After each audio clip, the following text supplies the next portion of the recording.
Yan Wang spun around and struck the corpse, his fist raining down fiercely. Instantly, its head was crushed flat. The terrifying force created a heavy, echoing sound throughout the space. Right at that moment, another reckless intruder appeared behind his back. Yan Wang ignited his karma fire, his hand clenching with absolute determination. The blade seemed to pierce straight through the old man, allowing him to easily counterattack. Yan Wang opened his hand amid the crimson aura, instantly triggering the ignition. It was a sudden move, yet its destructive power was immense, causing a violent explosion to erupt in midair. The blade continued to spin several times high above. Immediately after, Yan Wang unleashed a fierce strike toward the enemy. The corpse coughed up blood, failing to defend itself in time. Right at that moment, Yan Wang grabbed the hilt of the blade, twisting his body and dragging along a dense aura of malice. A wondrous trail of light moved with his every motion as Yan Wang finished it off by pinning it firmly to the ground. Immediately after, he tossed the blade into the air again and unleashed another strike at the horde of corpses. They simultaneously looked up at the spinning blade, distracted at that very moment. Yan Wang used his remaining eye to closely watch their every move, then ruthlessly unleashed his karma fire. From behind, another reckless fool rushed forward. The blade spun, flickering in and out of sight beside him. Yan Wang precisely caught the blade, slightly leaning aside to dodge, and then decisively executed another move. Having dealt with it, he threw the blade back into the air, not even bothering to look at it for another second. Just like that, Yan Wang continued to fight barehanded. The group of corpses constantly closed in to attack, but he showed absolutely no signs of exhaustion. Yan Wang defeated one opponent after another. Suddenly, he changed direction and leaped high into the air. It turned out Yan Wang was trying to reach the sabers. He gripped the hilt tightly, the veins on the back of his hand bulging with strength. Next, Yan Wang moved incredibly fast while unleashing cold slashes. Countless slash marks were clearly etched across the eyes of the corpses. At this moment, Yi Wu was still holding the mysterious staff high. His face clearly showed horror, his eyes wide open in fear. A massive explosion erupted in a corner of the city, and Li Jiyu turned to look. Feeling a sudden wave of anxiety, she knew the battle on the other side must be extremely fierce. Seeing her lose focus, Lu Wang was forced to call out to pull her back. "Li Jiyu, watch out, he's coming." Fortunately, Li Jiyu reacted in time and avoided the spikes. She tensely observed the whole situation. Another attack suddenly appeared beneath Li Jiyu's feet, making her panic because she could not predict the direction of the attack. Pushed into a difficult position, Li Jiyu was extremely frustrated because her opponent always chose unpredictable positions to attack her. In the end, she was still hit. 2 long streaks of blood appeared on her cheek, making her realize with horror that she was tightly surrounded in her current situation. The blue light seemed to force her into a corner, and Li Jiyu bent her knees deeply. The moment she jumped up was also the moment the attack struck down, prompting Li Jiyu to immediately shift to another position to dodge. She did not forget to look around to assess the situation and realized he was too high up. At this moment, he was still leisurely gathering energy, making her wonder how she could possibly attack her opponent. Anicap anxiously asked, "Lord Lu Wang, what should I do now?" It replied, "What do you mean what should you do? Just stay right there." He asked back, "What?" Anicap said bluntly, "How can Lady Li Jiyu fight against that corpse all by herself?" Only then did Lu Wang seem to suddenly realize, "Oh, that is true." He remarked, "This guy is very dangerous. Are you waiting for Lady Li Jiyu to awaken her shroud power or?" Lu Wang answered without hesitation, "No, simply put, I am just not helping." Anicap was stunned. "What?" It indifferently said, "Why do you think I have to help? I do not need to care about human lives, and I do not even like her." Anicap stared at it in astonishment. "What are you saying?" Lu Wang explained further. "Obeying the orders of Lord Yan Wang is my duty, and beyond that, nothing else concerns me. To put it plainly, it's not because I like humans that I followed you."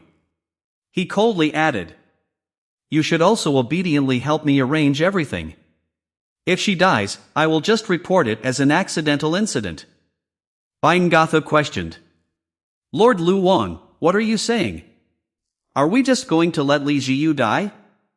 Lu Wan leaned close to his face and whispered. There is nothing wrong with that, getting rid of a deadweight is actually very convenient. Binge-worthy yelled. Lu Wan, don't you realize that you yourself are being attacked? Li Jiyu noticed that, so he rushed over immediately. She held him tightly to dodge the attack. Binge-worthy's eyes widened in surprise, he had temporarily forgotten the existence of that corpse. Dark red blood dripped slowly onto the ground. Binge-worthy turned his head and was horrified to find that Li Jiyu had shielded him with her own body. Binge-worthy asked in panic, Are you okay? She collapsed, her back still bleeding continuously. Binge-worthy cried out her name in despair, Li Jiyu. From above, he looked down with amusement and mocked, Ko, look at that. You're really just going to let her jump in to take the blow for you?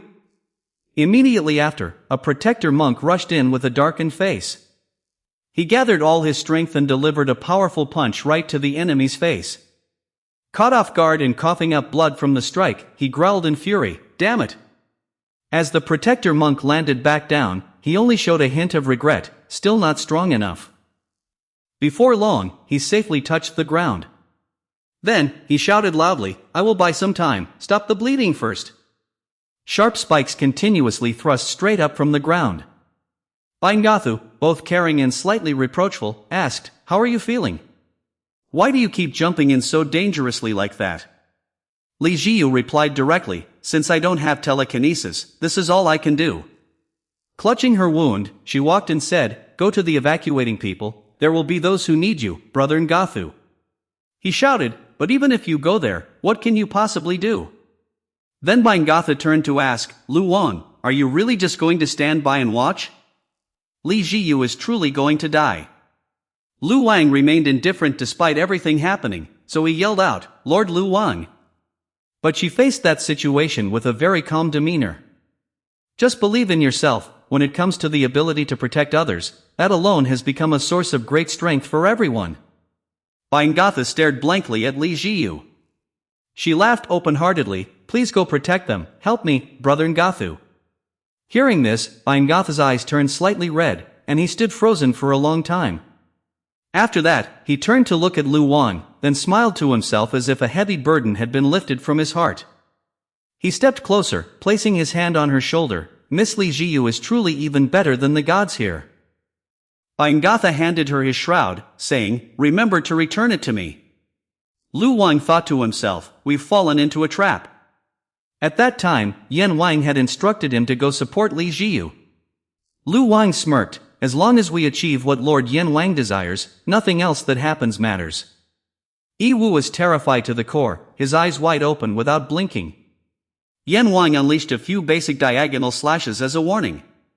Yi Wu gaped in shock, I knew he was strong, but in less than 3 seconds, he had completely cleaned up that entire crowd of corpses. Even with Yan Wang restricted to one hand and one eye, he still could not believe that power was so overwhelming. 2 corpses still tried to rush at him, but the ridiculous thing during all that long time, Yi Wu broke out in a cold sweat, I have never once clearly seen his true nature. In his memory, a dark night emerged along with a mysterious light, a long line. The people waiting in line, he has always been like this, looking down at all living beings from above. The majestic figure of Yan Wang appeared, and with just a single word or a wave of his hand, a sturdy figure emerged, forcing everyone to prostrate at his feet. Then, with just a few slashes, he knocked away all the corpses. Now I understand why those corpses did not recognize Lord Yan Wang. The face of a man appeared. For standing before the god, all sinners, including the terrified goblin Ivan, with eyes full of panic, could only kneel and bow their heads. Yi Wu stared wide-eyed at the terrifying scene before him, never daring to look up.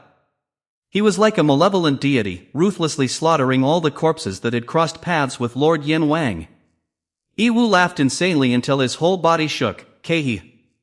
Yan Wang slung his blade over his shoulder, looking just like an old king of hell coming to claim a life. He coldly asked, Where are they? Your limbs are completely shattered, yet you are still laughing. He calmly replied, I laugh because isn't this a bit too much, using just a random old blade and still being this strong? Yi Wu added another teasing remark, Aren't you cheating? Yan Wang asked back, So what? You are also begging for my forgiveness just like someone else over there. Suddenly, the mysterious staff in Yiwu's hand dropped heavily to the ground. How would I dare? Suddenly Yan Wang's eyes returned to normal. He was surprised to see him take off the scholar's holy shroud. He straightaway threw the shroud away, since these trivial things are nothing to you. Yiwu stomped his foot hard on the ground. Then, he gathered his energy, along with the words, I have to pour out my power. Yiwu sneered, raising both hands, this is just the power that Lord Didbei bestowed. He stared at him and thought, the hell gate has opened, this eerie blue light is probably. A moment later, Yiwu was surrounded by strange ropes. The black rope hell appeared. In another development, Li Jiyu asked in bewilderment, are you lending me the scholar's holy shroud? Bingathu impatiently urged her, that's right, hurry up. But Li Jiyu still slowly added, wait a moment, having the scholar's holy shroud is indeed very fortunate, but... Seeing her muttering too much, Bingathu immediately interrupted, anyway, we have run out of hope from Lu Wang. He is only waiting for you to lose your life, my shroud power will definitely be compatible with you. Li Jiyu raised her hand to signal, calm down first. What do you mean by waiting for me to lose my life? How could Lu Wang be like that? She turned to him and said, say something, Lu Wang. It seems brother Bingathu is misunderstanding. But Lu Wang casually whistled, freezing Li Jiyu in her tracks. Seriously? She was speechless, not knowing what else to say. Bingathu anxiously shouted, Miss Li Jiyu, right now I don't have enough power to help you anymore, so hurry up. Suddenly, a dark shadow unexpectedly brushed past her face. That thing slammed hard into the wall. A cloud of dust and smoke rose wildly. As the smoke cleared, a large crack was revealed. From within, a foot stepped out. He staggered out, his face stained with blood. He tried to speak, I'm sorry, everyone. Before losing consciousness, he still managed to add, run away. Then, he completely blacked out, losing all strength and collapsing. He sneered mockingly, come on, don't run away, I like humans so much. He continued, why hide? Stay and play for fun. He licked his lips hungrily, let me set the table, make sure to watch the timing carefully this time, got it? Right where he lay unconscious, sharp spikes began to emerge. Li Jiyu froze, gritting her teeth and staring intently at them. Those spikes grew larger and larger, clearly showing signs of rushing to attack his body. In that split second, Li Jiyu did not hesitate to grab the scholar's holy shroud. Bingathu instructed her, use it well. Li Jiyu draped the shroud over to protect the protector monk lying underneath. In her eyes, the number 9 appeared, scholar's holy shroud. Consecutive beams of blue light pierced directly toward her. Suddenly, a streak of white light tore through the space, surrounded by a few lingering faint blue air currents. Bingathu stood nearby, watching the expanding mass of light. The beam had now transformed into a towering pillar of light rising high into the sky. Lu Wang suddenly shuddered, shroud power. Of Bingathu. Xiao Cheng, I thought this psychic power would be compatible with Li Jiyu. The smoke gradually dispersed, and Li Jiyu still stood there completely intact. Seeing this scene, he was stunned. But, has it really come to this? Yiwu was now clasping his hands in prayer. A gloomy aura enveloped him, which was one of the 8 layers of hell created by Yan Wang. He flashed a bizarre smile as the black rope hell and individual ropes began to manifest one by one. They tightly bound the entire corpse. It was a place where murderers or those with evil beliefs fell, a place where black ropes bound the sinners. Yiwu calmly approached him. In the past, this was merely a place to punish sinners. He raised his hand as if enjoying a sense of ecstasy. But now, this has become the sacred ground connecting myself and you. At Dibei, the blue-purple evil aura wrapped around his hands, and hell was re-established from those very hands. Yiwu continued to unleash a violent surge of evil energy. He used his own body as a binding vessel, thereby feeling the surging power within. Jet-black ropes wrapped tightly around every muscle fiber of his body. When everything was complete, Yiwu sneered mockingly, listen, Yan Wang. When you die, make sure I can hear your miserable screams. Yiwu let out a bizarre laugh and waved his hand. Instantly, thick black energy erupted from his body. Yanwan calmly braced for the oncoming attack. He agilely dodged and launched a counterattack at the same time. But the sudden strike forced Yanwan to block with his blade. This massive weight, could it be due to the power of Debay? He glanced at the old man's sneaky ambush. However, that didn't have any significant impact. He still calmly blocked the old man's move. Yan Wang frowned when he realized cracks had appeared on his blade. Right after, Yiwu immediately took advantage of the opening to launch a sneak attack. He continuously focused on controlling streams of black energy to strike him. Yan Wang looked forward, where Yiwu appeared right before him in a bizarre posture, a contemptuous smile on his lips. He slashed down hard at him. Yan Wang glared at Yiwu with angry eyes. His laughter echoed louder and louder everywhere. Ha ha ha ha, do you think that blunt blade can stand against me? Yiwu gleefully pulled the black energy back, his hand clenching into a tight fist.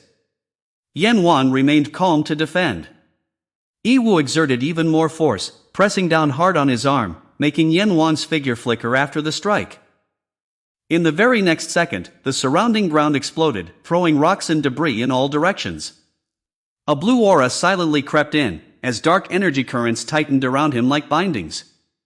Yiwu burst into a mad, twisted laughter, slamming down and shattering the ground into pieces. His power kept rising, and more black mist spewed from the cracks. Yan Wang suddenly appeared behind his back. Still wearing that distorted smile on his face, Yiwu quickly spun around. Yan Wang unleashed 2 direct strikes onto his arms. Immediately after, a blinding explosion of light erupted. The attack came fiercely. He refused to back down, spreading 3 long black streaks, fully confident of victory. Yan Wang quickly shifted his position and counterattacked immediately. A moment later, a thick screen of smoke erupted from his side. After a fierce battle, Yiwu finally spoke up, asking, "How does it feel?" Extremely smug, he boasted that this was the black rope modified by Debay.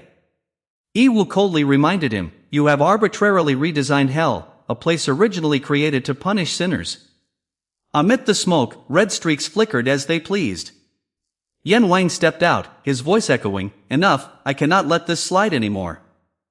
His entire body erupted with blazing red dark energy, and he was now wearing an additional shroud. To bring the black rope hell all the way here, you are just wasting your efforts. In another place, a fierce battle was also raging. He gritted his teeth in fear, realizing that the opponent was wearing the scholar's holy shroud. Li Jiyu looked back at himself in pure joy. I actually have shroud power now. Quickly masking his panic, he sneered contemptuously, "TCH, it makes no difference anyway." Channeling energy into both hands, a sinister smile returned to his face. "After all, you are just a human." Immediately, from beneath the ground, several blue lights emerged from the ground, rushing straight toward where she was standing. His face twisted with darkness as he sneered, "Having the scholar's holy shroud can only help you defend it best. You stand no chance against me." Li Jiyu channeled her energy to counter the attack, her eyes scanning the surroundings. Every single strike was easily blocked by her. Both Bingathu and Yan Wang stood gaped in shock. He was even more terrified. How could she block my attack? Lu Wan was equally astonished and turned to ask, "Hey, does your scholar's holy shroud also have this ability?" Bingathu was also confused and replied, "I don't know either, this is the first time I've seen it." Lu Wan couldn't wrap his head around it. "How can you say you don't know about your own scholar's holy shroud?" Bingathu began to explain, "The primary shroud energy is meant to deploy a protective barrier. A simple deployment is like clenching a fist." An illustration of his scholar's holy shroud's function appeared, showing a protective sphere, a clenched hand, and then transforming into a fist. He looked to the side and said, "Deploying an individual strike like that is on a completely different level." Bingathu continued to analyze the mechanism, noting that controlling muscles and nerves to form a fist requires step-by-step manipulation at a very high level. The attack suddenly changed direction, rushing straight toward Bingathu. "I never thought I could." He closed his eyes and turned away, but the spikes were stopped by an invisible barrier. Bingathu looked up at it in a daze. Li Jiyu suddenly spoke up, "Sorry, brother Ngathu." She smiled while controlling it, mentioning that since it was her first time using it, it was a bit hard to control. Li Jiyu managed to block another sudden ambush.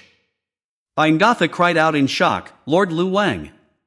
Ever since she possessed the shroud power, her body had become flexible, constantly leaping all over the place. Is Miss Li Ziyu really? Li Ziyu burst into a refreshing laugh upon landing a hit. Agatha wondered if she was truly a human being. At a corner of the city, beams of light focused their fierce bombardment. Huge boulders took heavy impacts, instantly being blown away. In the next second, that place turned into a hazy cloud of dust and debris. By this time, he had completely lost his mind and unleashed his full power in a frenzied attack. "You foolish humans dare to mess with me? Die! Just die!" Li Jiyu moved at the speed of light, surging forward. She swiftly slipped through his continuous strikes. He repeatedly fired rapid moves ahead. But right after that, his face suddenly stiffened, and all his movements came to a halt. As it turned out, Li Jiyu had successfully closed the distance. If only he could defend. Only at this moment did he truly reveal utter terror. She quickly spun into an offensive stance and struck him. Li Jiyu bounded along her pre-calculated path, instantly making him take the full force of a fatal blow. Shaken to his core, his face turned pale without a single drop of blood. She felt that for her, this was more than enough. Li Jiyu turned her head back to look. "I did it, senior." That day was an evening with the sunset gradually falling over the horizon. On the rooftop, two people were chatting. The senior asked, "So, do you remember who you are yet?" She replied, "Ah, not yet." Li Jiyu anxiously asked, "But why do you look so exhausted?" She slumped against the railing and replied, "Who wouldn't be when overwhelmed with work to death?" The senior was frustrated about working herself to death for capitalism, while the hot-tempered, obnoxious bosses were happy. "No, we should just overthrow them." But Li Ziyu slapped her on the back to snap her out of it. The senior cried out in pain, "Ow!" Rubbing her back, she turned around and complained, "That hurts. What kind of girl has such strong hands? Stop touching me, it feels like being punched." The senior looked at her and shouted, "Humph, put away that cat face, I don't want to see it." What do you want?" "I didn't do anything wrong," Li Jiyu seriously explained. "If another protector monk said that, it would just be a joke, but my senior is different. You have enough influence." She continued, "You have enough influence. In the eyes of the higher-ups, maybe you." But her senior did not want to hear any more. Covering her face, she cried out, "Ah, fine, I get it. It's my bad, all my fault." Then she turned to complain, "But Li Jiyu, when it's just the two of us, what should you call me?" Hearing this, she blushed slightly and avoided the question. "Come on, why are you changing the subject?" The senior slumped against the railing and sighed, "Sigh, young people these days have no affection at all, none." Seeing this, she had to promise, "Next time I will call you that, alright?" She listlessly replied, got it, you annoying girl." Her senior caringly warned her, "Take care of yourself first." Li Ziyu asked blankly, "What? Are you going to beat me?" The senior smiled radiantly at her, "I'm talking about tomorrow's mission. For that mission, be careful not to get hurt. Your health is the most important thing, understand?" Returning to the battle in the present, she was struggling to fight the corpse. Li Jiyu created protective shards to block the attacks. "Senior!" She took a leap and jumped straight toward him. He gritted his teeth in anger upon seeing that she was completely unharmed. In the very next second, the two faced each other at an extremely close distance.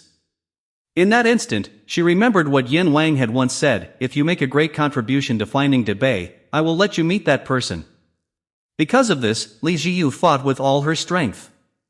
She used her telekinesis to create a protective shard. "We are finally about to meet." As soon as they were created, she immediately launched them towards him. He did not run away but stood ground, reaching out his hands to block. However, nothing happened, causing his face to turn red with embarrassment. In utter confusion, he raised his head to observe. She walked step by step firmly on the protective barrier.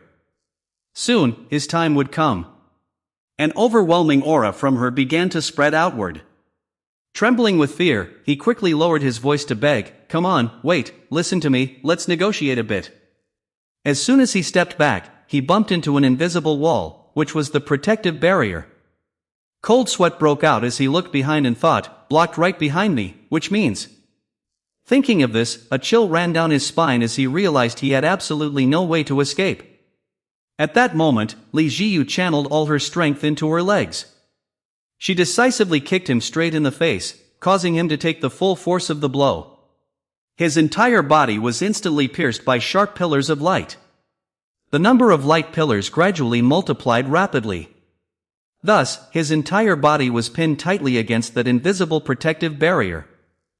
She spun her leg, preparing to deliver another kick, the meteor kick. A stream of light from high in the sky pierced straight into his stomach.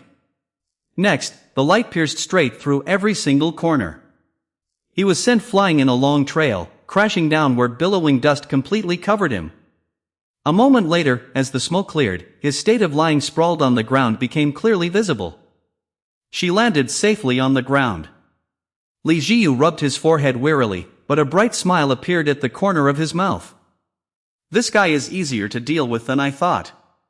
On another side, a foot was enveloped by a red and black light. Yan Wang appeared with a cold demeanor, speaking out in challenge.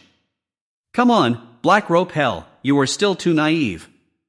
Yi Wu laughed mockingly, his tone suddenly ringing with sarcasm. "Ha ha ha ha ha, naive? I didn't expect to hear these words from you, Yan Wang." He prepared his battle stance, his eyes wide open, followed by a shout.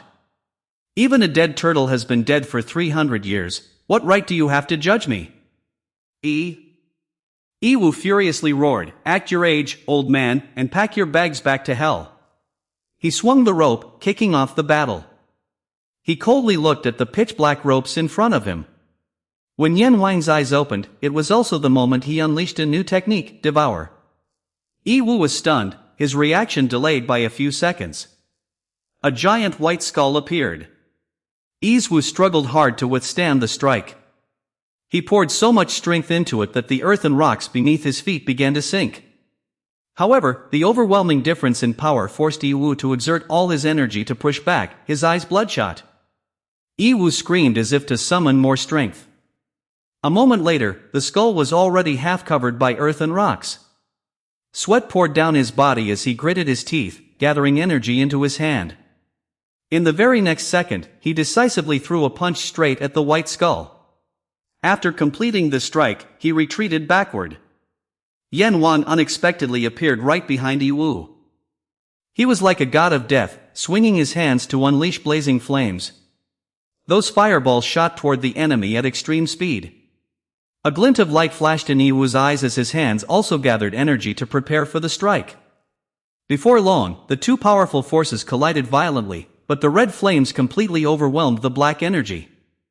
His eyes widened in utter terror. Yi Wu immediately spun his body in mid-air to deflect the blow. Even so, he was still struck in the ribs. Falling into a passive position, Yi Wu had to struggle to defend himself. He quickly teleported toward him and delivered a direct strike. He was slightly startled but still managed to block it in time. Yan Wang's left hand quietly gathered energy. A white skull instantly materialized and charged to collide with him. Yi Wu laboriously opened his mouth, letting out a bizarre roar. In the very next moment, he crushed the white skull to pieces. Filled with extreme rage, Yi Wu channeled all his strength to launch an attack. All the power was unleashed to activate the 10,000 black rope hammers. As soon as he finished speaking, the ropes immediately showed signs of mutation. He quickly realized that this guy was merging the techniques together. A layer of smoke gradually rose around Yi Wu, obscuring the vision, while a thick black mist appeared right in the center. Yi Wu gathered all his strength, forcing the transformation of the technique to concentrate on a single arm. He laughed so hard that his face became distorted. "Ha ha ha ha. A mere Yan Wang like you, how dare you think you can be my opponent?" Yan Wang reacted extremely quickly to the situation and launched a counterattack. He squatted down to control the black rope, while keeping a close eye on his swordplay. At the same time, the image of him from the past also flashed through his mind. Yiwu's face became twisted with rage, and he roared loudly, "That shroud, die!" A fierce battlefield was gradually taking shape. Both the ultimate power and his endless subordinates were about to emerge. Swept into it, rocks and earth were stirred up everywhere by the source of power. Yiwu, like a madman, scoffed, "Now nothing is left, your golden age has long passed." He spread his arms, enjoying the surging power welling up. Yiwu arrogantly shouted 2 words, "Farewell." Yan Wang completely ignored him. He leaped forward, slicing right past his arm. In the blink of an eye, Yan Wang had already appeared right next to Yiwu. He sneered mockingly, "Ha ha ha, what kind of attack is that? If you want to kill me, you'll probably have to wait another few hundred years." Yiwu raised his severed arm provocatively, "Bring on your next attack." While speaking enthusiastically, he suddenly went silent. Only then did he open his mouth. "You there, you took my blade strike and fist head on." He continued to ask him, "But when they turned into karma fire, you used a rope, didn't you?" Yan Wang coldly. "Let me make it clear to him, the rope containing debase power is fine. But you yourself cannot control the karma fire, remember that you are just a corpse after all." Those words sent a shiver down his spine. I had to ponder for a moment, wondering how to directly channel the karma fire into you. He looked straight at him and said, "And then what did you show?" "Combined skill, that's exactly it, I want to try it too." Yan Wang raised his half-broken blade high. He began to circulate his power to test it out, "So I will combine it with Dehe's Devour energy." Before him was a white skull. Yan Wang hesitated for a moment, but in the end, he still decided to merge with the Soul Realm. Instantly, 2 massive sources of power erupted simultaneously. Yan Wang stood there majestically, one hand raised high, with a faint black ring flickering around his body. The ground was also affected, shaking continuously. Yiwu stood frozen in place, unable to maintain his balance and collapsing to his knees. Yan Wang pointed his blade at him, Soul Realm second form. Yiwu was so stunned that he could not believe his eyes, staring blankly at him. A moment later, he roared in fury, blue veins bulging all over his face. Yiwu immediately gathered all the black ropes back together. From his sword, an extraordinary light radiated, Devour, immediately fusing the 2 skills into one and releasing them simultaneously. The destructive power of that strike was incredibly terrifying, and its piercing force was dreadfully sharp. His words seemed to echo once again, "Your golden age has long since passed." Yan Wang slightly curled his lips into a faint smile, his attack having carved a path extending far to the horizon. Yan Wang quietly stood still observing, then slowly approached him. Upon arriving, Niavu was already lying flat on the ground, and he casually placed his foot on the old man. "What you said is indeed true." He also admitted to himself that, thinking back, he was much weaker than before. At this moment, Niavu, with red-shot eyes, could only mumble, "You demon god." He burst into laughter and said, "Don't think this is the end." Yan Wang did not expect that he still refused to admit defeat. Therefore, he grabbed the old man's hair, pulled him up and scolded, "You talkative bastard, but don't you think about why I didn't take your life right away?" Yan Wang's face darkened as he whispered softly, "Now, shall we, Yiwu?" His face looked completely bloodless, and his voice was bone-chillingly cold. "This time, we are here to discuss Debay's plan." Yiwu calmly replied, "Kiki, do you know why Lord Debay left the 12 armors in the mortal realm?" Yan Wang immediately asked, "Are you saying there is a reason why the 12 armors are trapped here?" Yiwu spoke in a mocking tone, "Aside from judgment, there is really nothing in this world that you care about.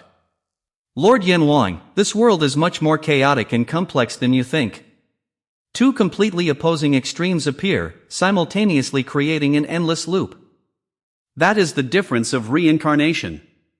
Humans are continuously banished to hell to undergo punishment, and then continue to be reborn." The image of Baek Dehe flashed briefly. The 12 armors play an important role in that process, which is to guide sinners when they receive their judgment. Yiwu remained silent for a moment and then continued, "Have you ever wondered why those reckless sinners dare not utter a single word when they go down to hell?" Yan Wang made a random guess, "Is it because they are ruled by the 12 armors?" Yiwu confirmed, "Exactly. People born in the year of the rat cannot resist the 12 armors rat, and those born in the year of the ox cannot resist the 12 armors ox. Lord Debay paid extremely close attention to this matter. A news screen appeared, aiming to rectify the filthy, selfish, despicable, and disgusting habits that had deeply ingrained into their nature. He raised his eyebrows in contempt, then gradually took away the inherent freedom of human, an invisible hand seems to be trying to monopolize everything. Using the 12 armors to control all behaviors is the ultimate goal of Lord Debay. Yan Wang immediately refuted loudly. Nonsense! How could the 12 armors agree to do such a thing? Yi Wu calmly continued his story. First, he sought out his most trusted subordinate. In a room shrouded in dense mist, a man stood in the very center, and it took a full 1,001 nights to persuade him. That person was none other than the 12 armors Su. He vigorously retorted. I cannot do such a meaningless thing, and I will not listen to any more of your terrifying delusions. He angrily brushed his sleeves. I will go tell Lord Yan Wang. If he finds out about this, even though he has resigned. Then he was immediately dealt with, but unfortunately Lord Debay already had a backup plan in place. At this moment, only a few scattered stains and a leftover blue sleeve remained on the floor. Debay decided to accept that loss. Yan Wang was so astonished that he was left speechless. Yi Wu did not stop there, continuing, do you know what the easiest way to see the wickedness of humans is? Suddenly, a crack appeared in the sky, continuously expanding, revealing a dense residential complex without a single soul in sight. Heavy rain poured down, and a citizen huddled under the rain, long hair almost covering their mud-stained face.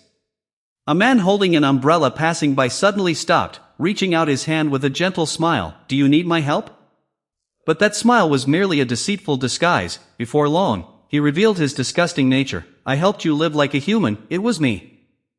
Do you live in this world thinking of nothing but eating? He ordered with resentment. Don't call me father. His eyes looked down at her as if looking at something filthy. You have never, his face contorted accordingly as he completely denied it, been my daughter for even a single second. Yi Wu spoke bluntly, experiencing it directly made it crystal clear. Baek Dehe collapsed on the spot, falling to her knees on the ground. Only then did he realize her unstable state. Baek Dehe sadly asked, is that why Great Father abandoned us? And stripped away all our power and authority? Yan Wang reassured her, no need to worry. He turned back and said firmly, he is lying. Sinners like him always talk nonsense in the end anyway. Baek Dehe frowned and replied, yes, maybe. He told her, it's all right, you should go get some rest. Baek Dehe hesitantly answered, yes. Watching her disappear, Yan Wang also felt much more relieved in his heart. Meanwhile, Yi Wu let out a bizarre laugh, ki. He laughed hysterically, ha ha ha ha. What's the matter? Don't want to follow Lord Debay's plan?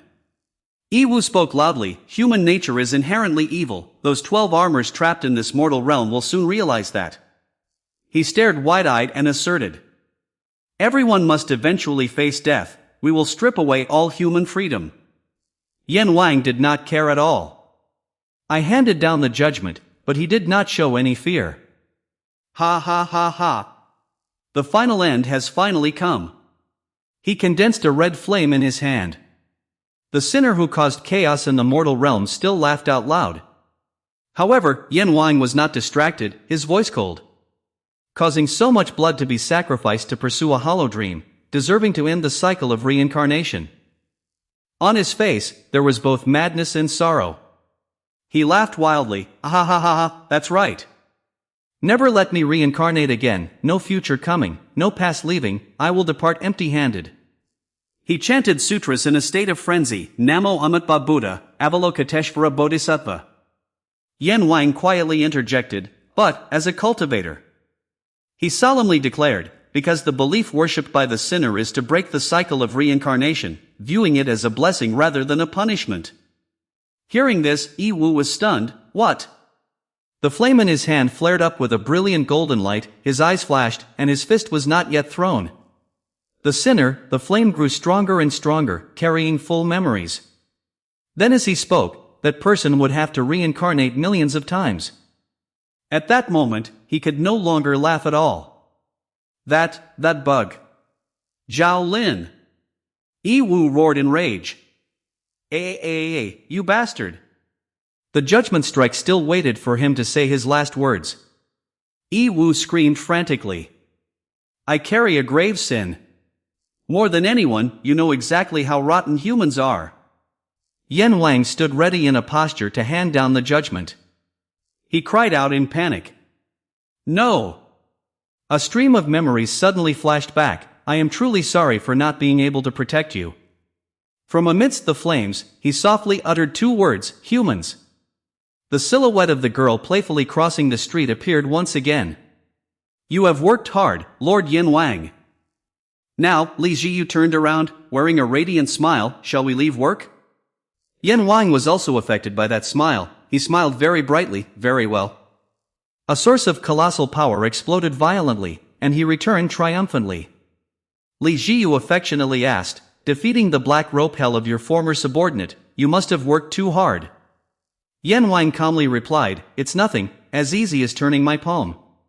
Lu Wang suddenly appeared and asked, did you take back the black rope hell? He replied to him, after defeating Yi Wu, the skill automatically belonged to me. Having said that, he turned to ask about the identity of the newcomer. By the way, you are Bingathu, the new 12 armors Su. Bingathu immediately bowed respectfully. Yes, this is my first time meeting Lord Yin Wang. He replied, oh, okay. Afterwards, he silently thought to himself, anyone looking at him would know he's a rookie. Yin Wang went straight to the point. I heard there is something Bai Yu wanted to give me when she was captured. What is it? He raised the item with both hands and offered it. Yes, it's here. Yin Wan opened it to read the report, while Lu Wang asked in confusion, what is written in there? He read the content out loud. Kim Fat Dat died in 1753 due to a heart attack. Li Ziyu was also at his wit's end and reminded, read the back. But he still insisted on finishing. The environment comes first. Yin Wang flipped to the back. This side, no wonder, this is. Night had fallen, and a crescent moon hung high in the sky.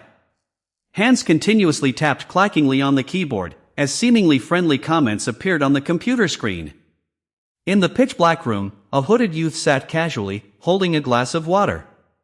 He sighed, those fools, believing everything, they sound fake the moment they open their mouths. He bit the straw, smiling deviously, with things this fun, how can I go offline?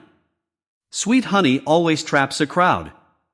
He shook the water glass with frustration. Sigh, he had already finished it so quickly, and he was still feeling thirsty. Su Jin scanned his trash-filled room looking for some water.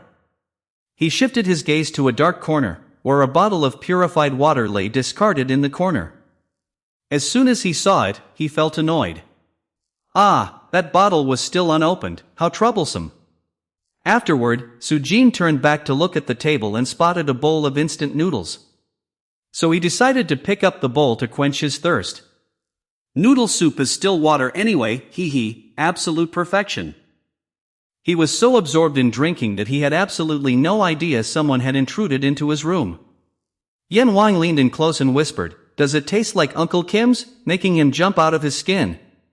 Scene change, Tu Tan spun around abruptly and screamed, Mom and Dad saved me. Who is that? Do you want to rob my house? He stood up abruptly, backing up step by step in fear. There is nothing valuable in this house. Li Ziyu immediately spoke up to scold, see? You scared him. I told you that you should knock on the door before entering. Yin Wang still stubbornly argued back, it's because the door was already open, which is basically an invitation to come in. Tu Tan stood frozen in place, letting the two of them continue their argument. Li Ziyu helplessly said, how could that be? This isn't the Joseon era anymore. He still stubbornly retorted, but that is also a possibility. She could only plead, come on, please. Say thank you. Su Jin suddenly called out, Lord Yin Wang. At this moment, he felt even more proud. See? He recognized me at first glance. His voice trembled, are you truly Lord Yin Wang? Oh my goodness.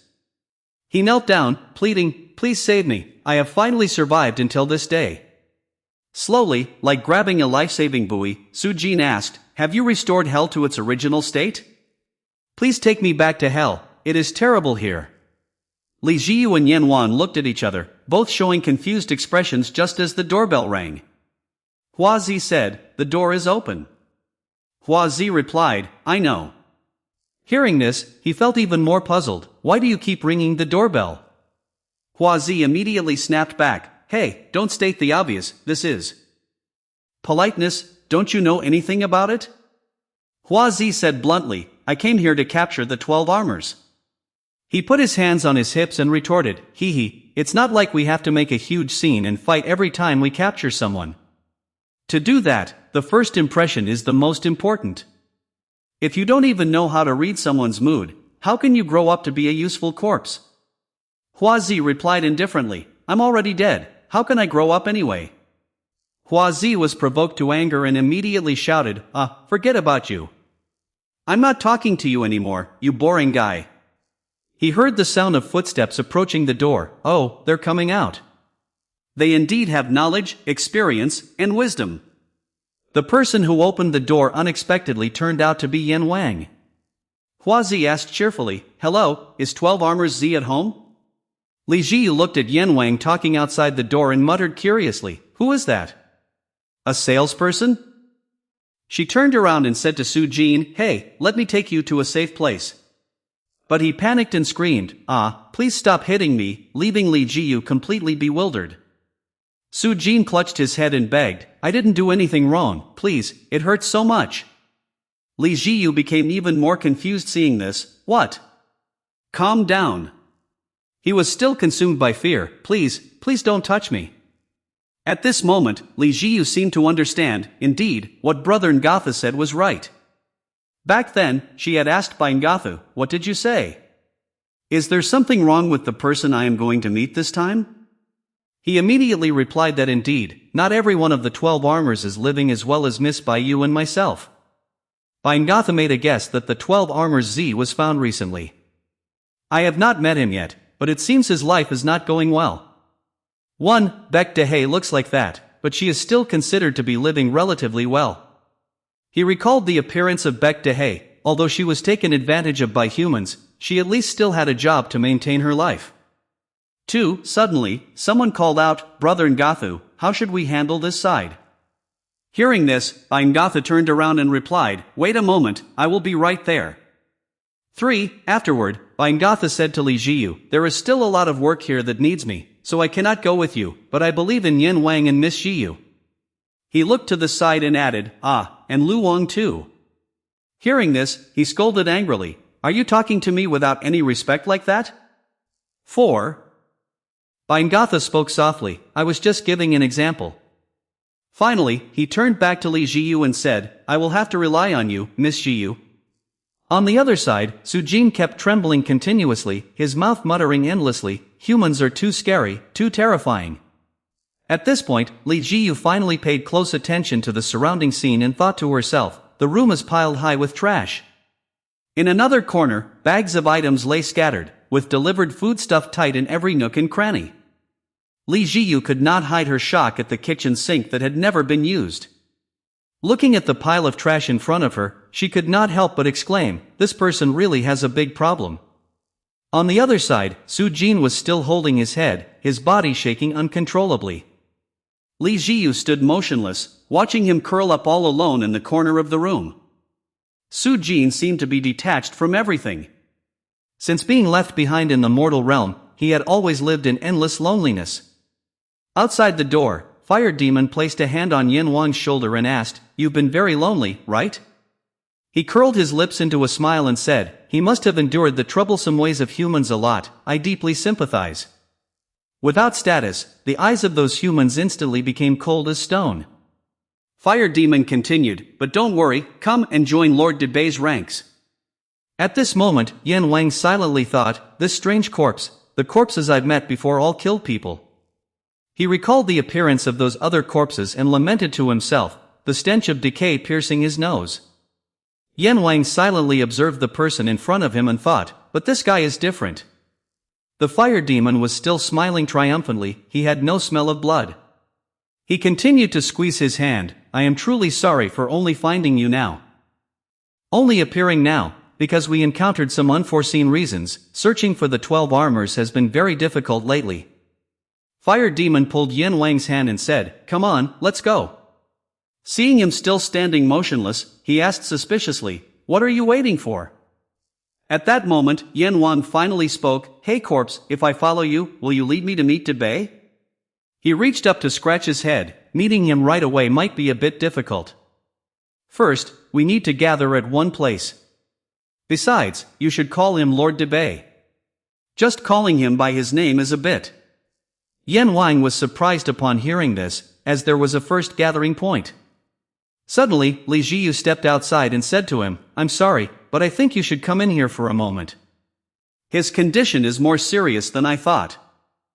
She continued, "Could you please come inside and take a look?" Before she could finish her sentence, Li Jiyu suddenly lost her composure and went completely silent. Right before her eyes were the two brothers, Huama and Huazi. Huazi saw Li Jiyu and remarked, "Your hair is much longer than before, isn't it?" Li Jiyu did not say a word, stepping directly forward. Yin Wang softly voiced his confusion, "Jiyu, wait a moment. These two corpses do not emit any scent of blood." He muttered, "They seem different from the others, let me negotiate." But Li Ziyu still brushed past Yin Wang, calmly replying, "Of course there is no scent of blood, because they—" In the very next moment, Li Ziyu rushed towards Huazi. Meanwhile, she was still leisurely closing her eyes and smiling. Li Ziyu's tears were streaming down at that moment as she grit her teeth and growled, "They." The scene suddenly flashed back to the past when Li Ziyu was still walking with her senior. She nervously said, "Senior, I'm worried to death, my heart is beating so fast." The person beside her gently smiled, "Calm down, but that's understandable since this is your very first mission." Li Jiyu kept imagining awkward situations, but will those corpses suddenly attack us? We don't even have the scholar's holy shroud. The bald man walking beside her suddenly reassured her, "Don't worry too much, Jiyu. We have a first-class female protector monk here, even without a scholar's holy shroud in her hands." Hearing this, she covered her mouth and giggled. "Oh my, you're rating me a bit too highly. Look, you have dirty thoughts about me, don't you?" The bald guy immediately flew into a rage upon hearing that. "Good grief, watch your mouth." The senior took the opportunity to tease him further. "What about my mouth? Is it because my lips are too sexy and attractive?" He hastily shouted in denial. "Not at all." Seeing the people around starting to whisper and gossip, the bald guy let out an angry sigh. Embarrassed, he turned around to leave, throwing back an angry scold. "Stop talking nonsense. That's why at your age, nobody has ever looked your way." Hearing this, the senior burst out laughing again. Oh my, look who's blushing." The bald guy immediately retorted. "My blood pressure is rising from anger, that's what." She still did not let him off, deliberately waving her hand to remind him, "Only the brave win love." At this moment, Baldy could only silently complain, "Ego, how is she so sharp?" Li Jiyu then spoke up and asked, "Senior, have you really never dated anyone?" She immediately replied, "No way, even though it looks like this, many guys have already fallen for me, you know." After that, the senior made a suggestion, "Summarize the mission, it will help you feel less stressed." Li Jiyu immediately replied, "Yes." The two of them stepped into a certain location together. The goal of this mission was to persuade the neutral corpse. Li Jiyu spoke as he walked. To be precise, it is to persuade the corpse called Dongfang Shua to stand on humanity's side. And we must obtain Dongfang Shua's agreement. The two followed the tunnel deep inside. Li Jiyu said, "The target this time is a corpse that you have contacted many times before, so the chance of us successfully persuading him will be very high." She continued to explain, in short, at danger level C, the probability of encountering a corpse with malicious intent towards humans, as she just said, is 0. In front of the two of them at this moment was the pair of siblings, Fire Demon and Huazi. They were standing opposite to that black shadow. The red-haired guy is Debay's subordinate, Fire Demon, while the woman beside him is Huazi. The mysterious man standing behind them is highly likely to be the neutral corpse that Li Jiyu just mentioned, Dongfang Shua. She was extremely shocked to see this scene. At that moment, Dongfang Shua spoke out meaningless words. Fire Demon told him that keeping a neutral attitude forever would not do any good. If he joined Lord Debay, the thing he was looking for would belong to him. Suddenly, Li Jiyu shouted loudly, "Corpse, Senior, there is another corpse over there." Huazi standing nearby also spoke up to warn, "Senior brother Fire Demon, the protector monk is coming." At this time, Fire Demon still continued to talk to the person in front of him. Lord Debay would bestow many powers, as long as you, Dongfang Shua, promise me one thing. Huazi's voice echoed again. Called out, "Senior brother." Hearing this, Fire Demon could no longer hold back and immediately barked, "How annoying, we arrived first. Go and deal with those insolent fools." As usual, a violent flame flared up along with his words, clean and swift.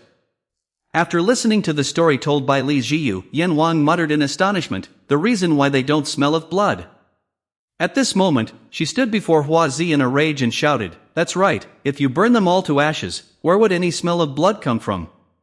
Seeing the blade appear right in front of his face, Li Jiyu was utterly shocked and immediately fell silent. Fire Demon's entire body exuded a wave of energy, his voice full of threat, "Take your hand off my junior sister." Suddenly, Yan Wang's hand tightly grabbed his collar. His entire body radiated a dark red murderous aura. Along with that, a voice rang out, "Shocking Fire Demon, you too." Yan Wang's entire body was covered in energy, and he spoke in warning, "You also take your filthy hand off my person." Hearing those words, he broke into a sweat and thought to himself, "I heard Rat is very cowardly, so I must approach gently." Having clarified the situation, Fire Demon muttered, "No fear at all, huh?" He quickly pointed his knife at Yan Wang and exclaimed, "Brother, you are definitely not Rat." At this moment, he clearly saw the sword that Fire Demon brought forward, utterly astonished in his heart and thinking, double swords. At the quiet apartment complex in the night, a fierce fire suddenly erupted from that place. Fire Demon then hurriedly shouted, "Huazi, this guy is not the 12 armors, go find Zisher, leave this place to me." She replied, "I don't want to." Hearing this, Fire Demon was puzzled, "Huh?" At that moment, Huazi casually grabbed Li Jiyu's wrist and said, "Look at this girl's face, it is filled with resentment." Her face was already wet with tears, and Li Jiyu's eyes flashed with murderous intent. Huazi smiled with interest. Such an interesting face, how could we skip it? Anyway, this child is so angry that she is not listening to anything anymore. She closed her eyes and suggested, "Burn them all to death, and then it won't be too late to continue searching." On Yan Wang's side, he softly spoke, "Jiang Lin." On the other side, Li Jiyu kept crying non-stop, then she decisively ran outside. Huazi still stood still on the spot, behaving as if nothing had happened. Suddenly, Huazi's expression changed, her face contorting in a highly repulsive manner. Li Jiyu had now returned to the room of the 12 armors. She called out loudly, "Hey, those corpses have arrived, let's run." However, to her astonishment, the room was completely empty, with no sign of him anywhere. Li Jiyu quickly noticed that the window of the room was wide open. Seeing this, she could only gasp in surprise, "Oh, he ran away." Immediately, she calmed herself down and thought, "Well, that's better than staying here. I must quickly deal with these corpses and then go look for him." She suddenly recalled the scene of Su Jin previously clutching his head and crying, "Please, don't beat me." In an instant, Li Jiyu paused, wondering in her heart, to be that afraid of humans. She turned around and looked toward the open window. Li Jiyu could not help but be astonished, did they actually run outside? On the other side, Huazi kept her fierce expression, asking, "What did you say?" She calmly asked next, "Do you think you can scare me with that killing intent and then run? That is truly rare." Huazi then exclaimed, "For some reason, I think your flesh looks delicious." As soon as she finished speaking, a hand reached out right in front of her face. Huazi could only watch in astonishment as she faced a violent flame right before her eyes. That spark was brought by Yan Wang, who shouted, "Burn away the sins." A surge of energy was instantly released and soared outward. On the rooftop of a nearby building, energy suddenly converged. Fire Demon and Huazi had opened a teleportation gate and moved to this location. Fire Demon was panting heavily now, gasping, almost losing his life. He looked back in astonishment at Yan Wang in the distance and exclaimed, "That dark red flame makes me so uncomfortable, is it karma fire?" Hua Zi was stunned at this moment. So that guy is Yan Wang. Let's go capture the member of the 12 armors quickly, senior brother. Lord Xianwu ordered that if we encounter Yan Wang, we must. Suddenly, Fire Demon asked, "Hey Hua Zi, how far have we run?" She replied in confusion, "Why do you suddenly ask about that?" He immediately urged, "Answer me quickly." Hua Zi then replied, "Since there wasn't enough time to concentrate our strength, we are probably about 600 meters away from the previous spot." Fire Demon ordered without hesitation, "Open the gate." She still did not understand the situation. Slipping out, Fire Demon bellowed, "Open the door, quickly." Hua Zi was surprised. Why? But he immediately cut her off. "Shut your mouth and open the door, you brat." Hua Zi continued to ask, "Why all of a sudden?" We already shook him off. Fire Demon immediately looked back and snapped, "Shook off my foot. Don't you see that bastard?" Hua Zi turned her head to look inside. "It's too far, how can I see?" Fire Demon scolded angrily, "Look closely, he is right there. That bastard definitely."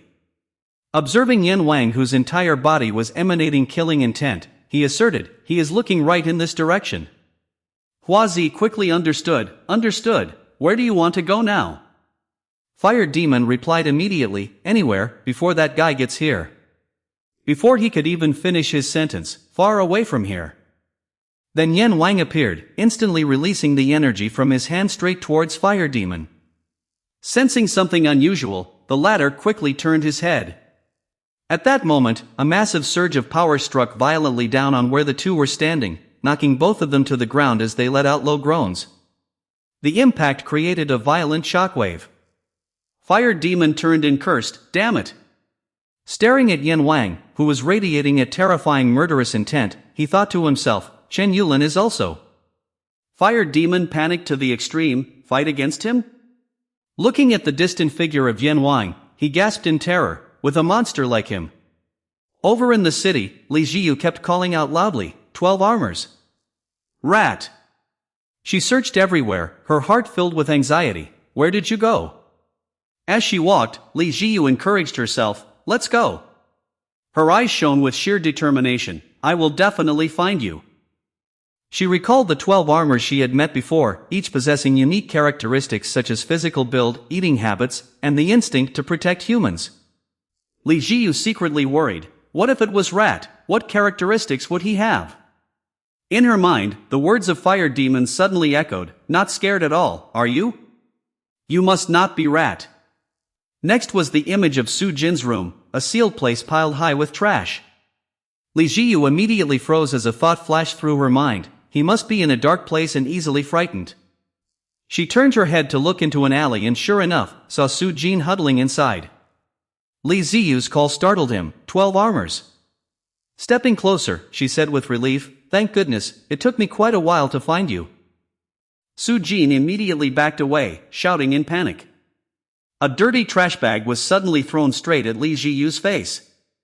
Su Jin screamed shiveringly, "Stay back, don't come near me." Li Ziyu hurriedly waved her hands, "Calm down, I am a subordinate of Lord Yan Wang, Jiang Lin." "Ah no, what am I saying, my name is Jiyu." Hearing this, Su Jin asked in astonishment, "A subordinate of Lord Yan Wang? Bring Lord Yan Wang here, then I will believe you." Li Ziyu replied embarrassedly, "He is busy negotiating with those corpses from earlier. If you come with me." Before she could finish her sentence, Su Jin yelled, "Lies! All of you humans are nothing but liars." He recalled the scene of being taken away by two strangers and said, "You always want me to trust you, always saying you will protect me." One of them had lured Su Jin at that time, promising that as long as he helped, there would be delicious food and a place to live. Thinking of this, he angrily shouted, "None of it is true." In Su Jin's mind, the scene of being tricked into that brutal labor exploitation camp flashed back. Everyone there had to do computer-related work, everyone was skinny, weak, and haggard. Su Jin sobbed bitterly, recalling when he was dragged into that living hell, where the door leading to the outside world closed tightly right after. Before his eyes, only the cold, space-dividing door remained. Then, he was pushed into the dark workspace just like everyone else. Su-jin could only burst into tears. Those bastards, it took 7 long years. With his face covered in tears, he choked out a question. I just escaped from that living hell, do you understand? Witnessing all of this, Li Jiyu could only stand there in stunned silence. Facing her, Su-jin continued to scream loudly, I had to endure it for 7 years, you bastards. He repeatedly threw trash at Li Jiyu and yelled, go away, get out of here. Su-jin cried and screamed at the same time, the blue veins on his neck bulging, you need my help, you need my shroud, so don't ask me to put my trust in humans anymore. He still stubbornly shouted at the top of his lungs, call Yan Wang here, Yan Wang. Li Jiyu's face clearly showed her embarrassment. She suddenly remembered when she was still at the convenience store, she had once called out, senior, senior, senior. The other person immediately asked, what is it now? Li Jiyu spoke up, how did you convince me the very first time? The senior asked back in surprise, why are you suddenly asking that? She replied, it's nothing, I'm just curious. The first time I met you, I was like a small animal back then, wasn't I? The senior replied while picking out items, well, I don't even remember how it was back then. Jiyu, how about this one? It looks delicious. Li Jiyu replied in a low voice, anything is fine with me. The senior heard this and got a bit annoyed, you silly girl, this is your first time living independently. Don't just pick randomly, focus and choose carefully. Li Jiyu remained silent, and the senior continued, since you don't know how to cook, you must at least know how to make kimchi stew. I will teach you the recipe, don't you dare forget it. The senior suddenly turned to look at her, wondering what that expression was. Li Jiyu softly said, thank you, sister. Hearing that, she blurted out, this girl. At that moment, the senior suddenly raised her hand, I remember now. The first time I met you, I did this, that's all it takes. With tears welling in her eyes, Li Jiyu tightly hugged Su-jin. In her mind, the senior's voice echoed, I have hugged you. At that moment, the entire alley was filled with only the image of Li Jiyu hugging Su-jin to comfort him. Switching to the headquarters, Bingathu was sitting and reviewing the statistics, casualty reports, emergency medical costs for citizens, and damage to the buildings. How did it end up like this? He sighed in frustration at the 317 complaints from the people around him. How could Baiyu handle all of these things on her own? Right at that moment, Lu Wang spoke up. Hey, Bingathu. He responded with a brief reply. What? Hearing that answer, Lu Wan thought to himself in irritation. This guy now even dares to drop honorifics with me, humph, he is truly hopeless. He spoke up again. You wanted to meet me in private, right? Just get straight to the main point. Bingathu only stared at Lu Wang in silence without saying a single word. A moment later, he said, your actions have made me lose trust. I am considering whether I should talk about that matter or not. Lu Wang recalled what he had once said to Bingathu, human lives, no matter what, have nothing to do with me. He sighed softly and thought to himself, is it because of what happened back then? I was only trying to complete the mission, but I didn't expect it to cause such an obstacle now. Lu Wang spoke up, it's fine, just say it. Isn't that what Baiyu wanted too? Bingathu hearing this stood up in shock, how do you know? Lu Wang thought of her. Baiyu was always very smart, neat, and completed her work thoroughly. Someone like her being taken away by a corpse, there was no way she could just be captured like that. He continued, there must certainly be. There must be some good reason for you to meet me privately like this despite hating me. Perhaps it has to do with Baiyu, am I right, kid? Hearing that, Bingathu frowned in annoyance, wondering which part of him looked like a kid. Lu Wang blew out a breath, thinking that it was obvious, he was just a brat. He thought to himself that if he had known the other guy liked that kind of person, he would have used a different method. Lu Wang continued, if you don't trust me, then trust Baiyu, the one who entrusted you with the mission. She is not as foolish as some people. Bingathu felt a bit hurt hearing that. Finally, he conceded and agreed, "Alright, I'll tell you." In his mind, the image of Baiyu instructing him appeared, "Deliver this to Yan Wang, and do not forget one important mission." He silently recalled her reminder that if he met Lord Lu Wang, he only needed to say exactly what she said. After that, Bingatha repeated her exact words, that next week, they would see the true face of the traitor. Hearing this, Lu Wang fell into silence, his face gradually showing awkwardness. On the other side, the fierce flames created by Yan Wang continued to rush forward, leaving Fire Demon and Huazi with no choice but to run for their lives. They kept letting out soft groans. Fire Demon grew impatient. "Damn it, if this continues, we will die. We must reach the meeting point right now." He turned to ask Huazi, "How much longer until the gate opens?" She immediately replied, 10 seconds, only 10 seconds is enough. Fire Demon stared intently at Yan Wang and muttered to himself, 10 seconds. We must make use of the time. In front of them, Yan Wang slowly stepped out of the red glowing smoke and fire. Fire Demon thought to himself, he had no subordinates following him. His face was filled with murderous intent, his eyes glowing red. Without hesitation, Fire Demon immediately swung 2 swords forward and then activated the scholar's holy shroud. He shouted loudly, "Heart fire!" In the blink of an eye, the flames flared up and enveloped Fire Demon's entire body, leaving only his face exposed amidst the sea of glowing red fire. He immediately leaped forward. Yan Wang calmly watched the figure covered in flames before him. Fire Demon accelerated and charged straight at him. The two quickly entered a tense battle. On the other side, Huazi also waved her hand to cast the command, step by step forming the Firefox Cave technique. The energy in her hand became clearer and clearer.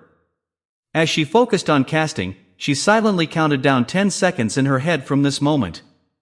Suddenly, a fierce spark from Yan Wang rushed toward her, accompanied by Fire Demon's voice calling out, "Sorry." Huazi immediately dodged to the side. Fire Demon, while blocking Yan Wang's attack, hurriedly said, "I cannot stop him."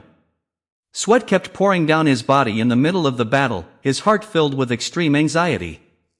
Yan Wang remained perfectly calm, murder intent enveloping his entire body. The two continued to clash, while Huazi also tried to stabilize her mind. She frowned, deciding to restart the 10-second countdown. Fire Demon was struggling more and more at this moment.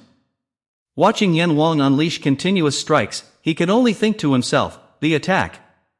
The sword of the Fire Demon clashed with the bare hands of Yan Wang. He could not help but exclaim that it was way too heavy. In just an instant, the sword was knocked away by Yan Wang, leaving his 2 hands constantly raised to defend. Fire Demon had no choice but to brace himself to block, his feet firmly digging into the ground to maintain balance. Yan Wang continued to press the attack closely, both sides clashing head-on as bursts of energy exploded violently. He slightly tilted his head to dodge Fire Demon's strike, while his other hand instantly created a powerful flame to counterattack. Fire Demon was immediately blown back by that energy source, luckily managing to dodge in time, but in his heart, he could only worry that he was about to reach his limit. Seeing this, Yan Wang was slightly surprised. The blade is quite good too. Hearing that, the Fire Demon proudly replied, "Of course, it is filled with the power of Lord Debay, so no matter how strong the karma fire is, it won't even scratch it." Yan Wang did not care at all, immediately generating an even stronger energy flow and calmly asking, "Is that so?" His gaze was cold to the extreme. "And as for you," Yan Wang rushed right in front of the Fire Demon and asked, "How much longer until you are roasted?" In the face of that fierce flame, the Fire Demon could only urge Huazi, "Damn it, Huazi, hurry up." Huazi had also realized the violent commotion behind them. Immediately gathering even more power, a thought echoed in her mind, 6 seconds left. Fire Demon fell into a disadvantageous position, putting all his effort into launching a powerful blow to block Yan Wang. He calmly used his hand to stop that energy flow, suddenly wide opening his eyes. The time now was 5 seconds. He instantly rushed straight towards Fire Demon on the opposite side. 2 forces of power clattered repeatedly in the fierce battle, while Huazi still stood nearby. In just the blink of an eye, Yan Wang unleashed a powerful strike, leaving Fire Demon on the other side both exhausted and anxious.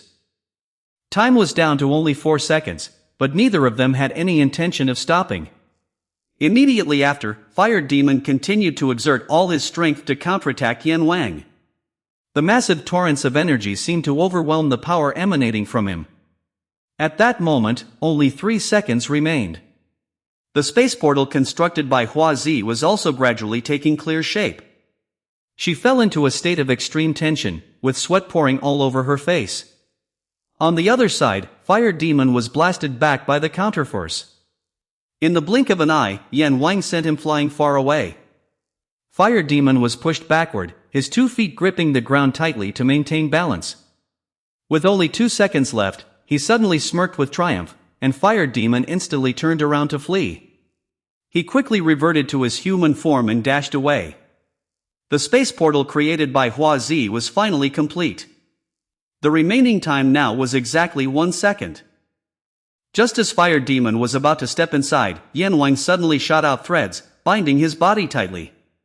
In an instant, he swept past him, rushing straight toward the Hellgate before his stunned eyes.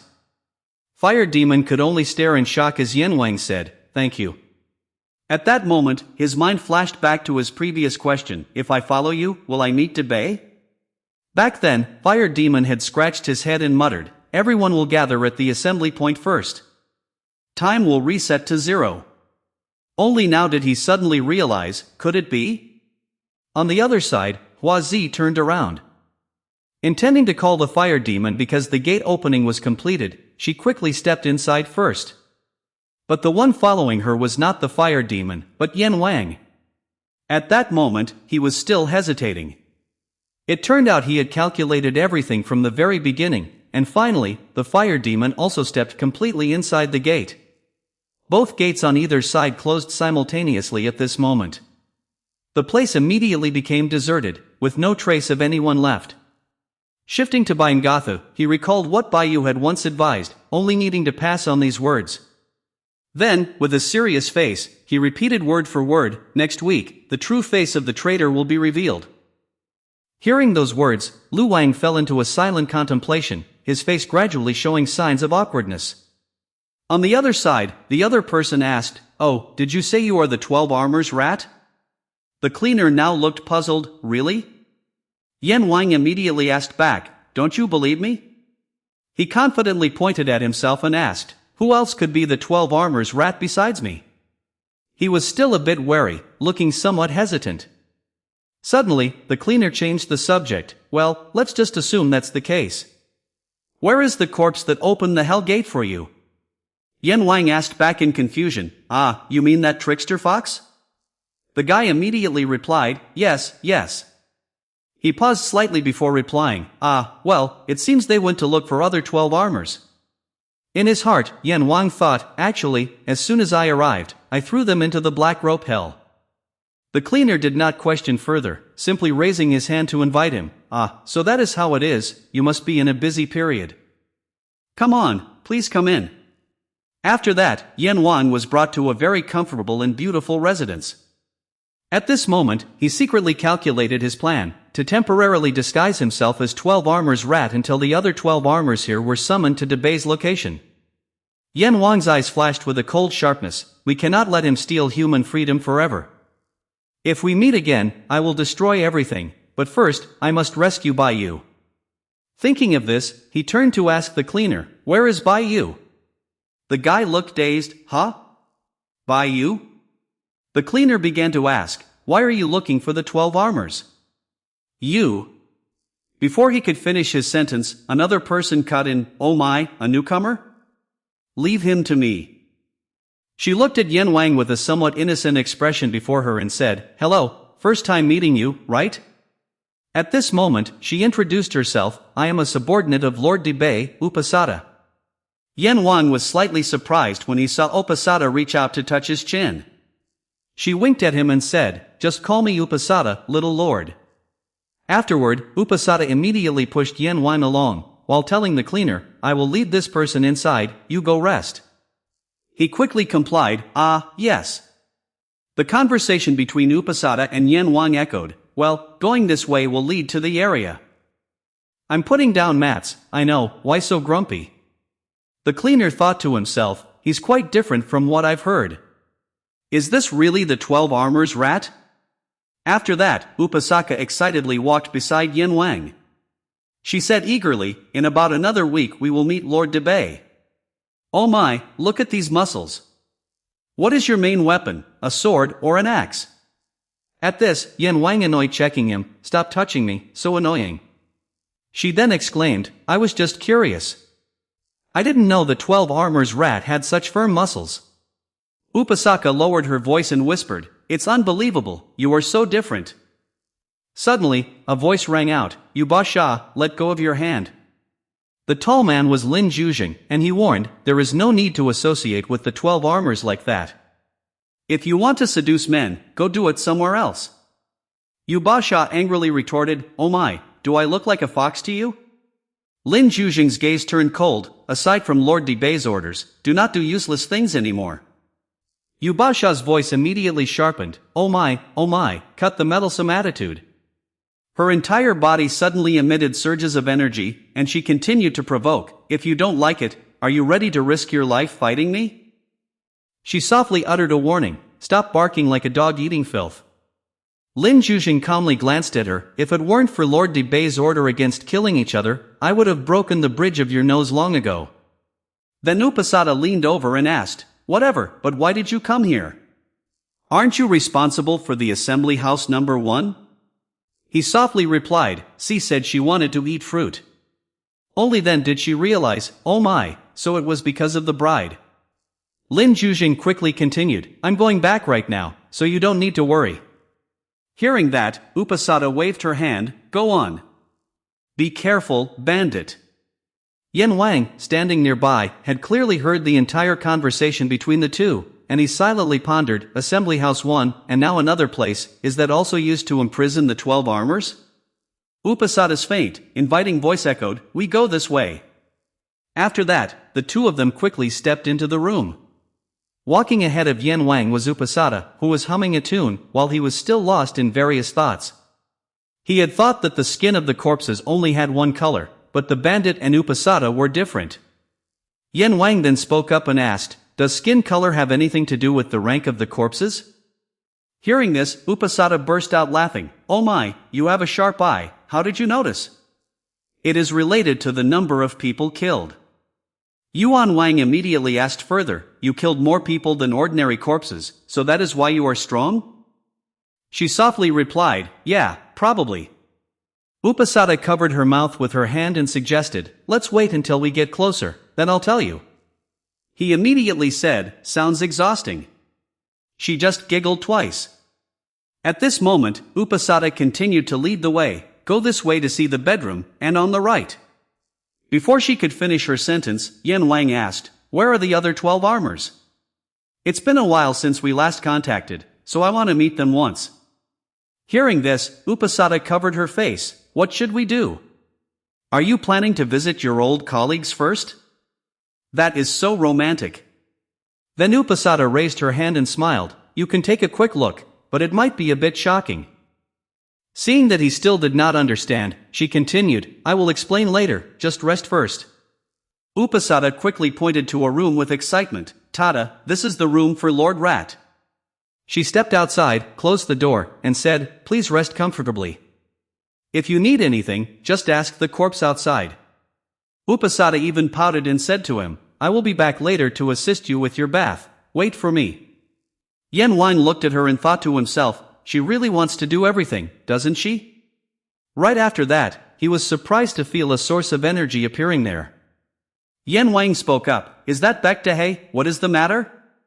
She immediately said, Lord Yin Wang, it seems there is a bit of a problem. On the other side, Lu Wan was extremely angry.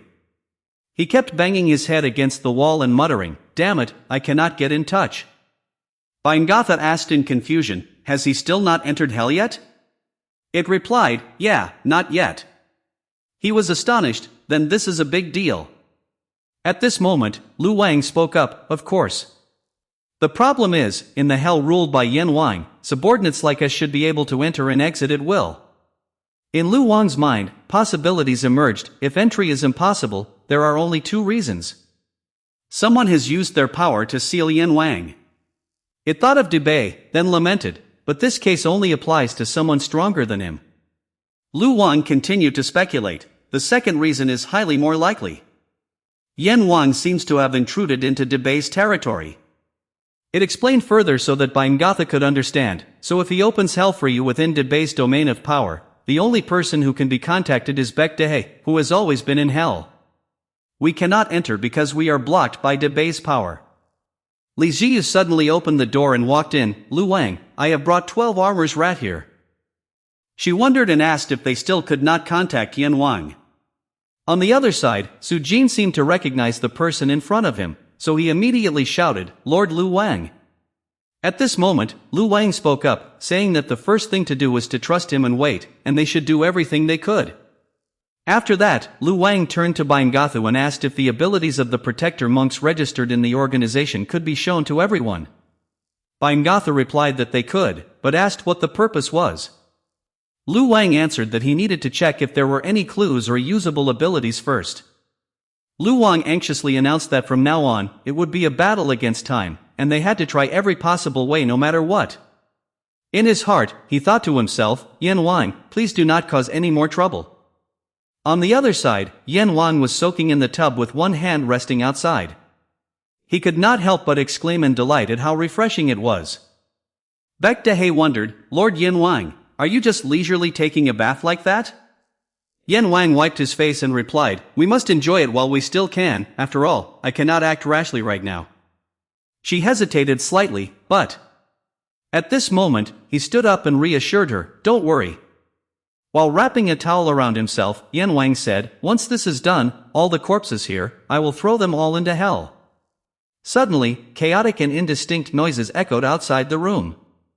Inside, Yan Wang also quickly noticed and thought to himself, it's so noisy outside, they seem to be in a panic. Hurried footsteps echoed. He stepped forward to open the door and was secretly astonished to find no guarding corpses outside. A faint scent wafted past, catching Yan Wang's attention. He looked in the direction of the scent and realized it was the smell of blood. Yan Wang followed the scent and opened the door to enter that room. Upasada appeared out of nowhere and spoke up, I came to serve your bath, but there was no one in the room. I was wondering where you had gone, and what do I end up seeing? She placed her hand on his shoulder and exclaimed, if you have a plan to escape, stop it, the feeling is truly thrilling. Before their eyes was the sight of Baiyu chained up, her entire body covered in lingering bloodstains. Upasada's voice continued to echo, I prepared this very elaborately. How is it? Would you like to have a little heart-to-heart talk? Her eyes now showed a clear look of anticipation as Upasada's voice rang out, as if exposing his true identity, Lord Yan Wang. She stood behind him, twisting her body and asked, how do you like it, the miserable sight of Miss Baiyu here? Yan Wang remained silent. Upasada continued to show her curiosity, aren't you curious about how I recognized you? After all that effort to hide.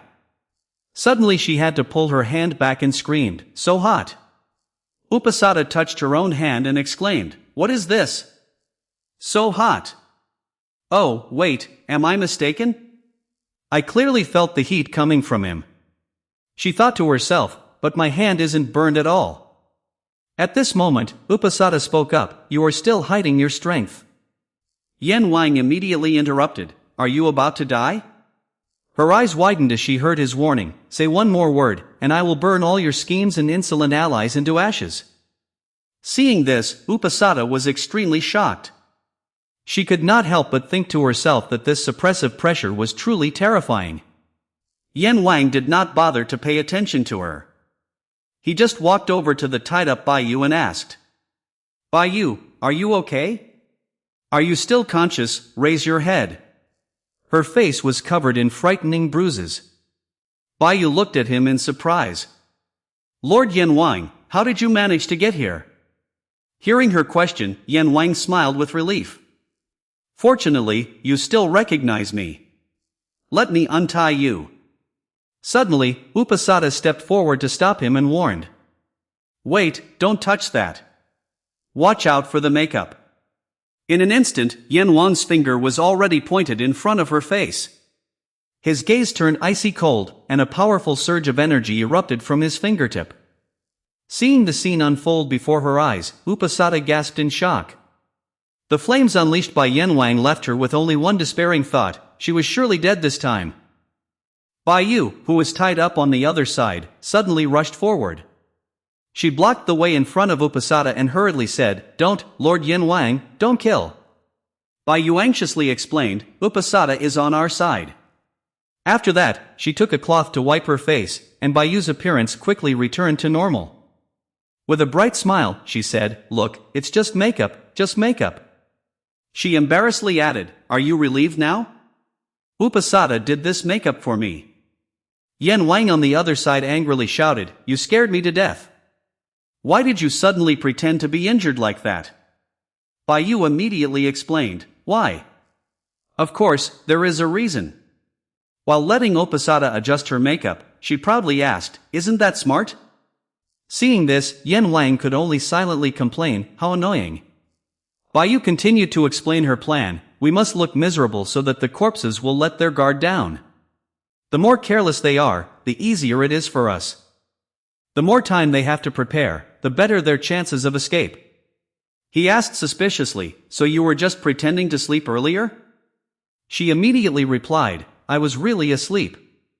Bai Yu stretched and lamented that the workload at the organization was countless, so it had been a long time since she had slept so well. Yan Wang thought to himself, "Do not make that satisfied face." At this moment, Bai Yu hugged Upasada beside her, thanking her for the hard work. Upasada sobbed and choked, "Sob, Lady Bai Yu." She sighed, "Sigh, Lord Yan Wang is as scary as a boogeyman." Bai Yu could not help but speak up. "He is a bit clueless in real life, but when he gets angry, he is extremely terrifying." Hearing this, Yan Wang spoke up, "Are you kidding me? Anyway, how do you plan to escape from here?"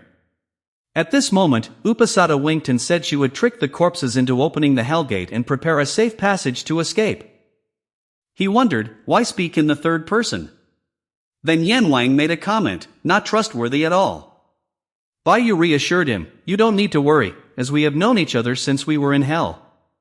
She also praised that, furthermore, Upasada is a commander nicknamed the Dictator, which is why she was assigned to manage this assembly house too. After that, Bai Yu turned to Upasada and said, "All right Upasada, I'll rely on your support again next week." She excitedly replied, "Yes, just leave it to me." Yan Wang suddenly spoke up, "I am not going." Hearing this, Bai Yu was shocked. "What did you say? Are you really planning to go to Debay's place?" He still maintained a calm expression and replied, "I came here for that very purpose.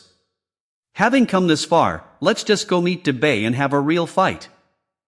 She could not understand, "But isn't it still a bit too early, as your sword has not been charged with soul energy yet?" Yan Wang reassured her, saying there was no need to worry. At this moment, he turned his face with absolute confidence, "Because I am Yan Wang." In her heart, she secretly thought that Yan Wang was incredibly cool. Suddenly, a loud shout echoed from outside, "Master Goblin Ivan, something big has happened." Goblin Ivan immediately instructed Bai Yu, saying, "Miss Bai Yu, the living corpses are here, let's get back into character." Startled, she replied, "Ah, I understand." Watching the two of them leave, Bai Yu softly reminded them, "Then, according to the plan, I will escape in a week, please take good care of yourself." Yan Wang turned back and said to her, "I will end everything soon, so rest assured." A moment later, Goblin Ivan also quickly stepped outside. He asked the living corpse in a loud voice, "What is the matter?" The corpse bowed and reported, "Reporting to you, the assembly house wants to establish contact with us." By this time, Bai Yu had already bound herself with heavy chains. Looking outside, her eyes captured the image of Yan Wang remaining completely calm and composed, as she silently thought about him. Absolute trust was clearly written on Bai Yu's face. That was right, she just had to believe, no matter what, Yan Wang would make it happen. She gently closed her eyes and sighed, noting that so far, everything was still going according to plan. The scenery outside the main hall appeared along with Bai Yu's stream of thoughts, and there would be no further variables. The scene shifted to the Black Rope Hell, where the two brothers, Fire Demon and Huazi, were extremely anxious. This was a disaster, a massive disaster.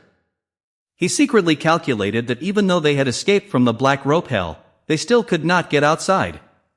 What would happen if Yan Wang managed to reach Lord Debay?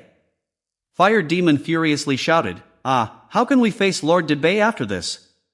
Standing beside him, Hua Zi spoke in irritation, just shut up for a moment, brother, I don't.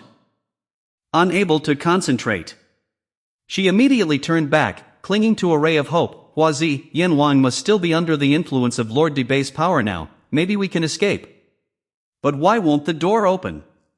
She screamed, that is only a possibility, just a possibility. Veins popped on her face, it's not certain because I don't know what to do if someone possesses powers similar to Yin Wang. Hua Zi continued, my power alone is still not enough. However, before she could finish her sentence, she suddenly realized with astonishment that a door was opening in front of her. Fire Demon was overjoyed to see this. It's open. The door is open. Well done, Hua Zi, I didn't trust you in vain. Hearing that, she hesitated, it wasn't me who opened it. Fire Demon also became confused, could it be Lord Debay? Hua Zi next to him immediately replied that this power did not belong to Lord Debay either. At this moment, he began to worry, you didn't do it, Lord Debay didn't do it, so who on earth is opening the door? The scene shifts to a news broadcast. Here is the news, it has been a week since the violent cases involving those of the Year of the Snake stopped. Many conflicting opinions in academic circles have been raised, with some believing that everything is gradually returning to normal. The TV was turned off at this point, but the reporter's voice still echoed, or on the contrary, this is the calm before the storm. Bingatha sat gloomily, yeah, now stories about the 12 armors are spreading all over the media again, it's truly crazy. He glanced slightly at the opposite side, Li Jiyu at this time was still concentrating on her work on the computer. Bingatha wondered, Miss Jiyu, is this of any use? She asked back in confusion, what is it? He looked at the stack of documents in his hand and explained, investigating from those documents, although this is the only thing we can do now, will investigating the telekinesis of all the protector monks like this help us find that traitor? Li Jiyu smiled and raised her head, you seem to like Miss Baiyu a lot, don't you? Bingatha immediately startled and jumped back upon hearing this, stammering, well, that matter, how did you know? His face flushed red, wait a minute, am I that obvious? Hearing those words, Li Jiyu couldn't help but chuckle, extremely obvious, I see you always looking anxious and worrying about Miss Baiyu so openly. In the end, Bingatha could only back down, please keep this a secret from Baiyu for me. Li Jiyu immediately nodded in agreement, I know. A look of amusement was clear on her face, but she still tried to act tough, I don't like meddling in other people's love lives. In her heart, Li Jiyu was full of silent thoughts, that's a lie, this is so interesting, so extremely interesting. Bingatha could only repeat, remember not to say anything to Baiyu. Li Jiyu immediately reassured him, yes, don't worry about it. At this moment, he could only sigh in frustration, having been caught red-handed. Bingatha stood up and said, I'm going out for some fresh air and will be back shortly. Li Jiyu quickly replied, yes, please be careful. The elevator then went up to the top floor. Bingatha was shocked to see Lu Wang and Su Jin standing there as soon as he stepped up. Witnessing that scene, he immediately grew angry. He spoke up, oh, I thought you were reviewing the documents. What are you doing on the rooftop like this? Lu Wang then began counting aloud, 350, 351. You came at the perfect time, Bingatha. Look. Confused, he asked, look at what? Looking at the people below? Bingatha also peered down, becoming even more puzzled. Many people are sitting huddled together, is there an issue with that? Lu Wang replied with an awkward expression, the problem is not just one or two people. He then gazed down below. Just counting this area briefly, there are already 351 people. All of them are cowering on the ground, squatting down together with their heads lowered. Lu Wang thought to himself, this feels so uneasy, something must be happening. Suddenly, a massive space portal appeared from high above. Shifting to another scene, a voice rings out, the space is splitting open. If it is not a human. Fire Demon angrily points at it, then who on earth did this? She softly replies, how would I know, but with this kind of power? Hua Zi screamed, all I know is that someone with a status equal to Yin Wang is unleashing their power here. Both of them turned their heads simultaneously when they heard a loud cry, "Ah, help me, ah!" Terrifying screams echoed from inside that spatial gateway, and then the spatial vortex looked as if it was about to close. Suddenly, a hand reached out from within, grabbing straight at Fire Demon who was standing nearby, leaving him utterly confused as he uttered, "Eh?" On the other side, Lin Juzheng had returned to the gathering house of the 12 armors. Before his eyes was a sea of fire enveloping the entire area. In his heart, Lin Juzheng had only one horrified thought: what on earth is this? At the same time, a heavy cough resounded, cough. Lin Juzheng was astonished to realize that person was still alive, sitting in the corner of the wall and coughing violently. "Elder, is that you?" He immediately ran over to ask, "Are you all right?" The other guy coughed softly, pointed his finger, and said, "Lord Lin Juzheng, that guy is inside." Lin Juzheng quickly looked in the direction he was pointing. The man then drew his last breath and said, Be careful." After that, he immediately broke open the door and rushed inside. The scene within was extremely chaotic. The person was sitting on a chair, playing with something in his hand, and spoke up, "You're back just now?" This was Kim Sion. He squeezed the object in his hand tightly and asked, "Did you bring any fruit, Mr. Bandit?" Lin Juzheng, witnessing the scene before his eyes, shouted angrily, 12 armors see, what on earth are you doing?" Kim Sharon's face darkened as he muttered, "What's the big deal?" Looking at the object in his hand, he added, "This is just a light snack." Then, Kim Sharon took a sharp bite into the gruesome object in his hand. "As for the main course, it would probably take about 1,000 people to satisfy my hunger." Lin Juzheng was thrown into utter panic. This guy was insane, talking about eating how many more people? Chewing on the object, he asked, "What is it?" With his mouth covered in blood, Kim Sharon sneered, "Is this your first time seeing a human eating a corpse?" Lin Juzheng's mind was filled with pure dread. A human? There was no way a human could be like this, and the 12 armors certainly could not. He wondered, what on earth is this guy?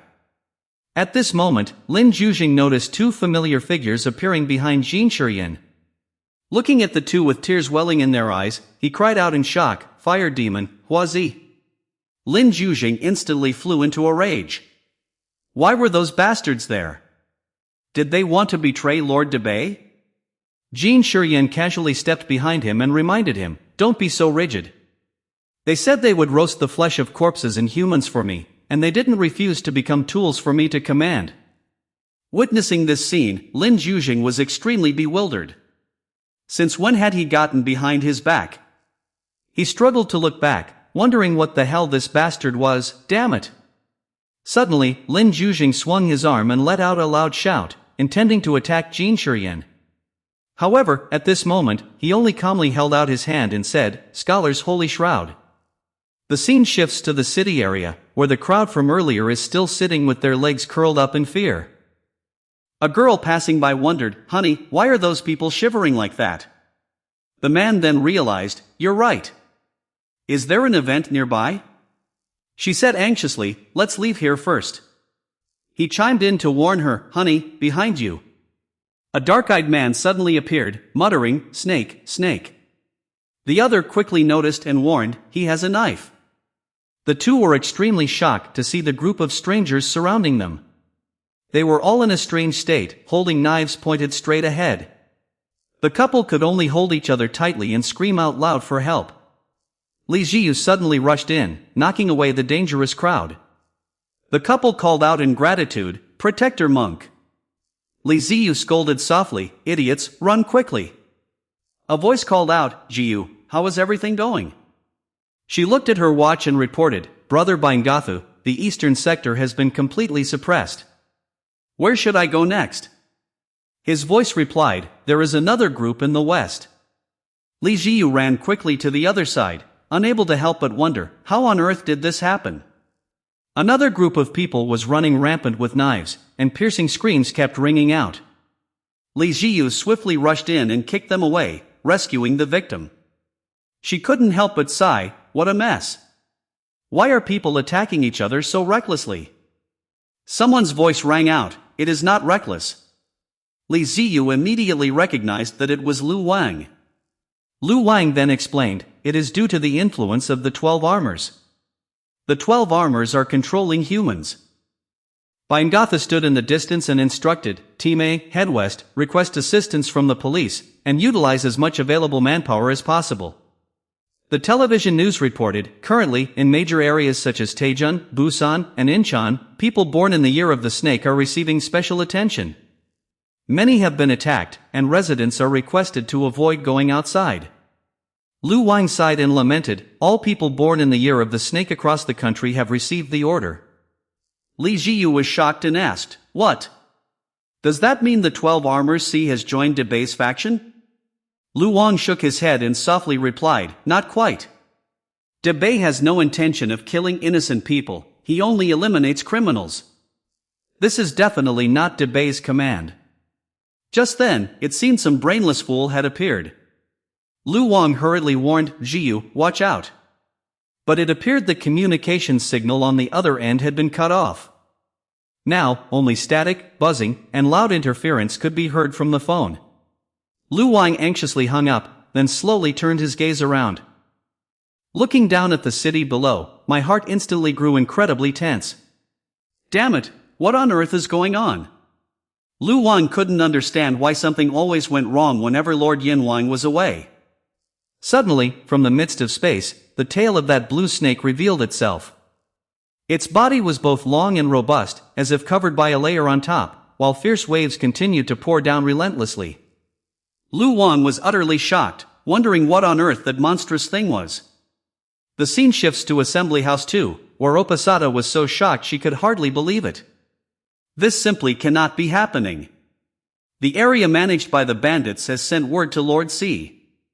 We will arrange a convoy, so please wait in a safe place for now. Upasada looked at Yen Wang, who remained completely calm in front of her, and whispered in her heart, Lord Yen Wang. The scene shifts to the corpse camp, where Debei was currently sitting and listening to Xianwu's report. Currently, 3 of the 12 armors have been secured. As for the rest, he suddenly hesitated and asked, Lord Debei? Only then did Debei turn his head to look over, a hint of emotion flashing in his eyes. A cold aura appeared. Yen Wang and Debei seemed to exclaim at the same time, it's here.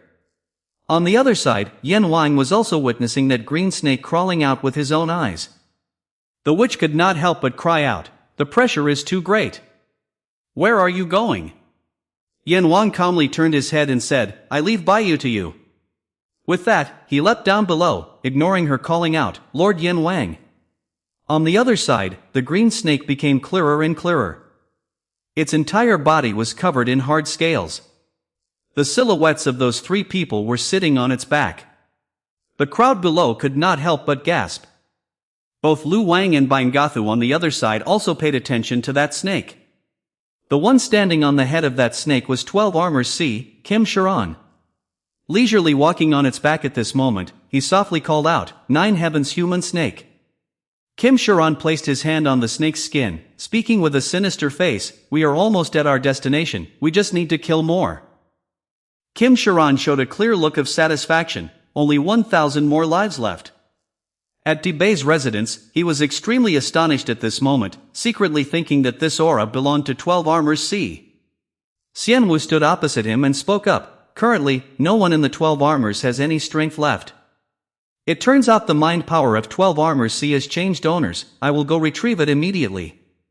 Debei tapped lightly on his knee, not uttering a single word. Xianwu was slightly surprised by his hesitation, then asked, do you think I cannot defeat him? Debei suddenly asked, Xianwu, to you, who is the strongest among the 12 armors?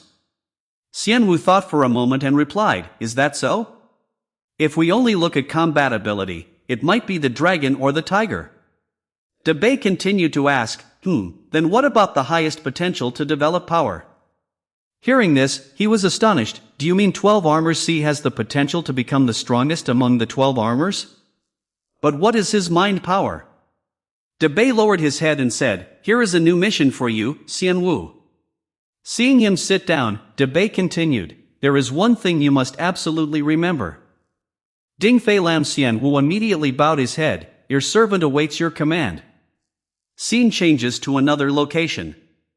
The Nine Heavens rock serpent was crawling out of the spatial portal, lowering its body to bring the three people on its back down to the ground. The entire street was deserted at that time, with not a single soul in sight. The giant Nine Heavens rock serpent possessed sharp, cold eyes. In a certain alley, a mother was trembling, tightly clutching her child in her arms. Fire Demon turned toward them and asked Kim Sharon if he was hungry yet. He continued, "Your subordinate just saw a few humans who look very fresh." Kim Sharon suddenly called out, "Fire Demon." He turned his head and coldly said to him, "You probably think I'm easy to talk to, huh?" Fire Demon immediately understood, bowing to apologize. "Your subordinate apologizes, it won't happen again next time." Kim Sharon then casually warned, "If there is a next time, you are dead meat." Fire Demon could only stand there in embarrassment, cursing the bastard in his heart. Flashback to the time before when Kim Sharon was having a meal and asked, "Does that person want to be my subordinate?" Fire Demon hurriedly confirmed, yes, that is correct." Huazi hearing this was puzzled. "What are you saying, senior brother? We only serve Lord Debay." He quickly cut in, Shut your mouth, you fool. We have to survive first." In his mind, Fire Demon thought, "Look at that crazy bastard, he is eating a corpse's heart alive." He whispered in explanation, "Do you want to become his dinner right now? Stalling for some time will allow us to escape, so first, we must endure." At this moment, Kim Sharon asked, "Fire Demon, Huazi, are you brothers?" Fire Demon immediately replied, "Yes, that is correct. You can address us however you like, sir." He was slightly surprised. This is the first time a corpse has dared to ask to be my subordinate. He also hesitated. Wouldn't it be better to just capture and eat them right away? Fire Demon thought to himself, what a crazy psychopath. Then he flattered, "One look and I know you are a gourmet. One look and I can tell you have excellent taste in food." Fire Demon helped Huazi bow down with him. He spoke up, "Our brothers can use fire, and our magnificent cooking methods are very suitable for you. When you have a feast, your subordinates will be right beside you to grill it perfectly." The guy pointed at the girl next to him and said, "Even Huazi can open a door to anywhere you want." At this moment, Kim Sharon took something out of his mouth and said, That sounds okay. Since I am full anyway, I will accept you." He handed it to the Fire Demon and said, "Swallow it." The guy asked in confusion, "What is this?" Kim Sharon then informed him, "My gastric juice." The Fire Demon had no choice but to swallow it. At this time, he explained, "If you do not regularly drink the neutralizer that I give you, my gastric juice will melt your body and kill you from the inside." Kim Sharon smiled casually, "There must be enough guarantee to build trust, right? But then, if you don't want to, that is fine too." His eyes gleamed with a sharp, cold look. "Having one or two more corpses will still fit inside my stomach anyway." Returning to the present, the Fire Demon looked at the person in front of him and... I think at that time there was really no other choice. Did I do the right thing? Kim Sharon suddenly turned around and said, "With those two eating too much earlier, we need to digest it a bit. Open the door, Huazi." Huazi hesitantly asked, "Where do you want to go, sir?" He coldly replied, "I don't really know, just somewhere warm and a bit humid." Suddenly, a glowing red energy appeared in the sky. Kim Sharon also quickly realized that something was rushing toward them. That red energy was none other than Yan Wang rushing here at high speed. He directly struck down with a blow, but Kim Sharon quickly blocked it. The collision between both sides made everything around seem to shatter. A violent explosion suddenly erupted. Seeing this scene, the two brothers Fire Demon and Huazi cried out in shock, "Yan Wang!" Both of them secretly thought he should have been at the assembly point. One of them shouted, "Why is he here?" The confrontation on the other side also paused. Kim Sharon's figure quickly became clear behind the smoke. In the midst of the dust, standing opposite him was Yan Wang with a steady posture. Both sides remained in a tense standoff. Yan Wang silently thought to himself that because of this pungent smell of blood, he had to put his current work aside. In the distance, Kim Sharon looked at him with an extremely cold gaze. Yan Wang stared at him, wondering what on earth was going on. He quickly realized that this mortal was wearing the Shroud of 12 Armors C. Surrounding Kim Sharan were abundant streams of energy. Yan Wang felt secretly annoyed by the lingering scent of blood, wondering how many lives had been lost by his hands. Then, he asked, "Did 12 Armors C pass down the shroud to you?" Suddenly, the Nine Heavens human serpent behind Kim Sharan opened its mouth wide, taking Yan Wang slightly by surprise. It instantly lunged forward at him. Seeing this, Kim Sharan whispered, "Ah, so you know my master. The two of you will soon reunite." He pointed to himself and explained, "What I mean is, inside my stomach." Immediately, the Nine Heavens human serpent aggressively attacked toward. On Yan Wang's side, a thick cloud of dust was kicked up, rushing straight toward him. The head of the Nine Heavens human snake slammed violently into the ground. Watching the scene, Fire Demon hesitated, while Kim Sharan stood still, watching. He suddenly spoke up, "This is the first time I've met an acquaintance of my master. Are you also one of the 12 Armors? This is truly unexpected." Approaching, Kim Sharan pressed further, "Do you also possess the power of 10,000 thoughts?" Then, his expression turned sinister. "Actually, never mind. How about I just swallow you to find out?" At this, Kim Sharan called out to Fire Demon, "Roast this guy, I need to eat him right away." But a voice suddenly rang out, taking him by surprise, "How dare you even open your mouth to call him master?" Looking at Yan Wang in the distance, Kim Sharan was shocked. "Still alive?" Yan Wang let out a soft breath. Yan Wang continued, "You dared to devour the person who raised you and steal all his power of 10,000 thoughts?" Kim Sharan calmly replied, "Why ask something so obvious? Or is this your first time seeing someone devour their own master's soul?" The corpse eater, Yan Wang's eyes filled with murderous intent. "No, I saw him rush toward the boy without saying another word." Yan Wang swung a powerful fist up and said, "It's been 10,000 times already, you wretched sinner." Yan Wang threw a punch, but Kim Sharan opposite him just glanced slightly without any fear. Immediately after, Yan Wang's fist was covered in a powerful layer of energy. Kim Sharan's eyes seemed to darken at this moment, showing a hint of surprise. He only needed to tilt his head slightly to dodge the incoming punch from Yan Wang. Looking at the person in front of him, Yan Wang silently thought, as expected, this guy has pretty good dodging skills. At the same time, the giant heavenly snake also quickly rushed toward Yan Wang. It opened its mouth wide, baring its fangs to attack him. Yan Wang angrily swung his fist forward and cursed, "Damn snake." His punch successfully struck the middle of the snake's body. It opened its mouth wide in pain, seemingly crushed hard onto the ground by Yan Wang. 1. The Nine Heavens human serpent suddenly flew towards him, catching him off guard. The tail of the Nine Heavens human serpent immediately swept toward him, while at the same time, Kim Sharan also rushed forward to attack Yan Wang. He blocked the attack in the blink of an eye. Yan Wang's other hand continued to throw a punch towards him. Kim Sharan opposite him was not outmatched either, as he manifested a stream of green energy on his hand, and the drop of energy emitted smoke as soon as it hit the ground. Seeing this, Yan Wang was surprised to realize it was poison. His punch struck, but Kim Sharan easily dodged it. In his heart, Yan Wang thought to himself that he was immune to this poison, so it was not a big deal. He continued to ponder, but something was highly suspicious, as the opponent did not really want to fight. A stream of thoughts arose in Yan Wang's mind. What is it? What is this uncomfortable feeling? At this moment, he spoke up and asked him, "Are you hiding something, Kim?" Kim Sharan then opened his mouth, revealing a stream of syrup trickling down. He said, "All right then, it seems. Those who have never seen my master's mind power." In just a blink of an eye, Kim Sharan vanished from his spot.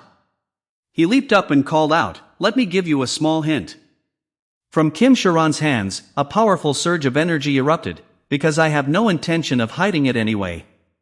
He opened his mouth and yelled, "Lin Zhuzheng." Yan Wang was extremely shocked to witness this. Kim Sharan's technique instantly struck down, crushing the mountains, as he let out an incredibly sinister laugh. Yan Wang calmly blocked the attack and spoke with disdain, "So this is the stolen mind power? Do you have any idea who you are showing off in front of right now?" But he was quickly taken aback when he heard Kim Sharan ask, "You are Yan Wang, right?" Yan Wang froze for a moment, utterly bewildered. How did you? Kim Sharon, however, remained utterly composed and continued to unleash his attacks. The strike shot forward, but fortunately, Yan Wang managed to dodge it in time. He tilted his head, causing the blast to fly far away. Kim Sharon's voice rang out defiantly. Among the mind powers I have consumed, there is an ability. Reading other people's thoughts, are we? Kim Sharon's eyes darkened at this moment. And my subordinates said the same, that you are a Yan Wang who is tough against the strong. He continued. But merciful to the weak. At this moment, Yan Wang seemed to realize something. Kim Sharon's attack was aiming at the woman holding her child behind him. Yan Wang turned his head back in absolute shock. That strike had already closed in on the woman's position.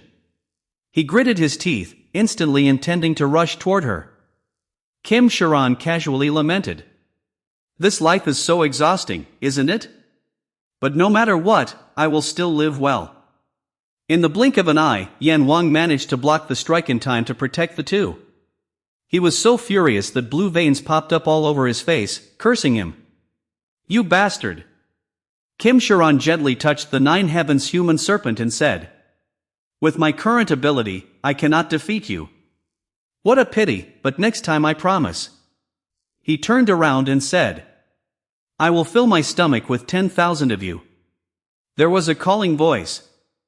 The words rang out. Yan Wang's entire body on the other side was filled with a murderous aura, powerful energy currents wrapping around him.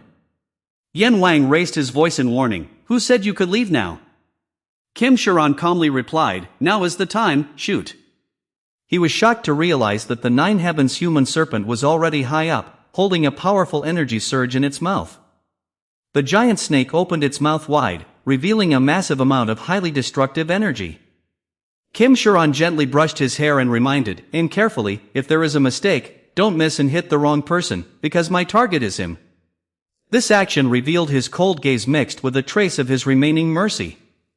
Instantly, the energy inside the nine heavens human serpent's mouth burst forth in all directions, dividing into countless target paths. Those energy streams dispersed everywhere, raining down one after another from above upon the group below. The crowd below also noticed something unusual at this moment, looking up at the sky in suspicion. A series of toxic streams from midair were pouring down. Pouring down like torrential rain, Kim Sharon stood on the body of the nine heavens human serpent, softly reminding, do your best, okay? He then curled his lips in a sneer, but no matter how hard you try, you can never save all living beings. Ignoring Kim Sharon's unpleasant attitude, Yan Wang softly replied, no. He rushed forward and said, I will save everyone. The other guy didn't care about Yan Wang's words, only uttering a sigh, we shall see. As Kim Sharon was about to leave, Yan Wang suddenly called out, sinner.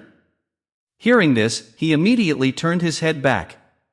Yan Wang's eyes at this moment were filled with murderous intent as he slowly said, next time we meet. Blue veins bulged on Yan Wang's face as he added, I will directly punish you, whether you cry or beg. Hearing this, Kim Sharon froze for a moment. Immediately after, his face showed clear anger, just try it, you fool. Streams of energy continued to pour down at extreme speed over a wide area. Yan Wang took a deep breath, then roared out loud, Lu Wang. In the distance, Lu Wang seemed to hear his call and was completely startled. He wondered in confusion, Lord Yan Wang?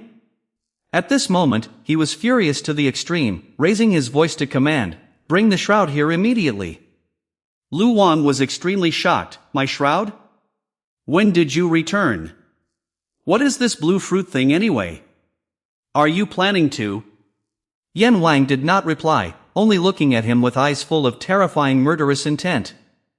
Understanding the hint, Lu Wang immediately dashed off, thinking to himself, alright, just trust him, he must have a reason. This level of seriousness from Lord Yan Wang reminds me of the old days. In Lu Wang's mind, the scene from years ago appeared when he was thrown down to the mortal realm. Something like this had only ever happened once. In just a brief moment, Lu Wang had arrived at Yan Wang's side, explaining with difficulty, but Lord Yan Wang, my shroud has side effects, as you well know. He didn't care at all, merely glaring and saying, take as much as you want, my memories. Lu Wang quickly transferred the shroud to him. The streams of memories about Baiyu in Yan Wang's head gradually cracked, and finally shattered completely, which was nostalgia. Lu Wang thought to himself at this moment, regarding his telekinesis, as long as he accepted paying with his body, Yan Wang would gradually transform, ignoring karma, and anything could be reversed. He continued to think about those memories. The memories that make up Yan Wang are disappearing at a terrifying speed. Lu Wang screamed in panic, "Lord Yan Wang, stop! Don't wipe them all out like that!" On the other side, Yan Wang was struggling immensely. In his heart, he thought, erasing this much memory, just for 1 second. Yan Wang looked towards the people about to be hit, only then can I master Huaigu. That little boy was innocently eating candy, looking at the thing about to rush towards him. An old, weak man was also targeted by that thing. The patient lying in the room could not escape Kim Sharan's sight either. In Yan Wang's head, his words echoed, "You can't save all living beings anyway." At that moment, he showed a smug face, "I'm sorry, but just 1 second is more than enough." Yan Wang shouted out loud, "I offer all my memories to return as my true self." The energy flowing into his body at this moment grew larger and larger, gradually condensing and enveloping everything. Yan Wang laughed aloud and spoke, "In just a moment, the entity present here." He looked toward the innocent people who were being targeted. A mystical dark red entity manifested along with his words, "Is me." His eyes revealed the cold, empty look from 300 years ago. Afterward, Yan Wang returned to his strongest state. The beams of light shining down on where he stood further highlighted the gloomy atmosphere. Yan Wang nonchalantly created a technique from his fingertip, named the silkworm. A silkworm enveloped in energy appeared, possessing a massive body and fully prepared to complete its task. Instantly, a barrage of Yan Wang's energy shot out. Each stream spread in all directions, resembling silkworm threads. The poison that was about to touch the little boy had been destroyed. The poison approaching the patient was no exception. Finally, the droplets of poison closing in on the elderly people were also eliminated. Yan Wang calmly looked down at the crowd below. His entire body still radiated a powerful source of energy. Yan Wang's face suddenly darkened as he clicked his tongue. He could not help but sigh, even a single second feels too long. Transitioning to Assembly House 2, Demoness Chat was silently staring in the direction Yan Wang had just departed. She softly called out, "Lord Yan Wang." In her heart, she wondered what was happening. Demoness Chat recalled the image she had just witnessed and muttered to herself, "Could it be that snake?" She was extremely anxious, wondering what on earth was happening and needing to quickly report it to Miss Baiyu. However, as she turned around, Upasada was shocked to find a weapon pointed straight at her face. She asked in confusion, "What is this? Aren't you going to clean up?" The man then spoke up, "You just mentioned Lord Yan Wang earlier, I heard everything." As expected, he is not the 12 armors rat.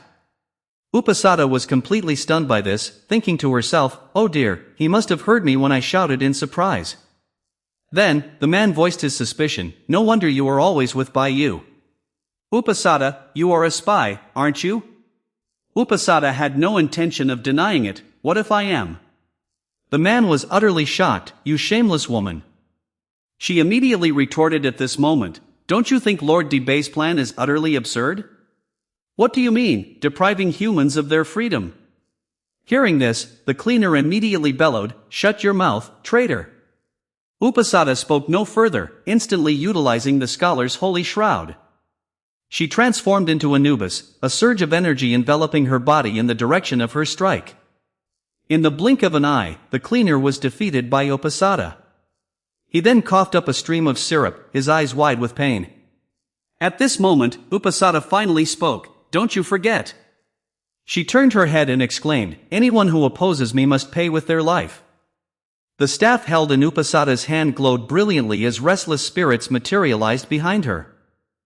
Those souls actively flew over, quickly rushing to gather around the cleaner.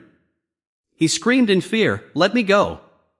"Humph, Demoness Chat, you will soon suffer the consequences." Hearing this, Demoness Chat calmly replied, "Me? I only stand on the side I believe is right." The crowd of souls immediately tore the cleaner apart, causing him to let out agonizing, resounding screams. Inside, Baiyu was extremely shocked upon hearing this sound. She couldn't help but wonder, what is that sound? What is happening outside? Demoness opened the door from the outside, stepped in, and urged, Miss Baiyu, escape from here quickly. Hearing this, she softly gasped, Demoness. After a moment, Baiyu understood, so that is how it is. Demoness added, I have dealt with that sharp-eyed guy, but it is only a matter of time before we are discovered by the others. She pulled Baiyu along, go this way, I will try to trick the gatekeeper. Baiyu asked anxiously, where is Lord Yen Wang gone? Demoness gently explained, he pursued 12 armors C, so he is currently in the mortal realm. Baiyu sighed softly, everything has become so chaotic, hasn't it? Demoness said awkwardly, I am sorry, I have had too many shortcomings.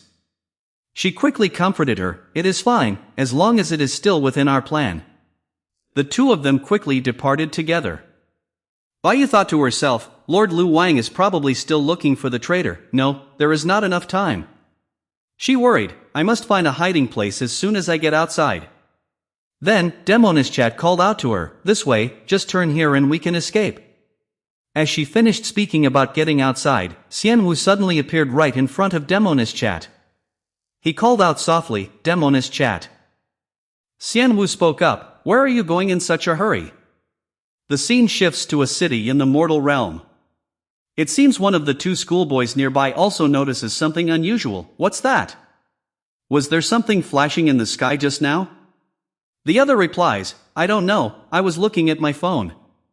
Suddenly, a man appears to their bewilderment, making groaning noises. What is wrong with that uncle? He seems to have gone mad, rushing forward with a knife to stab them, causing the two schoolboys to scream in terror. Ah! He has a knife. A surge of energy flashes past, causing the man to stop instantly. It turns out Li Jiyu intervened just in time and shouted, run!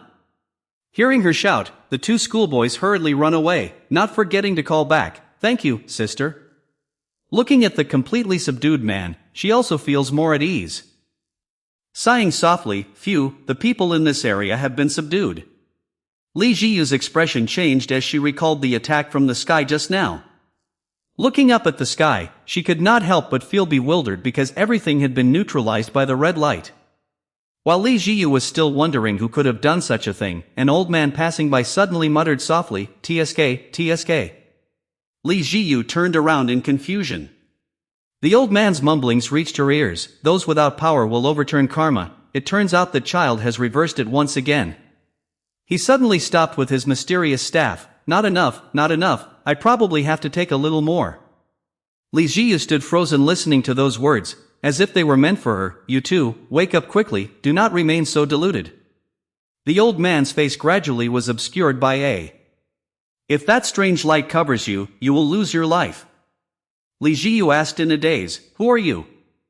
Yen Wang suddenly appeared beside her, but she still did not realize it, muttering to herself, so it is Yen Wang. Whatever comes must come. Li Ziyu was immediately frightened out of her wits. Her piercing scream sounded as if it would burst the listener's eardrums. Yet, she still did not lower her voice. Yen Wang, when did you return? Yen Wang secretly sighed, your voice is truly something. Li Jiyu then asked, did you see it just now? She turned her head to look around and muttered, a strange old man. However, the scene was completely empty, without a single soul in sight. Yen Wang thought Li Jiyu was referring to him, so he felt extremely annoyed and grumbled, how outrageous, did you just call me a strange old man? She still asked in bewilderment, didn't you see it? Li Jiyu comforted herself amidst her confusion. Spirits had manifested, but fortunately, he had returned. Suddenly remembering her comrade, she anxiously asked, has Miss Baiyu been saved? You dealt with that giant snake too, right? Before she could finish, Yen Wang interrupted, wait a minute. He smiled awkwardly and innocently asked, who is Miss Baiyu? The scene shifts to an apartment building as the sky turns to a golden hue. Li Ziyu gently placed a glass of water on the table, then silently watched Yen Wang drink. He took a deep, refreshing gulp and exclaimed, this water tastes so sweet. On the other side, Li Jiyu continued to watch his condition warily. Upon hearing the news, Bingatha was also astonished. You're saying Yan Wang lost his memory? How much did he forget? Li Jiyu immediately described everything he had forgotten, such as Miss Bayu's face or his telekinesis, remembering absolutely nothing. Hearing that, he could only feel helpless. Oh my goodness. He pondered and muttered to himself, but then again, he had always been a bit silly before. Hearing this, Li Jiyu became extremely angry and shouted, that doesn't matter. Yan Wang suddenly asked, Jiyu, oh Jiyu, what is that clear blue water flowing from that well? It looks so delicious. She seemed to go crazy, screaming, Yan Wang, it's very dirty, very dirty. Seriously, you forgot far more things than I thought. At this moment, Bingatha thoughtfully analyzed the issue. This must be the consequence after using Lu Wan's scholar's holy shroud.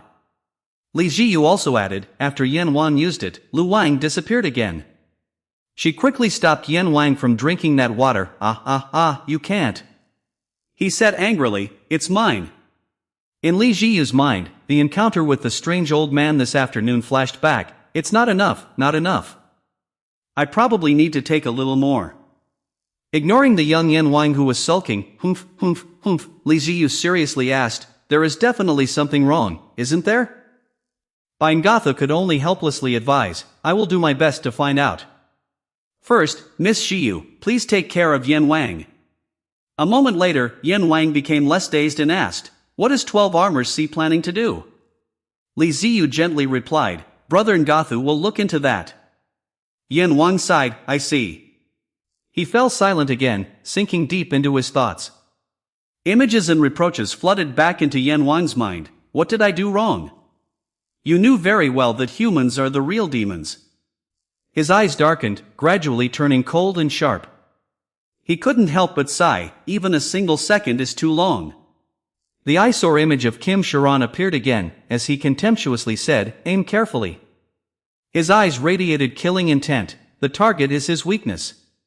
The more he pondered, the more furious Yan Wang became, to the point where the blue veins on his forehead bulged. Killing intent was clearly visible all over his face. It had been a long time since he last encountered such a wicked nature. Unconsciously, he squeezed his hand tightly, causing the water cup he was holding to instantly crack. Was it because hell had been empty for too long? Suddenly, the words of someone echoed in his mind, I am the human king. Yan Wang muttered to himself, no, thinking back to when I was still there. Only when Jiyu's loud call echoed did he snap out of his reminiscence, Lord Yan Wang. Yan Wang startled, dropping the cup, sorry. Li Ziyu still smiled warmly to reassure him, it's alright, as long as you're not hurt. He scratched his head in confusion, sorry, Jiang Lin.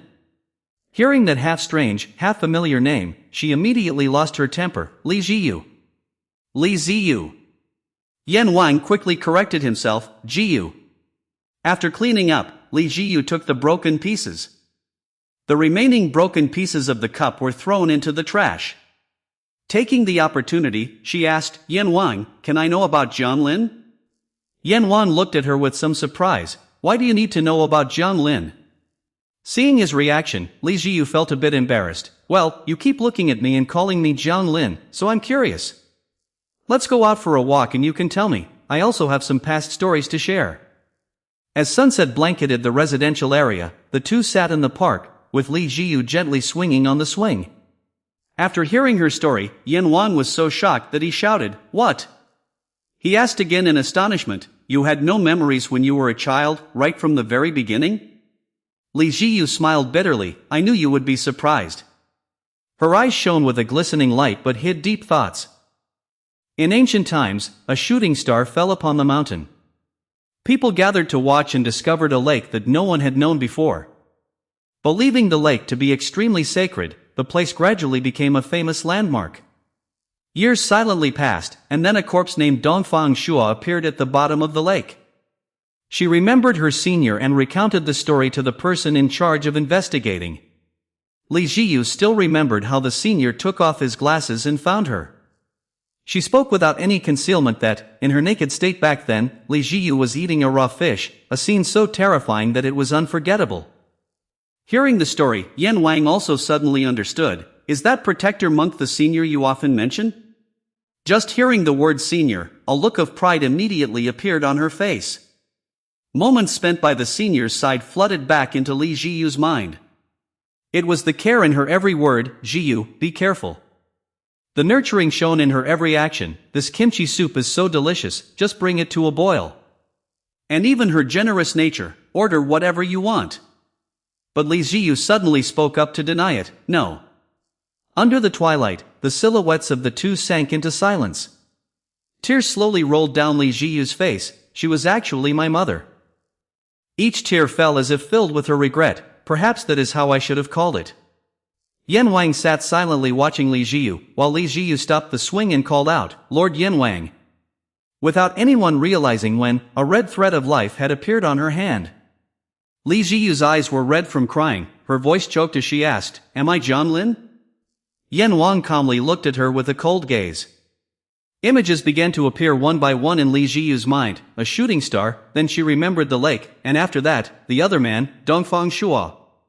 Yan Wang's expression darkened as he thought to himself, if my prediction was correct, and then seriously said, Jiyu, you. Suddenly, a voice interrupted, making Yan Wang confused, just ask Dongfang Shua and you will know. That figure gradually became clear, slowly approaching the two of them without having to go far. Xian Wu elegantly stood in front of them. Long time no see, Lord Yan Wang, he said cheerfully. Lord Debay sent word asking me to help you. Xian Wu lifted his blindfold and made an offer, return the scholar's holy shroud to 12 armors C. Li Jiyu was startled, he was a corpse. A step was quietly taken, his demeanor seemed quite cool. Excitedly, she asked, Excuse me, who are you? He calmly put his hands in his pockets, looking very composed, with a hair color that was also extremely similar to hers. Li Jiyu quietly sensed the faint scent of mint in the air. She raised her head, glancing over with bright eyes, so fast. Xian Wu spoke frankly, I still have doubts about you taking a human as a subordinate and carrying her around like this. Ha, it's impressive enough to surprise me. He asked suspiciously, this girl is only Jiang Lin. Receiving no answer, Xian Wu lowered his voice to a softer tone, I mean no offense, but has she truly been reborn? Yan Wang showed clear annoyance, mind your own business, I can handle my own affairs. He grumbled irritably, stop suddenly appearing and acting close like that. In the end, did you also end up sticking with Debay? He grinned, I didn't have any other choice in the first place, you know.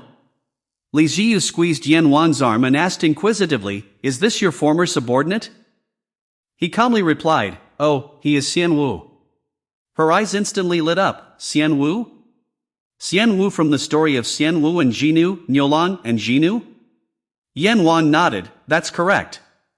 Hearing this, she quickly walked over to him, looking delighted to meet him, nice to meet you, I am Li Jiyu. I didn't expect a character from the story to actually exist. Yan Wang was stunned, what? Do you know him?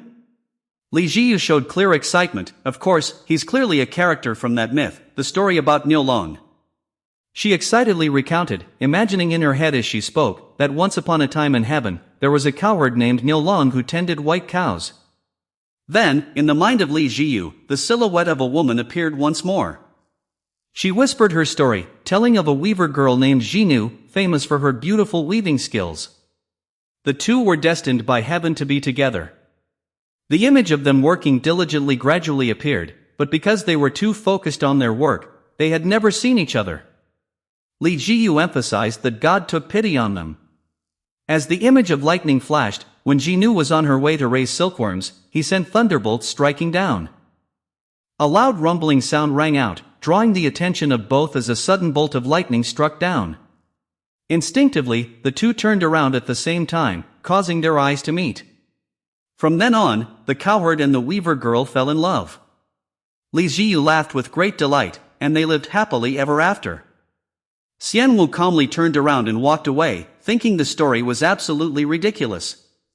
Then, he coldly asked her, did you humans make up stories to that extent?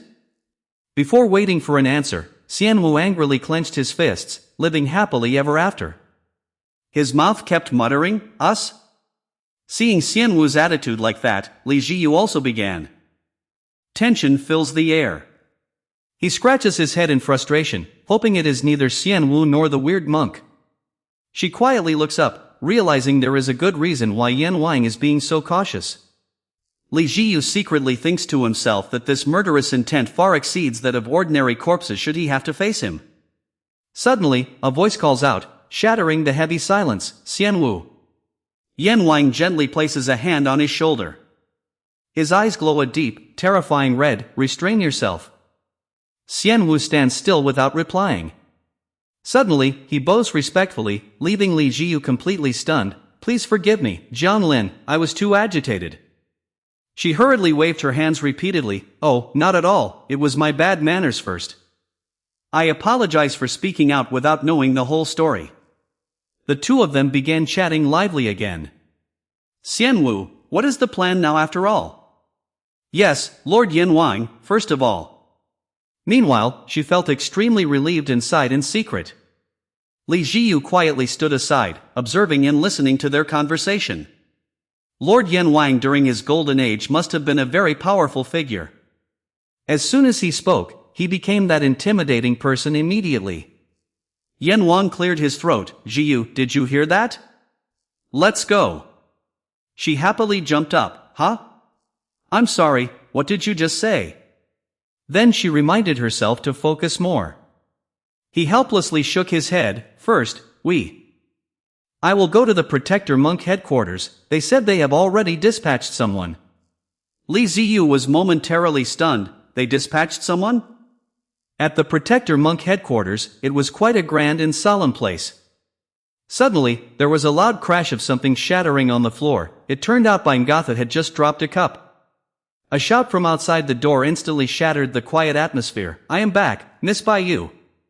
The two greeted each other with joy, making the entire room lively. You are back. My trust in you was not misplaced. Oh goodness, it must have been so hard on you. How did you get back, and how did you escape from those corpses? Ahaha, well, about that. Meanwhile, Upasada and Xianwu were feeling anxious in some corner of. At the building, she whispered, just turn this corner.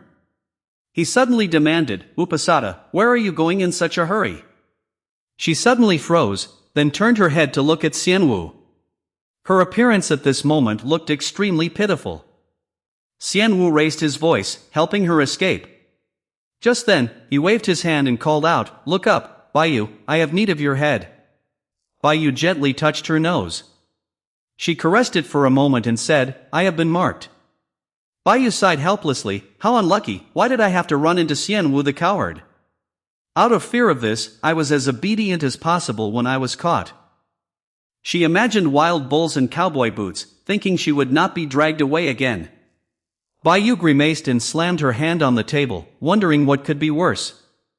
Right at that moment, everyone flooded in.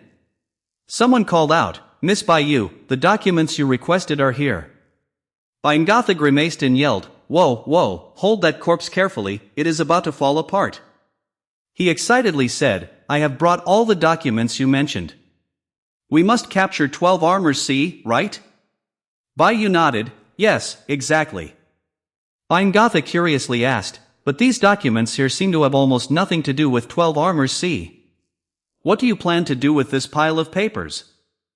Baiyu carefully examined the document in her hand and asked, if he greedily absorbs countless humans using shroud power, what will become of him? He gently replied, his power will increase to the point where it becomes uncontrollable. Her face immediately showed excitement, exactly. Once they have accumulated enough power, those greedy individuals usually think like this, I cannot let it fade away. Baiyu became even more thrilled, I will possess this power forever. That is how it goes. Bingatha was stunned, if we want to catch him, we must look one step ahead. She continued to closely observe each line of text on the document in her hand. What we need to find now is. Baiyu emphasized 4 words, 3,000 jiazi. He asked back, is it Dongfang Shuo? Kim Sharon, with her platinum hair, appeared as her bleeding hands also showed up. Her voice echoed faintly, I have not faced him many times either. The scene of the two fighting fiercely to the point of shaking heaven and earth appeared. His face turned grim, his innards were churning, and blood kept welling up. Kim Sharan rested his chin in deep thought, realizing he had almost lost his life. He sat alone with his head bowed, thinking, then asked the fire demon. Cough, cough, it seems I asked you about the way to become immortal, didn't I, Dongfang Shua? The man bowed his head deeply and respectfully replied. Yes, yes, that is correct. In the dense darkness, a towering and terrifying figure slowly emerged, accompanied by a voice echoing out. So it turns out to be Dongfang Shua of the 3000 Jiazi. Word has it that he is a human who has lived for over 10,000 years. Kim Sharan scratched his head in doubt. A human living for 10,000 years? Do I look like someone who would believe your words? From beneath the ground, the voice of the fire demon echoed, In the past, Lord Debei gave us the mission to search for Dongfang Shua. He recalled the events of the past. Dongfang Shua, do you want to follow Lord Debei? The silhouette of Dongfang Shua rose imposingly in the space. Fire demon excitedly continued, his shroud power is immortality, never aging and never dying. Back then, even though I could not convince him, he was extremely elusive, and force could not be used to compel him. He laughed out loud, but if you devour him with the shroud power of sea, surely, perhaps. Kim Sharan still sat silently in the dark void. With the power of immortality, who knows, perhaps you might possess it. He bowed his head and muttered, Huazi. Kim Sharan sighed, I need more hearts. Huazi closed his eyes in contemplation, hearts at all costs. Kim Sharan continued, even if they are damaged or rotten, bring 1,000 hearts here. Saying this, he immediately jumped down to the ground. What about fire demon? Kim Sharan put his hands behind his back, his face freezing cold, lead me to Dongfang Shua. The man eagerly replied, Yes, yes, I receive your command. He was extremely pleased with himself, having eaten 10,000 people and captured Dongfang Shua, it was absolutely perfect. Kim Sharan's eyes gleamed like green flames amidst the forest, you wouldn't even expect this in your dreams, you bastards. Sunset gradually fell over a city filled with towering skyscrapers. Yan Wang suddenly recalled something. He remembered it now. Li Jiyu asked, Have you really remembered it, sir? He hesitated and replied, By you, a subordinate of Debei, that's all. She gritted her teeth, since she had amnesia anyway, should she hit him once to make him completely sober? Seeing Li Jiyu lose his temper like that, Baiyu immediately stepped in to mediate, endure it, it's not like this is the first or second time. Then she curiously asked, But where is Lord Xianwu? I saw the three of you traveling together. Yan Wang pointed outside, he is waiting outside. This place is too crowded and noisy, he is probably just acting cool on the rooftop of some nearby building. Sweat poured out of him, by the way, why is this nuisance here, so annoying, just get lost. Upasada still clung tightly to Yan Wang, making his annoyance grow even worse, so troublesome. Baiyu immediately spoke up to explain, Please understand, Upasada is naturally shy around strangers. But those words only made Yan Wang show more irritation, don't lie, when she first met. She quickly interrupted, Men are fine, but if she meets strange women, she becomes like that. Li Jiyu pointed at himself, So is it because of me? He could not understand, but why does she keep clinging to me? Baiyu replied, something like that. Then she began rummaging for something in her pants pocket. Xianwu also broke out in cold sweat, it seemed he had been standing there watching everyone's conversation. Since a moment ago, Li Jiyu took out a chocolate bar and said, Miss Upasada, please try this, it is very delicious. Yan Wang asked in confusion, What did you give her? She immediately replied, Just a chocolate bar, my senior used to do that too. Li Jiyu once recalled the protector monk's words, If you want to get close to someone, just give them food and it will work like a charm. He showed an awkward expression, Jiyu, Upasada is not a wild animal. Upasada suddenly became extremely excited, Sister, what is this? It is so delicious. I really love this rich sweet and bitter taste. She asked further, I still have a few more bars, do you want to take them all? She replied immediately, Really? Is it okay to take them all? Yan Wang broke into a sweat again. Are they close already? Baiyu, isn't this absurd, is it even believable? Upasada must be hundreds of years old, yet she still calls her sister. Baiyu could not help but exclaim, but doesn't Miss Jiyu have something that is very attractive to others? The bracelet on Li Jiyu's hand suddenly rang with an announcement. A corpse has appeared in the exploits area of Seoul, evacuate civilians. She immediately left the place. I have assembly orders, please take care of the matter of C. She waved her hand, go carefully. Li Jiyu quickly opened the door and ran to another place. Yan Wang was flustered, not knowing how to handle it. It really was a mess. Baiyu, you said that if we find Dongfang Shua, that snake will crawl out, right? But where do we go to find him now? Baiyu replied, the last time the protector monk saw him was in the city center. It is hard to explain in words, but could you please put on this bracelet? It can help you communicate and locate him. Xianwu's face remained expressionless, he dazed out for a long moment and stood gazing into the distance. The silent scene made one think, I knew you would react like that. Right at that moment, Yan Wang approached from out of nowhere, looking somewhat dazed with his eyes covered. Xianwu asked, have you arrived, my lord? Yan Wang pointed to the bracelet on his wrist, bragging about his own handsome appearance. He explained that one only needed to follow the audio signal. Seeing this, he wondered, why does your face look so terrible like that? Yuan Wang immediately explained the whole story from beginning to end. But as he was explaining how to use the bracelet, Baiyu suddenly flew into a rage. She snapped, Lord Yan Wang is truly a blockhead. In short, just follow this beeping sound and you will find him. Hearing him recount like that, Xianwu could only remain silent and speechless. Suddenly, his expression turned solemn.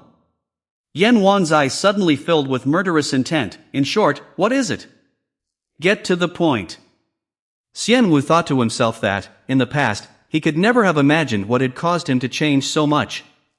Then he spoke up, I understand. Let's go to Dongfang Shua's place. His expression immediately changed, okay, let's head out. But Xianwu stopped him, Lord Yan Wang. His face turned pale, what is it now? My head can't take in anything else, I already have a massive headache. He quickly denied, it's not about that. Xianwu went straight to the point, where is Upasada? At this moment, at a half-finished construction site, a tense battle was taking place. Li Jiyu cautiously dodged each wave of the monster's attacks. She executed a beautiful flip, leaving them unable to react. Li Jiyu seemed to be completely surrounded by them.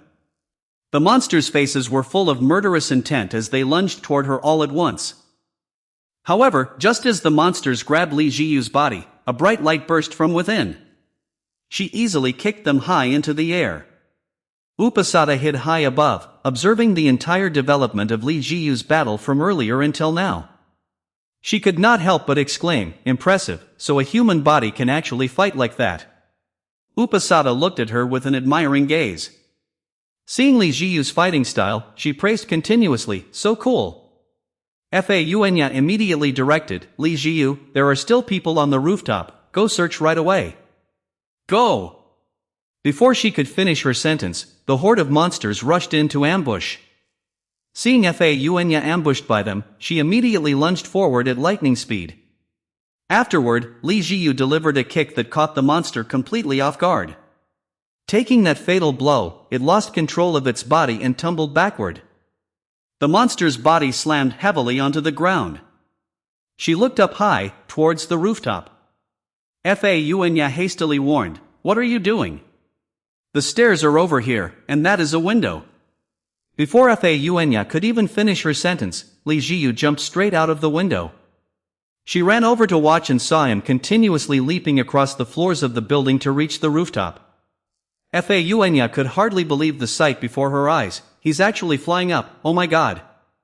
Suddenly, she sensed someone hiding nearby. Fa immediately drew her weapon, guarding against a surprise attack. Who is there? By then, the sky had gradually darkened. Inside the once quiet building, a massive explosion suddenly erupted. A man rushed out of nowhere, his body completely covered in smoke. Amidst the dust, the man's face was filled with murderous intent, as if he wanted to eat her alive. Li Jiyu suddenly rushed out, using her magic to attack him. She easily dealt with the man without receiving a single scratch. After everything was settled, Li Jiyu ran over to ask, "Are you two okay?" The girl saved by Jiyu looked at her with a confused gaze. The old man immediately spoke up to remind her, "You brat, bow your head, apologize to the protector monk." Seeing that the girl couldn't speak, Li Jiyu took the blame upon herself, "I am sorry." The old man also quickly let it go, "It is fine. Neither my granddaughter nor I got hurt. Thank you for coming to save us, we do not know how to repay you." She smiled and replied, "This is just what I had to do." This made the old man feel even more awkward. "You are being too humble again." After ending the conversation with those two, Li Jiyu turned around to report, "The rooftop has been cleared, Senior." Senior Faunya, it seems that the girl from earlier has been eavesdropping on your conversation this entire time. Her eyes suddenly flashed, as if she was hiding something. At the place where Dongfang Shua was last seen, Yan Wang asked Xianwu if this guy was Dongfang Shua. Xianwu immediately denied it, saying he was not. He wondered, but having arrived at the marked spot, is there really no hope left? He frowned. Baiyu had already said this was where Dongfang Shua could be at his strongest, but isn't this just a common soldier? Sweating profusely, Yan Wang thought it must be so, a complete waste of effort. The common soldier suddenly opened his eyes, startling both of them. Look, he opened his eyes. He spoke up, asking who dared call him a common soldier to his face, and what they wanted. He couldn't help but marvel at the soldier's stature. "Oh, he's huge." Xianwu also replied that these mixed breeds have always been like this. The story of the two only made him angrier. Are these insolent bastards trying to intrude? Only then did Yan Wang get to the main point. "Sorry for waking you up, but is Dongfang Shua here?" The foot soldier replied, "No." He asked again, "Then where is he?" His face filled with murderous intent. "I don't know, I only capture intruders." Yan Wang calmly said, "He doesn't know, let's go." Just as the two were about to leave, the foot soldier asked, "You think you can just leave like that?" He waved his hand dismissively, "Calm down. Since you don't smell of blood, I'm letting you off." The soldier smirked deviously, calling me a foot soldier and then running away? Coward. Yan Wang kept walking without turning back. "Yeah, think whatever you want." Hearing him say that, the grunt just sat down and mocked them. "That's right, you must be trembling with fear, because in this world, no one is better at using a sword than me." Right after he finished speaking, both of them instantly froze. It seemed those words touched a sensitive nerve, causing magic power to erupt around both of them. Yan Wang rubbed his neck and sighed in exasperation. "What? Don't spit out such ridiculous words." But speaking of swords. Just as he finished, Xianwu immediately cut in, "Sword God, Sword Emperor, that is none other than me, Xianwu." Hearing this, Yan Wang immediately punched his chest. "Oh, you brat. With me here, how dare you claim to be the absolute best?" Xianwu was stunned, completely frozen with a head full of questions. He frowned in confusion, asking, "What nonsense are you talking about? Do you know why my title is Sword God?" "It means King, Emperor."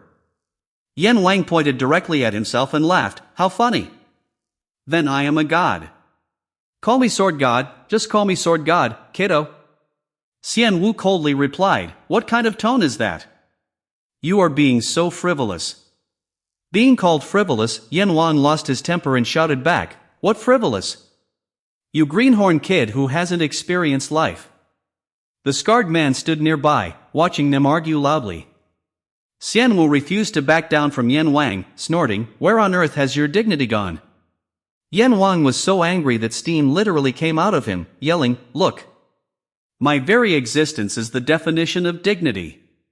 The scarred man waved his hand, immediately activating the scholar's holy shroud. Xianwu then picked up a sword, calling out Zhan Huang.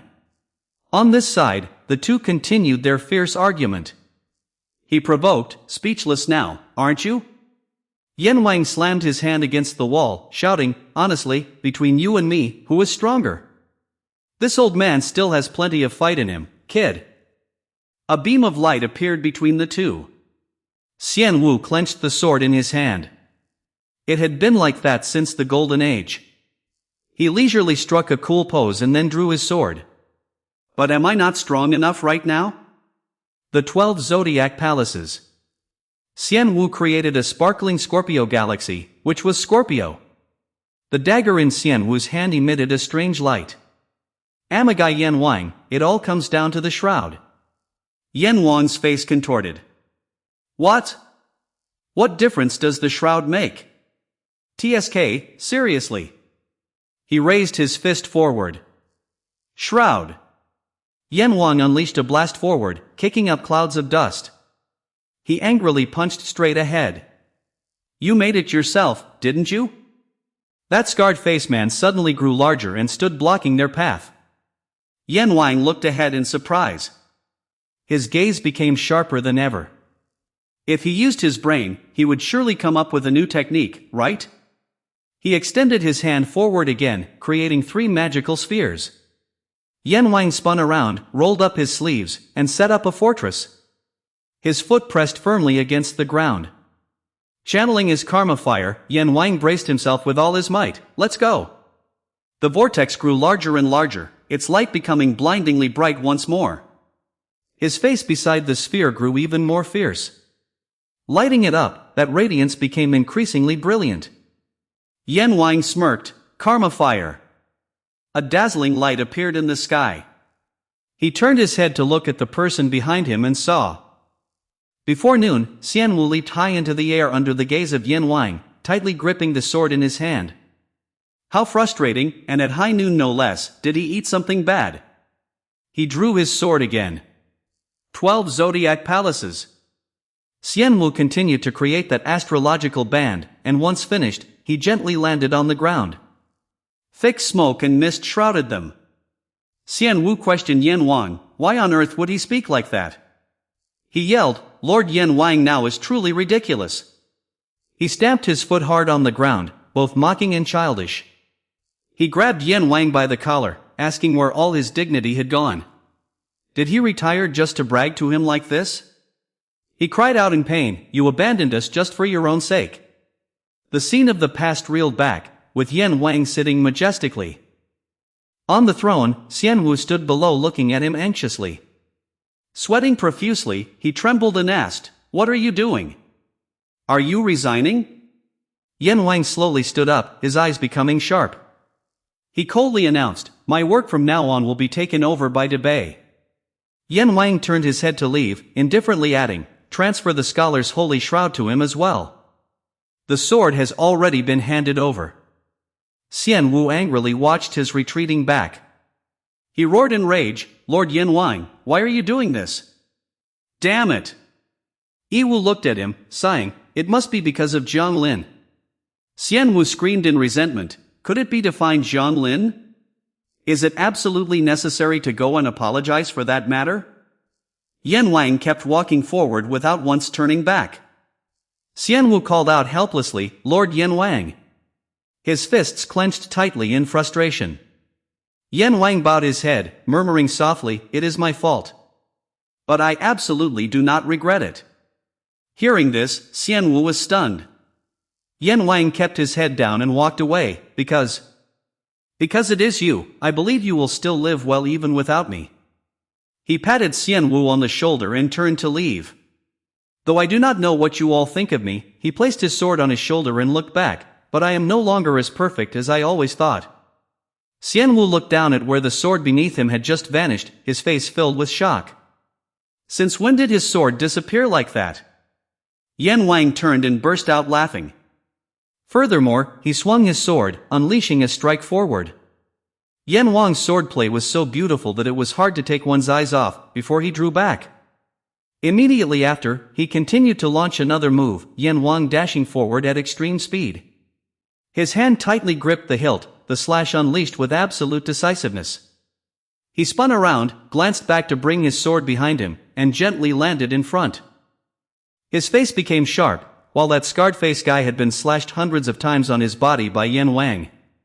He endured countless sword strikes, and amidst the thick dust, a voice suddenly echoed, my swordsmanship is perfect. Yan Wang handed the sword back to Xian Wu, it is much better than yours. Xian Wu received the sword back. Yan Wang patted him on the shoulder, ah, and one more thing, Xian Wu. He was sweating profusely like rain, ah yes, please speak, my lord.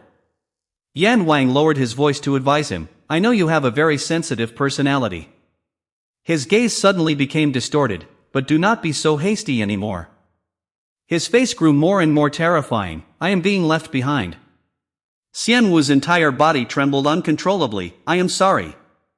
The two of them still stood in place, staring into the illusory mist before them. Suddenly, Yan Wang looked up, what is this? A massive figure cast a shadow over him. His eyes widened, staring straight ahead, how did that guy end up like that? The scarred man slowly stood up. He chuckled coldly as he prepared to lift his head. Yan Wang watched the scene in utter shock. How is that guy like that now? A bizarre light flashed in the man's eyes, ha ha ha. My body is overflowing with energy. Your sword skills are quite delicious. Yan Wang stared at him in astonishment. What do you mean, delicious? The scarred man suddenly slammed a powerful punch onto the ground.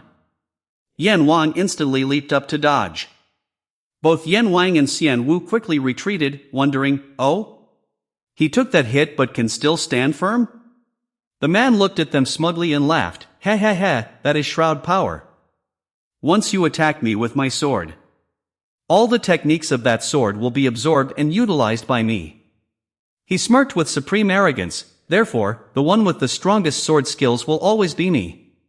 He raised his hand, preparing to strike, if you only use swords, you will never be able to defeat me. That guy spun around in the combat circle, then rushed straight at the two people in front of him. Xian Wu was suspicious, absorbing swordplay? Then he must have absorbed Lord Yan Wang's swordplay.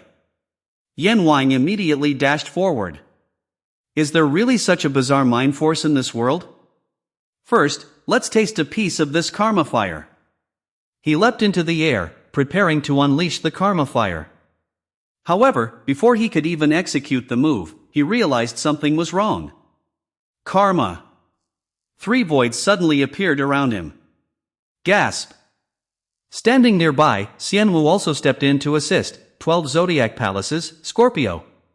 He landed a heavy blow right on the guy's back. The guy's face distorted, and the veins on his face bulged even more clearly. That guy turned around, 12 zodiac palaces, Scorpio, this very blow blew Xian Wu far away. Xian Wu smiled faintly, indeed, even his own technique was absorbed by him, how interesting. That guy laughed out loud, Kuhahaha, power is overflowing again, energy is hitting the roof. His hand punched straight forward, ha ha ha, he laughed foolishly again, so wonderful, all of you go die. He held the sword in his hand again, 12 zodiac palaces, his feet firmly planted on the ground. He unleashed a new technique, Ares Palace, dust and smoke billowed all around, looking extremely cool. That guy turned his head, cuckoo, so that's how it is. Your power is now flowing wild inside me, it will make me the strongest swordsman in this world. The best in the world. You fools. Xian Wu scratched his head sheepishly, Lord Yan Wang, will that guy be okay? Yan Wang pointed towards the scar-faced guy, who knows if that shroud power will work? He hesitantly said to Yan Wang, or should we wait and monitor a bit longer? Unscathed? The scar-faced guy was astonished by this scene, how could he absorb that much power and still remain unscathed? Suddenly covering his mouth, he abruptly threw up a rainbow, black. Yan Wang clicked his tongue, calling for Hugh already. Xian Wu looked at him, truly pitiful. That scarred man looked miserable and pathetic. Yan Wang pointed his hand down, black rope. Immediately, the scarred man was tightly bound in midair. Yan Wang walked toward him, it is because of your excessive greed. You seem quite confident in your sword, don't you? How long have you been practicing swordsmanship? He roared fiercely, are you mocking me for being lazy and incompetent? I have practiced relentlessly for 500 years. 500 years. He continued to bellow in front of Yan Wang, even if I turned into a corpse, I still practiced my sword day after day. But he appeared extremely doubtful, 500 years? He turned around to ask the person standing behind, hey Xian Wu, how long does it take for you to master a single move? Xian Wu stroked his chin, thinking for a moment, I don't really remember, probably around 2,000 years or so. He shrieked in absolute fury, his scream almost spitting fire. What do you mean 2,000 years?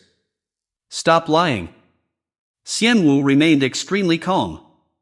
If you don't want to believe it, then don't, you are just the type who swings their sword wildly without even thinking, TSK. He still put on a fierce face to intimidate others, acting as if he did not care about those things at all. Without any rules, I would have sliced you up hundreds of times in my past life. Yan Wang laughed so hard it seemed like he might lose his breath in the next second. Ha ha ha, hundreds of times? What hundreds of times, you bastard? His eyes became colder than ever. You must have been a sinner back then, huh? The scarred-faced man tried hard to struggle and break free but failed, as the rope had already tightened. He yelled at Xianwu, "Hey you, what are you planning to do? Come with me then." His body was stretched to the limit, revealing a strong and extremely eye-catching physique. Yan Wang caressed the rope in his hand. "I don't know why I can't smell any blood. Were you killed in your past life? A bloody glint flashed in his eyes, or have you already received enough punishment in hell?" The other guy pursed his lips tightly, his eyes staring straight ahead in pain. Yan Wang still held the rope firmly in his hand, his gaze even more fierce than the other guy's earlier. Was the punishment a bit too light? He gripped the rope tightly, his eyes even more terrifying than the other guy's just now, yet extremely cool. That's why I don't see any repentance here at all. The other guy's eyes widened, mucus and drool smearing his face. This is too terrifying, my eyes are playing tricks on me. The scarred man immediately turned to Xianwu for help. Hey, don't just ignore me like that. Xianwu pretended to be busy looking down at his hand. Ah, is it already this late? The other guy roared in anger. You aren't even wearing a watch, stop acting, will you? Xianwu didn't even turn his head. What is there to be afraid of, huh? Lord Debay is probably having dinner right now, isn't he? The scarred man cried out in despair. Don't do this, that is so fake. He walked away, leaving the scarred man with only one sentence. As the ancients said, if you can't avoid it, just enjoy it. To be whipped and actually enjoy it, only a pervert would do that. Both of them looked at Xianwu with puzzled eyes. Yan Wang stared at him with a perverse expression, as I handed down the judgment. The scene shifted to the hospital, where the operating room light was on. In the very next second, the light suddenly went out. The doctor stepped out from inside and asked, "Are you the guardian of patient Fa Yuenya?" Jiyu immediately stepped forward. "Is my senior all right?" The doctor reassured her, "The surgery was successful, you don't need to worry too much." Minhao also rushed over in a hurry at this moment. "Jiyu, how is senior?" Jiyu immediately turned around and called out, "Senior." Minhao walked over anxiously, not even waiting for an answer, saying he ran straight here as soon as he heard the news. He closed his eyes to calm himself. What on earth happened? Jiyu fearfully recounted the entire incident. Well, while I was on the rooftop trying to capture the corpse, Senior down below was probably attacked by another intruder. Scenes from the past gradually re-emerged, showing Fa Yuenya being ambushed by someone hiding in the dark. Minhao anxiously held his head. Heavens, is there even Sa Zi too? How were the people on the rooftop evacuated? Both of them have been safely evacuated. Hearing this answer, Minhao was clearly extremely surprised. According to the report, wasn't there only one person on the rooftop? Jiyu was obviously also very astonished by that information. She wondered in confusion, how could that be? But up there was clearly an old man and his granddaughter. Right at this moment, the sound from the communication watch suddenly rang out. "Jiyu, I am Baiyu, can you hear me clearly?" Hearing this, Jiyu quickly replied, "Miss Baiyu, is there some urgent matter?" The other end immediately spoke in an anxious voice, "Lord Yanwang has returned. It seems he has found the location of Dongfang Shua. I will send the destination to you right away." Hearing this, Jiyu also nodded and replied, "Yes, I understand, but how did everyone find out?" Yanwang continued, "There was a corpse that used to be in the place called the territory of Dongfang Shua. I only whipped him a few times and he confessed everything." The other end of the line sounded suspicious. Whipped him? He did not hesitate to confirm, "Yeah." After hearing his answer, Ziyu on the other side immediately fell into silence. Only a moment later, the phone went beep. Yan Wang angrily tightened his grip on the communication line, then turned to Baiyu and said, that girl seems to have misunderstood something. Why, you smiled awkwardly to brush it off, ahaha. Meanwhile, on Jiyu's side, her face flushed red, and her mind was still drifting with the thought, respect hobbies, respect hobbies, respect hobbies. Minhao saw this and asked, Jiyu, what's wrong?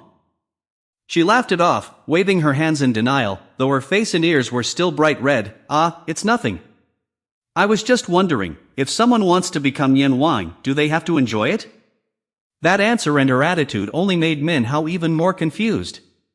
Right after that, he pushed Jiyu away. Anyway, I will take care of things here, so you should go ahead. She gasped in bewilderment. Oh, don't do that. Ignoring her, Minhao continued to ask, You've received the location, right? Where is it? She looked at the thread in her hand and replied, The place Dongfang Shua is heading to right now is an amusement park.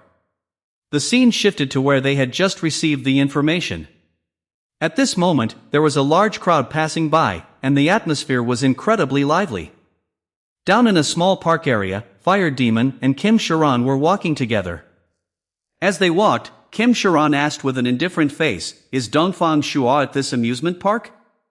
Hearing this, Fire Demon immediately replied, Well. The latest report sent back said that Dongfang Shua frequently comes here. In the blink of an eye, he slammed Fire Demon against the wall and threatened him, frequently? Are you playing with me? Kim Sharon grabbed his collar, warning him with an angry face, so that means he might not even be here? I clearly told you to lead the way accurately, didn't I? Kim Sharon's fist drew close to Fire Demon's face, making him panic and try to make excuses. It's because Dongfang Shua constantly changes his residence. Once he has visited a place, he never returns. Kim Sharon was still suspicious, but his attitude softened, asking Fire Demon for clarification. Do you mean he likes living a wandering life? Those words were like a saving straw, making him frantically confirm, yes, that is absolutely correct. He let him go, while giving him another opportunity, explain it more clearly. Fire Demon began to present the background of the person Kim Sharon was targeting. This Dongfang Shua was originally a criminal in hell. Fire Demon's face distorted from just being strangled, but he still tried to explain clearly, but 300 years ago he escaped from prison, and has been continuously running away from the mortal realm. Kim Sharon looked serious. You said he was an escaped prisoner, but from 300 years ago, meaning before you corpses came to this mortal realm? He replied, yes, that's right. With an untrustworthy look on his face, he continued, How should I put it? It seems like he fell down along with a meteor. Those awkward words made Kim Sharon annoyed, changing the subject. Never mind, what about his appearance? Fire Demon caught on quickly, immediately using key information to flatter. This is the most important part. That guy Dongfang Shua is a master of disguise. Young women, children, middle-aged men, all kinds. Word has it that he can change his appearance into any identity he wants. I just don't know why he often appears at this amusement park. Kim Sharon cut him off. Enough, is there a way to catch him? He flatteringly presented a treasure to Kim Sharon. You only need to carry this magical white wood with you, sir. It is said that in the past, Jiang Lin created it. When it gets close to Dongfang Shua, it will glow. He took it and observed, Is this piece of firewood? In the end, how long do we have to wait for someone whose appearance is completely unpredictable? Hearing this, the Fire Demon respectfully replied, Well, if I see him, I will report to you immediately, sir. Suddenly, someone passing by noticed them. Stopping in his tracks, that person cautiously asked, Hey there, isn't that a corpse? The woman wearing rabbit ears next to Lin urged in fear, My love, please go call the protector monk. Call them now. He turned back and asked, Do you know the Protector Monk Association's number? Faced with this situation, he immediately came up with a smart idea. Let's quietly get out of here first. Suddenly, the girl opened her eyes wide, her face darkening, making the young man next to her panic. Honey, are you okay? She replied in a hollow, machine-like voice, Lord C said that. Right after that, as if manipulated, she reached out and tightly choked her lover, choked the neck and killed the one I love. In the distance, the person raising their hand to control the girl was none other than Kim Sharon, while her lover could only gasp in the end. That scene instantly terrified the Fire Demon. Those humans, please let this servant handle them. He only coldly replied. She belongs to the year of the snake, so it is more convenient for me. Done, it is quiet now. That guy over there, who was strangled by his lover and did not dare to resist, since he is dead, clean him up and gouge his heart out. Those words left the fire demon stunned on the spot, unable to help but curse silently. Does this bastard have no humanity left at all? His conscience must have been completely devoured. It was truly unbelievable that someone who was once human could utter such disgusting words. In the end, the only thing he cared about was still his predetermined goal. You guys are drawing too much attention. What if Dongfang Shua sees this and runs away? I will handle this myself. You and Huazi gouge out the heart for me. Kim Sharan sat high up, silently taking in the entire park. His next target fell on a couple happily playing below, but right at that moment, he suddenly noticed something. A girl ran up to her teacher to report, "Teacher, the children have gathered over there." Seeing that scene, Kim Sharan immediately thought, "That's our school uniform." Kim Sharan widened his eyes, then was suddenly pulled back into a memory that was none too pleasant. The cry echoed continuously but received no reply, "Miss." At that time, his hands were trying to hold tightly onto the edge of the wall. Below, malicious teasing voices rang out, hold on tight, slip once and let's see if your butt turns into a showerhead." The mocking laughter continued without end. Below was an overturned wheelchair along with a pile of papers scattered messily across the ground. Damn, so freaking funny. Are you a monkey or what? Why are you holding on so tight? Right below where the young Kim Sharan was hanging was a pile of sharp spikes, as if waiting for him to fall. Meanwhile, his body was gradually losing strength and trembling. The three bullies did not stop bursting into laughter, mocking and cursing him. This dog looks so ugly. Oh, he is falling. Your arms are out of strength, aren't they? Suddenly, the mushroom-haired kid pretended again. There was a friend standing nearby to cheer him on. Kim Sharan, hang in there. But those were far from kind words, as his next sentence was, go sit on those nails, What a demonic instigator. Suddenly, a white-haired female teacher appeared and stepped in to rescue him. What are you kids doing here? The mischievous brats insolently teased her back. The venomous snake lady is here, hee. By this time, Kim Sharan had exhausted most of his strength. The teacher looked down beneath him and kicked them away. What's this? Nails? She carefully carried him down while scolding the others. You naughty kids. He looked up at her wearily. She tenderly asked Kim Sharan, are you okay? Phew, look at all this sweat, what should we do? He asked, who are you, sister? The girl replied, her voice filled with worry, I'm the teacher in charge of class 52. Are you okay? Can you stand up? He answered while pointing behind him, my legs are very weak, they've been like this since birth. My wheelchair is over there. Hearing this, she momentarily lost her focus and let go, causing Kim Sharan to suddenly fall down. I see. A voice called out in the park, Miss. Sitting in his wheelchair and watching the teacher carefully gather the papers, he politely said, you don't need to pick them up, Mississippi. But the teacher still carefully gathered them and said, it's okay, let me help you. Clasping the stack of papers in her arms, she smiled playfully, it's my fault you fell on your bottom, let me pick these up to make it up to you. Hearing this, Kim Sharan could only remain silent, letting her continue to bend down and pick things up. Suddenly, she asked, but why did those kids bully you? That question choked him up, leaving him unsure of how to answer. He could only tearfully ask back, are you a student teacher? She was surprised, huh? How did you know? I haven't said anything yet. Kim Sharan scratched his head, explaining as if it were obvious. What kind of teacher asks a bullied kid why they get bullied? It's clear you haven't stepped out into the real world yet. She still smiled and said a rather awkward sentence, so that's how it is, I'm sorry, human society is indeed so difficult. The words human beings in her sentence caught his attention, and he began to feel suspicious. Humans? What is this? Is this girl an otaku or something?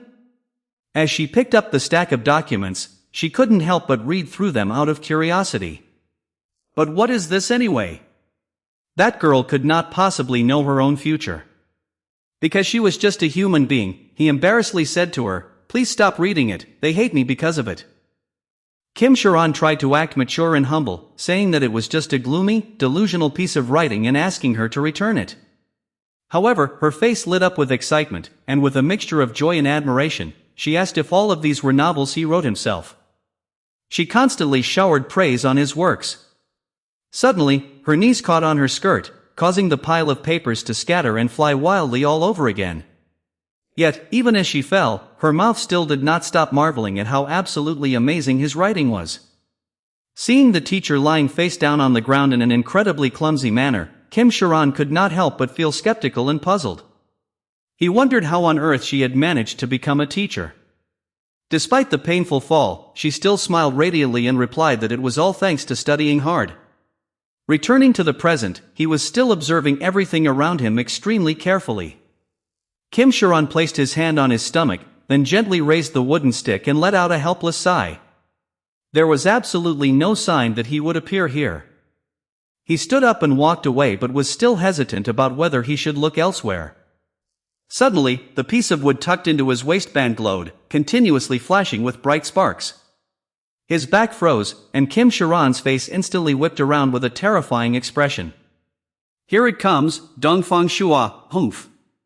Waving the wooden stick back and forth in midair, he muttered, "Where are you?" When pointed in one direction, the light shone even more intensely. "Where are you hiding?" Immediately, he leaped from his high position, jumping across the rooftops. Dongfang Shua. His face turned ferocious like a madman. "We are very close. The white wood is glowing. If only I could obtain immortal power." From afar, Dongfang Shua also sensed the danger and glared back, telling himself, "I will not die." Kim Sharon's face grew more and more demonic, refusing to lose to any monster. "You want to kill me? No way." His eyes gradually dimmed. "You foolish bastard, showing mercy to the weak." He leaped to another high spot and then landed softly on the ground before the surrounding crowd. "Hard against the strong, you say?" Kim Sharon walked toward Dongfang Shua with a cold demeanor, his entire body emitting blue sparks. "Don't be so ridiculous." Despite the imminent danger, the man presumed to be Dongfang Shua remained calmly seated on a stone bench in the park. Big fish eating little fish is the law of the world. As the footsteps drew closer, the wooden staff glowed brighter and brighter. Haunting memories of the past rushed back, depicting the teacher who once helped Kim Sharon lying motionless at the blood-stained bottom of the stairs. "Any fish that is foolish and weak must die." He placed his hand on the shoulder of Dongfang Shua, that weak thing. Both of their faces simultaneously twisted with madness as a glowing wooden staff and a pitch-black wooden staff were raised. Almost at the same time, it seemed that both of them were looking for each other. The Uposatha, who was thought to be Dongfang Shua but was actually Yan Wang, also replied, "Kept you waiting, you bastard." Kim Sharon, standing behind, opened his mouth to ask, "What did you just say?" Yan Wang pulled down his hat, his tone incredibly friendly, "Kept you waiting, you damn snake." Seeing the familiar face, he was instantly stunned. "Yan Wang, how can it be you?" But before he could regain his senses, he took a heavy punch straight to the face. The immense force sent Kim Sharon flying backward, his lips splitting and bleeding. He cursed in frustration, "Damn it, I was clearly following the signal of the white wood. But why is it Yan Wang instead of Dongfang Shua?" Yan Wang, standing opposite him, only smiled gently, gripping an object tightly in his hand. After looking closely for a moment, he was suddenly terrified. "What is this, a black wooden stick? It must be because of it. Lord Yan Wang, do you remember the white wood?" He sneered in response, saying he seemed to have heard of it somewhere. "This was originally Bai Yu's plan. So, do you remember ordering Jiang Lin to capture Dongfang Shua?" Yan Wang asked in confusion, But what does that have to do with it?" She then explained to him that the white wood was the very tool Jiang Lin personally created to complete the mission you assigned, and it has the power to locate Dongfang Shua. When Bei became the Yan Wang Great Emperor, the ownership of the white wood was also transferred to him. Currently, the search for Dongfang Shua is being undertaken by the Fire Demon and Hua Zi brothers. At this point, Yan Wang finally understood that the issue lay with the two corpses on the Sea Demon side. In that case, they will find Dongfang Shua faster than us, so can we make another Whitewood now? Hearing this, Bayu looked smug, saying they could even create something much better because their side had rat. Facing the two of them was a petite boy in a hoodie, staring at them with wide, glistening eyes. Yan Wang looked at him curiously, asking what he could possibly do. Who would have thought that question would hit right at the boy's insecurity, causing him to pull his hoodie tightly over his head and stammer, yes. I do not have combat capabilities, and I am certainly not as smart as Miss Bayu. He immediately broke into a sweat, saying embarrassedly, come on, that wasn't what I meant. He continued, but I can replicate the things I have seen before, that is my shroud power. The effect of learning. Saying this, he timidly took off his hood, revealing his lovely red hair. I am the 12 armors, see, Su Jin. Lord Debay once entrusted me with the management of divine artifacts, including the Whitewood sword. At this point, the timidity on Su Jin completely vanished. He confidently asserted, that is why I can create the Blackwood. Elsewhere, a fierce night battle was raging. Kim Sharan fought while screaming in resentment, how dare you deceive me with that cursed Blackwood? Do you really think you can kill me? 12 armors C unleashed a barrage of dark green energy forward. Yan Wang's blazing red light was not about to let his opponent gain the upper hand. Both sides clashed head-on with fierce determination. Yan Wang let out a dismissive laugh and retorted, is there anything I cannot do? Kim Sharan gritted his teeth in anger, blaring hatefully at the person in front of him. In the brief moment he froze, Yan Wang leapt into the air. Terrifying red sparks flickered around his body. As his strike rained down from above, a massive explosion erupted instantly, sending clouds of dust billowing around. The swirling red smoke surged toward his opponent. Kim Sharan quickly retreated to evade the attack. He landed on the ground, raising his hands in defense, and sneered, impressive, just try it then. The words had barely left his mouth when a fist swung right in front of his face. In the blink of an eye, Yan Wang appeared before Kim Sharan and unleashed his blow. The two instantly plunged into direct combat. Kim Sharan fiercely swung his fist, his eyes savage as if he only wanted to kill his opponent. It remains to be seen whether Yan Wang could dodge the terrifying speed of the serpent. The answer is yes. The green strike rushed forward as swiftly as a snake, but was easily avoided by Yan Wang. His attack missed into thin air, and not only that, he was counterattacked by Yan Wang, who grabbed him tightly by the collar. He gathered his strength, gripped his collar, and slammed him heavily to the ground like a lightning strike. Anger flared clearly in his crimson eyes while his hand still gripped the collar of 12 armors C tightly. Time to serve some pain to Kim Sharan. A heaven-splitting slam crashed Kim Sharan onto the ground, the terrifying impact forcing his body to bend double. If this were an ordinary person, their spine would surely have shattered. Kim Sharan was beaten until his face distorted, spitting out blood. When the battle was turning completely to one side, a giant green snake suddenly appeared, shocking Yan Wang. He immediately reacted, reaching out to grab the giant snake's body. It thrashed violently, its massive body and incredible strength sending him flying far away. At that exact moment, Kim Sharan seized the opportunity to leap backward. Escaping the counterattack thanks to the Nine Heavens human serpent, a terrifying green energy gathered in Kim Sharan's hand. The giant snake behind him also opened its mouth, revealing a mysterious light. The green energy from Kim Sharan's hand and the giant snake's mouth shot simultaneously toward Yan Wang. He immediately retreated to evade it, temporarily escaping a dire fate. Wherever he moved, that terrifying surge of power followed closely behind like the Grim Reaper. Those life-taking killing intents cornered Yan Wang to the point where he could not escape whether he ran left or right. Ultimately, his only option was to leap high into the air. Seeing that scene, Kim Sharan rejoiced inwardly. He thought, he flew up. Grinning with delight, he cursed, idiot. Two closely pursuing energy streams rushed forward, the green one split into two sides, while there was only one red and black stream. Two would surely beat one. Keep fighting, Yan Wang. He looked toward them as his hands began to gather power, dark red and black energy swirling around his palms. The red and black energy burned like fire in Yan Wang's hands, while the two green beams of light at this moment. They had already closed in on him as if to take his life. Yan Wang glared, his eyes filled with murderous intent, and shouted, "Burn, Karma Force Fire!" As Yan Wang's technique was unleashed, a brilliant golden light flashed and clashed with the blue energy. At that very moment, a terrifying red energy appeared in the sky. Before Kim Sharan could even understand what was happening, Yan Wang materialized right in front of him. The power emanating from Yan Wang's hand released a horrific aura that left him stunned, and his hand instantly gathered power to fight back. An expression of defiance was clear on Kim Sharan's face. In the quiet night covering the city, a brilliant light suddenly erupted. Boom, the two powers collided, causing the surrounding area to. Right in the middle of the exploding battlefield, white smoke rolled up high.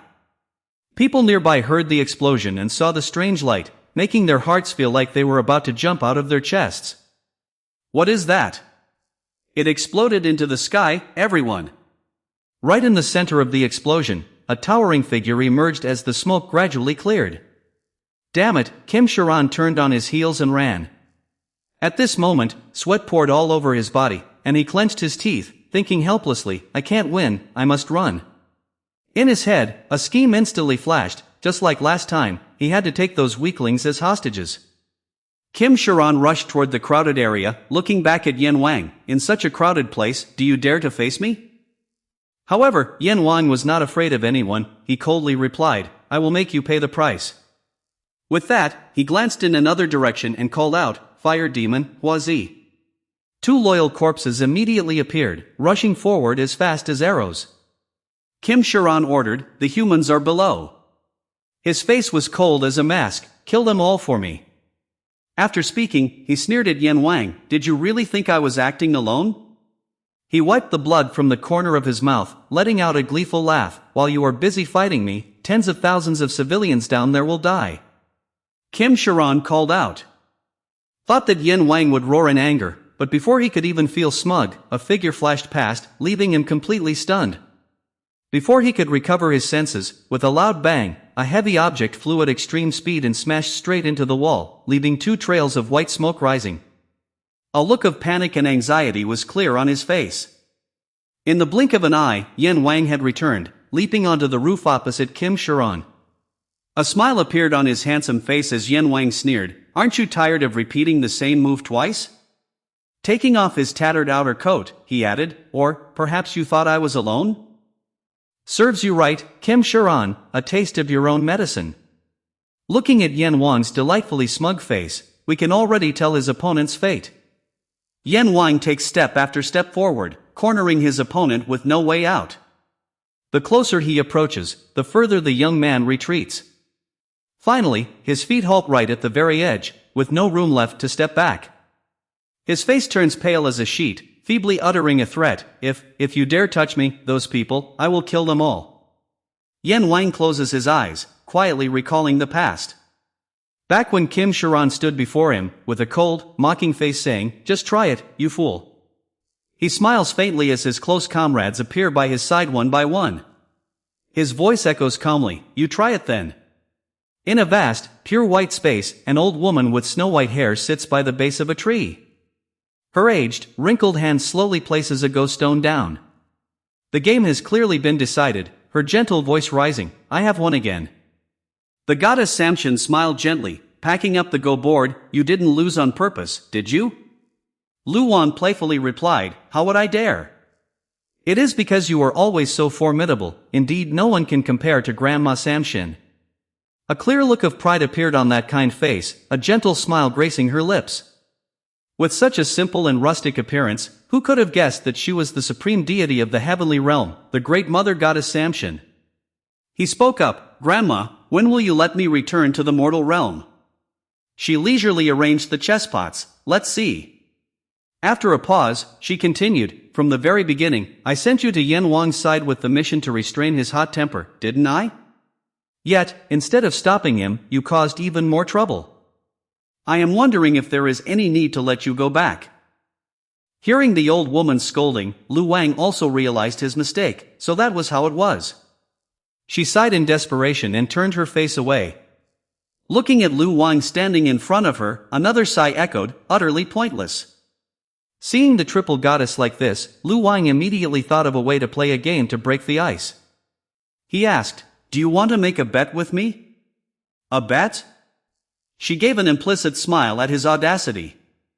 She gently shook her head. "You even dare to challenge me? Spending so much time with that boy has indeed made your arrogance grow quite a bit, Lu Wang." Lu Wang also went along with the triple goddess's words, smiling as he replied, "Well, bad influences spread quickly, right? So, do you want to place a bet?"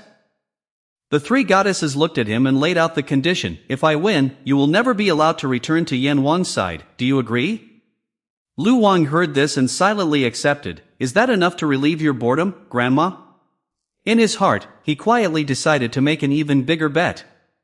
His eyes, which were always squinted in a happy smile, suddenly opened wide, looking straight at the three goddesses seriously. "I offer my life, my soul." The three goddesses fell silent for a moment and looked at him.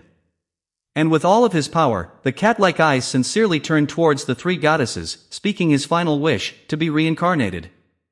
Samshin spoke up, warning, "Do you know what you are saying right now? Why wager your very existence like that?" Lu Wang showed no fear at all. "Isn't that what a loyal subordinate should do, ma'am?" Upon hearing this, the old lady burst out laughing, praising Lu Wang for his great bravery. Before a child so courageous, what else could she do but agree? She consented with a highly intense resolve. "Very well. If you win, what reward do you wish for me to grant you?" "To return to Yan Wang's side, ma'am." He nodded. "Yes, and there is one more thing." Lu Wang smiled and begged further, "Please return all of Yan Wang's memories that you have taken away back to him." It turned out that was the special bond between Xian Wu of this lifetime and Yan Wang. Now, back to the life and death battle. Kim Sharan looked at the scene before him, unable to do anything but swear. Damn it, facing four tough opponents like that, he could only grit his teeth in anger and think, "This bastard, his subordinates have arrived." He turned his head back, calling out to the two corpses that had just been smashed into the wall, "Fire Demon, Huazi, kill them all for me." Hearing this, Fire Demon's eyelid twitched with rage. "Are you crazy?" Seeing that he intended to retreat, Kim Sharan immediately threatened him, "Did you forget that my digestive fluid is still inside your body? If you don't listen." Before he could even finish his sentence, the other interrupted, "Then at worst, I'll just die." Fire Demon no longer showed any respectful attitude toward him. He pointed his finger toward Yin Wang's group. "Open your eyes wide and look closely, you brat. Do you know who is over there? It's the former great Emperor Yama and his subordinates. Furthermore, Xian Wu, the right-hand man of Lord Debay, and Upasada, the Assembly House One Master, are also here." Kim Sharan bit his lip in frustration, now fully aware of how formidable that group of people was. Fire Demon gave him a lesson for underestimating his opponents. You couldn't even defeat Dongfang Shua, so even if you die and resurrect several more times, you still won't be able to beat him. Having said that, he waved his hand to signal his surrender. "If you want to kill me, just do it. Being dissolved in your gastric juice is no different from being by them." Before the words could be finished, both Fire Demon and Huazi had their foreheads hit by his power to control them. Even though the two brothers had turned their backs and given up, Kim Sharan still didn't listen. He controlled them and gave a decisive order: "Shut your mouth and fight." The power that just hit Fire Demon and Huazi made them grit their teeth in pain. Fire Demon had no other choice but to obediently obey the order. Laci is 100 times wrong, 10,000 times at fault. Yes, I will go catch them right away." In their eyes, Yan Wang's group in front of them suddenly turned into cute little rabbits. Catching rabbits should be as easy as eating porridge. But looking at the black rabbit in front with black energy surrounding it, looking as if it is about to swallow the two brothers alive, it doesn't seem easy to deal with at all. Fire Demon broke into a sweat. "But wait, that rabbit looks so scary, let's catch another one instead." Kim Sharan was driven mad with anger, shouting loudly, "How long do you plan to stand there muttering? Go kill them quickly." Yan Wang's group would not stand still.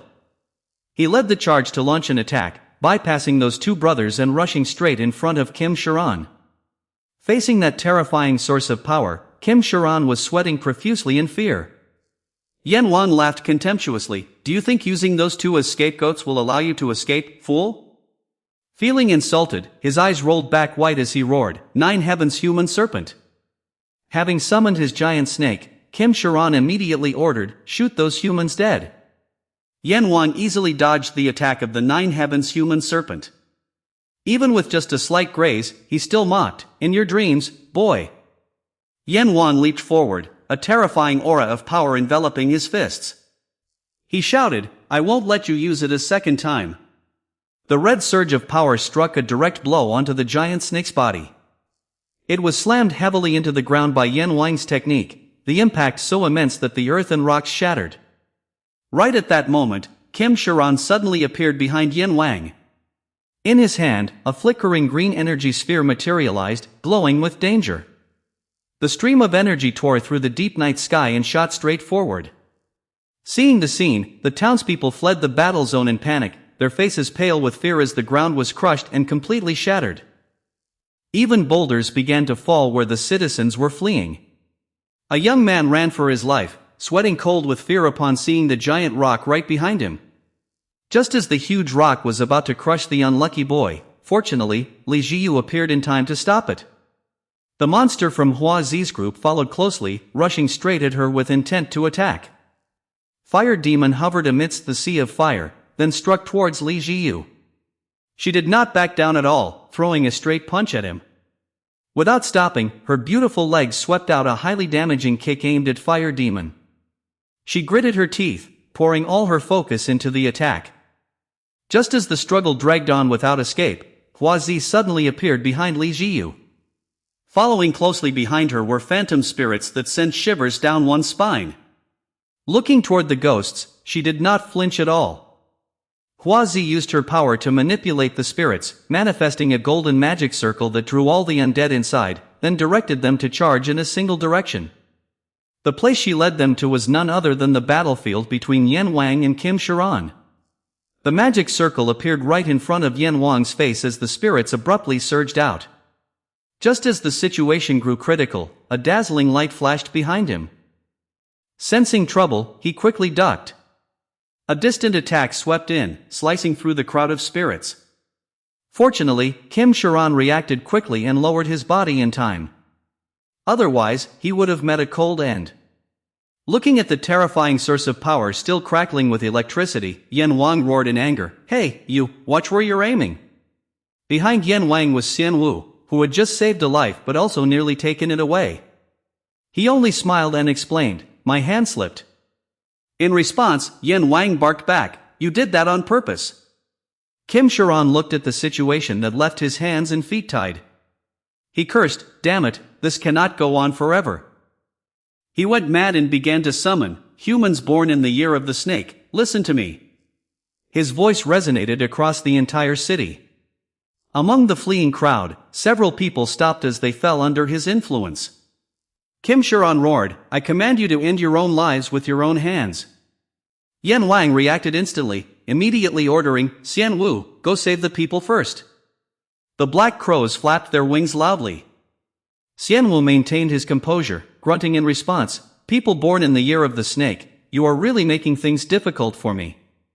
Having said that, he also prepared to set off. He swung his sword, ordering the flock of crows to fly. His blindfold was removed, revealing deep, shining blue eyes. The scholar's holy shroud floated in midair like a cloak. The black crow flapped its wings, swept across, grabbed, and held it tightly. Li Jiyu saw the dense flock of black crows in the sky and could not help but be astonished. Around Xianwu, countless crows were still flapping their wings, flying away at his summon. The flock of crows was terrifyingly dense, spreading out with Xianwu as the center. Xianwu reversed the point of his sword, speaking casually, "You know I came all the way here just to catch C, why not join forces to wipe them out completely?" He ordered the control of countless mortals in such a manner. In response to those words, Yan Wang calmly refuted, "Not necessarily." He stared straight ahead and replied, "What if, even if he is controlled, humans still follow his orders? We must prepare for the worst-case scenarios." After saying this, he smiled, his face full of trust as he handed the lives of the citizens over to that cold man. "Help me, protect those who belong to the snake sign. He tilted his head, flashing a smile full of trust. What of it? Get to the main point. That smile made Xianwu freeze. He suddenly remembered the old days when Yan Wang also tilted his head, asking him coldly, "Can you do it, Xianwu?" Yet now, that face was filled with trust, a cheerful smile playing on his lips as he entrusted the task to him. What about power? There is only pain and boredom.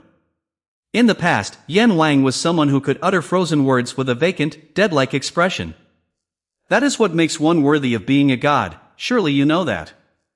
At that time, his crimson eyes were filled with cold indifference. Yet, the Yan Wang in his heart at that moment returned in his memory like the youth of yesteryear, calmly standing amidst the rushing flow of life. Standing in front of him and saying, "Sword Emperor, how ridiculous. Then call me Sword God, kid," who was also once tearfully pointing fingers and accusing him. Bai Yu has gone mad. Thinking about that, Xianwu gently closed his eyes and laughed. Yan Wang is naive, but it's really not that bad. Hearing this, Yan Wang immediately frowned in annoyance. Hey, what do you mean naive? Understood, your command. The corner of his mouth suddenly curved into a gentle, satisfied smile. Lord Yan Wang. The flock of black crows spread their wings in unison, circled, and flew away. In another place, the magnificent palace was still shining in warm golden light. But right after that, all the lights suddenly went out. Darkness immediately covered the entire palace, as flocks of crows flew screeching around above it. From the center of the palace, a deep blue light suddenly flashed and shot straight up into the high sky.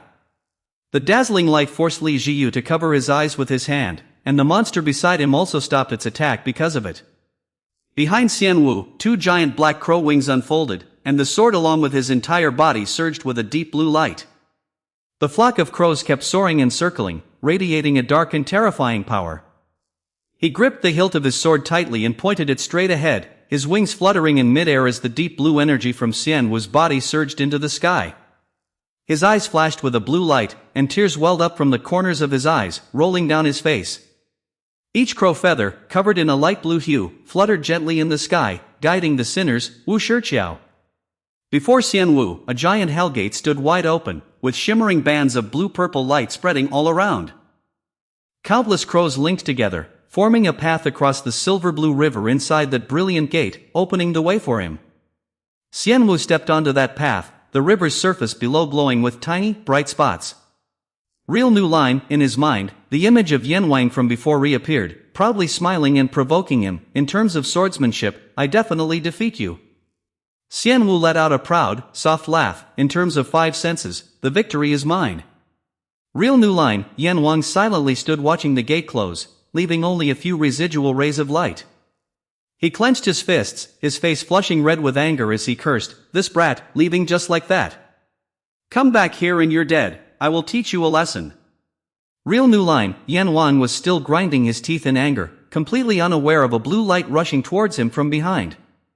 Right at the crucial moment, Yan Wang managed to lean aside, dodging the hand glowing with blue light reaching out from Kim Sharon. Whoosh! Kim Sharon glanced at Yan Wang. Yan Wang glared back at him furiously, quickly entering an offensive stance. You really know how to take advantage, huh? Guess playing dirty is your second nature. With a loud bang, Yan Wang brought one hand crashing down on Kim Sharon, as if determined to settle life and death right then and there. Dust instantly blanketed the area. Kim Sharon gritted his teeth, raising both hands to block Yan Wang's arm. Ugh! He growled, despicable. He lowered his stance, sweeping one leg close to the ground to strike Yan Wang, but Yan Wang swiftly dodged it. Yan Wang clenched his teeth as sweat dripped down, nearly kneading his end. Kim Sharon pressed his hands against the ground, channeling all his strength into his legs to survive this day. He used all his strength to land a direct kick to Yan Wang's face. I spared no effort, refusing to give Yan Wang even a single second to catch his breath. Kim Sharon spun around, firmly planting his feet back on the ground. He furrowed his brows, glaring at Yan Wang, clenching his fist and pulling it back to gather power. A violent punch landed, sending Yan Wang flying backward. He leaned into his stance again, preparing to throw another fist. Every punch was filled with the resentment deep within the young man's heart. He growled in anger, "You have never known how heavy a burden I carry, so do not try to stop me." After those words, his face instantly turned into a state of furious madness, his two fists clenching tight. Kim Sharan looked at Yen Wang and roared, "Once the 1,000-people bloodstone is completed, I will. It no longer has to be like this." Yen Wang had been beaten all this time, but he remained completely unharmed. He instantly blocked his punch. The 1,000-people bloodstone. Saying this, he tried his best to grab Kim Sharan's collar because of that object. His face at that moment looked no different from a demon rising from hell, enduring to the point where blue veins bulged all over. Both of his hands were enveloped by a colossal source of power. He roared in anger, "How many innocent people have lost their lives because of you?" A direct punch to the face instantly sent that bastard flying far away. Kim Sharan quickly crossed his arms to block his chest, his entire body being pushed backward. He gritted his teeth and endured, his eyes turning completely white. His memories suddenly drifted back to the days when he was still at school. Ouch, it hurts so much. Kim Sharan closed his eyes and gritted his teeth, reminding her, "Please be gentler." The teacher held a cotton ball to wipe his face, then scolded, "Slowly now. Phew, despite being such bad kids, human bodies are truly weak." He chuckled softly, "Again with this human and human talk, you always say strange things. Are you isolated by others?" She lowered her eyes slightly, replying thoughtfully, "Well, not exactly." Then she smiled brightly again, pointing her hand and explaining, "I've never actually had a proper conversation with anyone, so maybe I really am isolated." Hearing this, Kim Sharan immediately picked up his phone, anxiously suggesting, "Let me report this to the education department for you." The person in front of him laughed and declined, "No, it's fine. Slowly you will get used to it." He worried about her to the point of being unable to bear it, and seriously advised, "This life is all about big fish eating small fish, yet you are still so naive." The teacher quickly stopped him, "Kim Sharan." She smiled and advised, "People always cherish sincerity, so you don't need to worry too much." After that, she appreciatively reached out to pat Kim Sharan's head, "Thank you for thinking of me." Kim Sharan embarrassedly turned his face away, brushing her hand off, "Don't touch me." The teacher burst out laughing in amusement. When Kim Sharan is shy, he is really cute. Kim Sharan shyly made an excuse to defend himself, "You shouldn't say that to a student." The teacher stopped teasing the adorable boy in front of her and changed the subject, "So, how did this competition go?" Kim Sharan sat up straight and replied, "I didn't compete." Hearing this, she was immediately astonished and asked in disbelief, "What? Why? You put so much effort into preparing for it?" Kim Sharan rubbed the back of his neck, explaining frustratingly, "I wanted to do the fantasy genre, but I didn't have enough materials. A story needs to have actual content, you know. Let me help you." Upon hearing that, Kim Sharan grimaced and declined, "No need. You aren't really good at the imaginative stuff anyway. If you're not a specialist, it's hard to explain it in thorough detail." The teacher immediately lost her temper upon hearing this. "Hey, what's your attitude?" She patted her chest, showing determination. I can also imagine it, the story of the 12 armors in hell, and also the stone that controls life." Then she excitedly suggested, "So let me tell you the story of the 1,000-people bloodstone." Back to the present, Kim Sharan was blown into the wall, slumping on the spot. The wall behind him had shattered into pieces. His mouth and chin were stained with blood, his lips still whispering, "1,000 people." Blood dripped onto Kim Sharan's clothes, his mouth still muttering, "Bloodstone, that child." On the other side, Yen Wang was shaking his scratched hand after the recent punch. Boom! Not far away, a massive explosion suddenly rang out. He turned his head in one direction, seeing thick smoke rising up. Yen Wang helplessly rolled his eyes, seriously. He walked toward the rising smoke, looking at the destroyed building with debris scattered all over the ground. Yen Wang couldn't help but scream inwardly, "Why is it so ruined like this?" From afar, a figure dashed out from the rooftop, and it was Li Ziyu. Yen Wang immediately shouted out to her, "Ziyu, the damage is too great. Calmly arrange everything clearly, herd all the corpses this way, we must move down to hell to fight." Li Ziyu looked at him and replied, "Yes, Lord Yen Wang." After giving his orders, Yan Wang looked around, wondering to himself, where has Upasada gone? In the distance, Kim Sharon leaned against the wall, exhausted. Suddenly, his hand flashed with wondrous rays of light. On the back of his hand, flickers of green smoke rose as a mysterious black snake made its appearance. Fire Demon's fireball shot through the air, leaving a blazing red trail in the sky, closely pursuing Li Jiyu. The karma fire gathered into a mass, relentlessly chasing Li Jiyu, who was flying ahead. Li Jiyu reacted extremely fast, spinning around and launching a kick straight at Fire Demon's face, making him unable to dodge. His voice trembled in surprise. "Hick, what kind of rabbit is so fierce?" Having said that, he immediately pulled himself together, preparing to fight to the end. "I will roast you alive." The fierce flames from Fire Demon's technique surged forward to attack. Li Jiyu created a defensive barrier, blocking his consecutive strikes without backing down. The rapid attacks surrounded the barrier. She struggled to hold it off, telling herself, defending is not difficult because he just swings his sword wildly, without any calculation. But the real problem lies in the fact that the fire flares up every time this corpse swings his sword. The fire is still. They surged and surrounded tightly, as if squeezing the barrier until it was forced to shatter. Li Jiyu held the shield, putting all his strength into a defensive stance against Fire Demon's attack, while the opponent leaped into the air, spinning to gather force for the next strike. The heavy attack crashed directly onto the barrier. Li Jiyu remembered his senior and thought to himself, although fortunately not hit directly by the fire, his senior must have been in great pain back then. That year, Li Jiyu's senior was also a protector monk and had fought against Fire Demon. At that time, facing her and seeing her still trembling but trying to stand up, Fire Demon arrogantly mocked, "You are indeed stubborn, you should have been lying there long ago." The woman gasped for air with difficulty, seemingly having almost no strength left in her entire body. "Pant, pant. I'm warning you for the last time, get the hell out of here."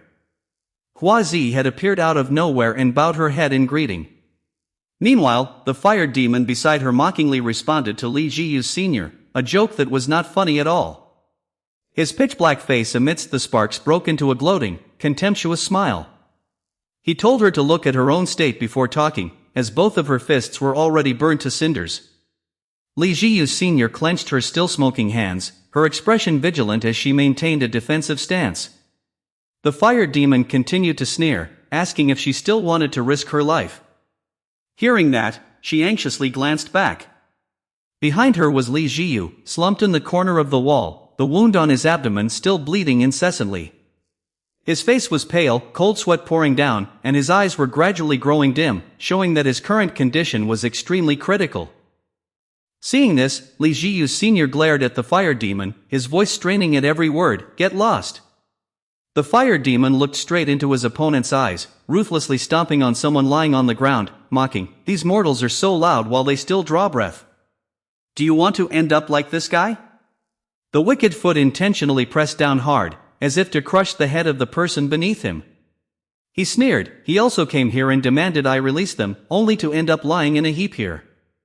The bone-chilling sound made Li Jiyu's senior shut his eyes tightly, not daring to look at the scene unfolding right before him. He chuckled, a spine-chilling laughter blending with a nonchalant tone, "After you die." As he spoke, the Fire Demon pointed his sword at Li Jiyu, who was struggling to stand up in the distance. He declared, "That mortal behind you, I will prioritize torturing them a bit longer before sending them after you." His eyes were full of lust, his voice creepy to the point of perversion. Flesh so fresh and young like that must be savored slowly to appreciate its true flavor. Senior Li Jiyu bit her lip tightly, her face contorting. Her eyes glared as if wanting to pierce through the person in front of her. "You scumbag!" With that, she rushed straight forward in a defensive stance. The surrounding air gathered into swirling dust vortices around her body, her eyes filled with murderous intent. Seeing this, Hua Zi anxiously shouted, "Senior brother, watch out! Even without the scholar's holy shroud, she is still very strong." "I know." Li Jiyu's senior rushed forward without slowing down, her arm raised to throw a punch. The Fire Demon immediately created a circular fire shield to block the attack. As a result, while Li Jiyu's senior continuously unleashed powerful punches, he only defended without counterattacking. Just as she closed in, he suddenly dodged to the side, seemingly plotting something. The flames around his body flared up violently, causing her to instinctively pause, but the distance between them was still very close. The fire demon looked back at Li Jiyu's senior, thinking smugly that he had to lower her guard. At that moment, the fire demon stood right between Li Jiyu's senior and Li Jiyu. He instantly spun his sword, pointing it directly at Li Jiyu, who was sitting on the ground. A terrifying smile appeared on his face as he narrowed his eyes and chuckled. At this moment, Li Jiyu looked up, her appearance utterly miserable. And in front of her was her senior, who was in an extreme panic. She stared with wide eyes, falling into a state of panic, her hand reflexively reaching forward as if to stop him. Waiting for that exact moment, Fire Demon spun around and thrust his sword tip straight toward her outstretched hands. Li Jiyu was stunned, crying out helplessly, "No!" The flames flared up fiercely and then shot toward Li Jiyu's senior. It burned everything to the point where only a flickering silhouette remained in the sea of fire. Returning to the present, Li Jiyu was still raising her shield to withstand his attack. Suddenly, a rift of power appeared behind her once again. Fire Demon's sword blade emerged, with a fireball condensing on it. Just when it seemed it would finish Li Jiyu off, a soul suddenly appeared, opening its mouth wide and devouring the fireball, completely swallowing the mass of fire. The shockwave from the exploding sphere spread all the way to Li Jiyu's position. The impact was so powerful that she was thrown and rolled across the ground. Just as she was about to fall, a hand reached out in time to catch Li Jiyu. Upasada arrived just in time and anxiously asked Li Jiyu if she was all right.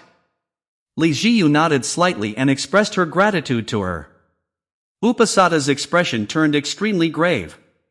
She glared toward Huazi, who was in the distance surrounded by spirits, and spoke. She admitted that although she had the power to control spirits, their fatal weakness was their slow movement speed. Meanwhile, the mind power of that woman Huazi was incredibly agile. She continuously opened and closed the Firefox cave and moved at a lightning-fast pace, rendering Upasada's spirits completely useless. Upasada guiltily blamed herself for being too careless, having heard Yanwang say that defeating them would be easy. Her blue eyes filled with caution as she asserted that the Fire Demon brothers and Huazi were far stronger than they had imagined. She looked at the two triumphant and battle-hungry figures, unable to hide her anxiety. Though their personalities clashed, they exhibited perfect chemistry when fighting. Li Jiyu immediately stood up and called her name, Upasada. Hearing his voice, she also turned her gaze toward the enemies ahead. With a determined look, Li Jiyu firmly proposed a plan. He suggested that if those brothers had joined forces to fight, then they should simply team up as well. Meanwhile, in another area of the amusement park, Kim Sharan remained slumped on the ground after his defeat by Yan Wang. His entire body was battered and disheveled, and his vision was growing blurry. Blood flowed from the corner of his eye, dyeing his vision red and blurring the surroundings. He looked toward where Yan Wang was standing. As if sensing someone's gaze, Yan Wang turned his head to look back. He saw Kim Sharan struggling to stand up, his entire body trembling. His voice was heavy. "I was quite self-satisfied when Brothers Fire Demon and Huazi went mad and said they didn't want to fight. I thought it was just because they knew you." Saying this, Kim Sharan placed his hand on his forehead, his face sinking into thought. Trembling, he looked up at Yan Wang, "But after fighting, I finally understand. It turns out you are truly strong." Kim Sharan clearly understood the current situation, knowing there was no way left to retreat. Those words instantly made Yan Wang alert, his hand tightening around his own wrist. He listlessly narrowed his eyes dangerously, squeezing the snake wrapped around his arm, his voice resolute, "If we lose everything. Only now do I realize this." Kim Sharan opened his mouth wide, revealing 2 rows of bloody teeth. Bringing the snake-emitting blue light closer, he bit down hard on its body. "Let me show you." From Kim Sharan's mouth, streams of blue light began to seep out. The violent release of aura forced everyone around him to stay on guard. He swallowed the snake whole into his body, causing his eyes to instantly change color. A chilling aura emanated from his body as he stood straight and spoke emotionlessly. "What does it mean to be the human closest to God?" Kim Sharan dragged his feet on the ground, taking step after step to press closer. His body moved gracefully, leaning to one side as he thought sinful, then swaying to the other side as if performing a dance. Conceived now, purple snake conception. An inner voice echoed deep within, a dead snake gives birth to a child. Kim Sharan staggered as if he was about to collapse. Some kind of transformation seemed to be occurring inside his body. Suddenly, Kim Sharan's eyes flew wide open, his gaze shining with an unusual brightness.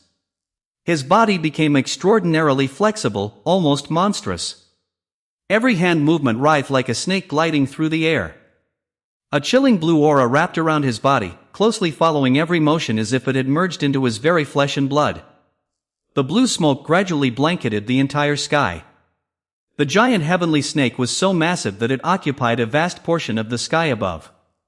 Yan Wang warily observed this newly appeared creature. It coiled itself up, looking incredibly bizarre. In the end, its entire body wound into a fearsome, colossal circle. Within it, a sword-wielding hand was faintly visible, surrounded by terrifying surges of energy. That was indeed 12 Armors C, Kim Sharan in his ultimate, complete form of power. With a new appearance, his face at this moment had almost completely changed, his eyes ice-cold. He immediately chanted the skill, double. Yan Wang stood on guard, unsure of what trick the opponent would pull. Before he could even react, he was struck heavily by Kim Sharan. Fresh blood splattered. He looked in the direction the opponent was moving and secretly cried out in terror, too fast. In the blink of an eye, Kim Sharan appeared right next to Yan Wang, teleporting instantly. He swung his sword, executing the technique, crushing Mount Tai. In just a brief moment, Yan Wang was once again completely overwhelmed by Kim Sharan. He tossed him upward like a toy. This left the powerful Yan Wang floating helplessly in midair. He took a running start and leaped swiftly toward Yan Wang. The ground beneath his feet cracked due to the force of his rebound. Sunlight, Kim Sharan continued to unleash a new technique. In the blink of an eye, he flashed right behind Yan Wang, then executed another move called Fallen Fong. The green energy slashed 2 lines toward Yan Wang, with one striking down powerfully. Immediately after, Kim Sharan landed firmly. On his hand flickered a terrifying surge of power, Venomous Fong. Countless spikes were created from his direction, all rushing towards Yan Wang. Kim Sharan shouted loudly, "Disorder!" Yan Wang gradually grasped the tempo to defend and counterattack. Kim Sharan continued to rush forward and commanded, "Amplify!" The blue energy surged and rolled forward. 2 currents of blue and red energy clashed into each other, with Kim Sharan and Yan Wang caught inside. Kim Sharan blared and roared, continuing to use his skill, Amplify. This time, the blue energy was even more violent than before, the green hue covering and seemingly about to devour Yan Wang. It was terrifyingly dazzling, occasionally erupting fiercely. It billowed up, severing the entire top section and creating a gaping hole in the adjacent building. Fortunately, Yan Wang managed to dodge, being knocked back all the way to Jiyu's side. Damn it! He stood up, laughing with great delight, thinking that it was almost a disaster. Ziyu saw him and anxiously asked, "Lord Yan Wang, what about that 12 Armors C?" Mentioning this made him even more annoyed. "Don't ask anymore, that damn bastard, his shroud power is erupting terribly." On the other side, Kim Sharan held his 2 swords tightly, muttering, "Descendant of Guangdong, the child of Cloud City stained with brownish red." Yan Wang observed intently, sweat pouring down. Every time he chanted, his strength, speed, and authority rapidly increased. Jiyu asked in confusion, "Then the more time passes, the more disadvantageous it is for us, isn't it? This battle is going to be tough." Yan Wang lowered his voice seriously, "That bastard, he is not fighting, he is surviving." Looking at Kim Sharan's appearance, dazed like a corpse, only knowing how to fight, he assessed. He is struggling and devouring his own soul. Although I do not know what his purpose is, that body is about to give out. Just a little more time and we can win. Jiyu immediately understood. In that case, wouldn't it be enough to just dodge the attacks and drag out the time? Heavens! Yan Wang countered, his legs covered in a flickering red power as flames erupted around his body. Fighting like that is not my style, I have never run away from any sinner. The blazing red karma fire enveloped Yan Wang as he stepped forward to face Kim Sharan head-on. A majestic dragon robe appeared on his body as he gritted his teeth and swung his fist forward, muttering to himself, "I still have to land a direct punch on that guy." Seeing this, Kim Sharon also angrily poured his strength into his sword, causing the two blue and red auric currents to collide violently. Jiyu, standing behind, was also slightly affected by that immense power. Right when the battle was at its peak, she heard Yan Wang's voice again. Honestly, fighting barehanded all the time was indeed a bit difficult. In the distance, Yan Wang's back loomed as his dragon robe fluttered wildly within a mysterious red and black energy. He ordered, "I need a sword." In the sky, Kim Sharon had been blown far away. Yan Wang spoke, "Li Jiyu, descending, here is your second mission." He smiled, "If you succeed, I will allow you to be promoted to an official subordinate, plus a vacation. Overcome your past trauma and bring back the sword that holds the power of the fourth wave." Li Jiyu stood frozen. Behind her, Hua Zi was drawing closer. He rushed forward to attack her. Hearing the order, Li Jiyu instantly regained her composure, summoning her shield and blocking Hua Zi's strike. She showed a determined smile, "I will definitely complete it." Then she turned around and called out loudly, "Upasada, please help me this time, let's start it." On this side, Upasada was using the shroud to confront Hua Zi. She turned her head in bewilderment and asked, "But sister, we have failed many times, if we try again, your body won't be able to take it." But Ziyu didn't mind at all, her hands clenched tightly, her face full of determination. She asserted decisively, "No, I can do it, let's start." Upasada had no words left to say, only grit her teeth to follow her wish, "This is the last time." Li Jiyu smiled back, "Thank you." Then a blast of power shot out from her hand, piercing through the shield. She deactivated the shield in front of her right before the astonished eyes of the fire demon. Her beautiful body instantly arched, launching a strike at Hua Zi. Watching the opponent's reaction, Li Jiyu secretly speculated that she had realized this during the fight with him.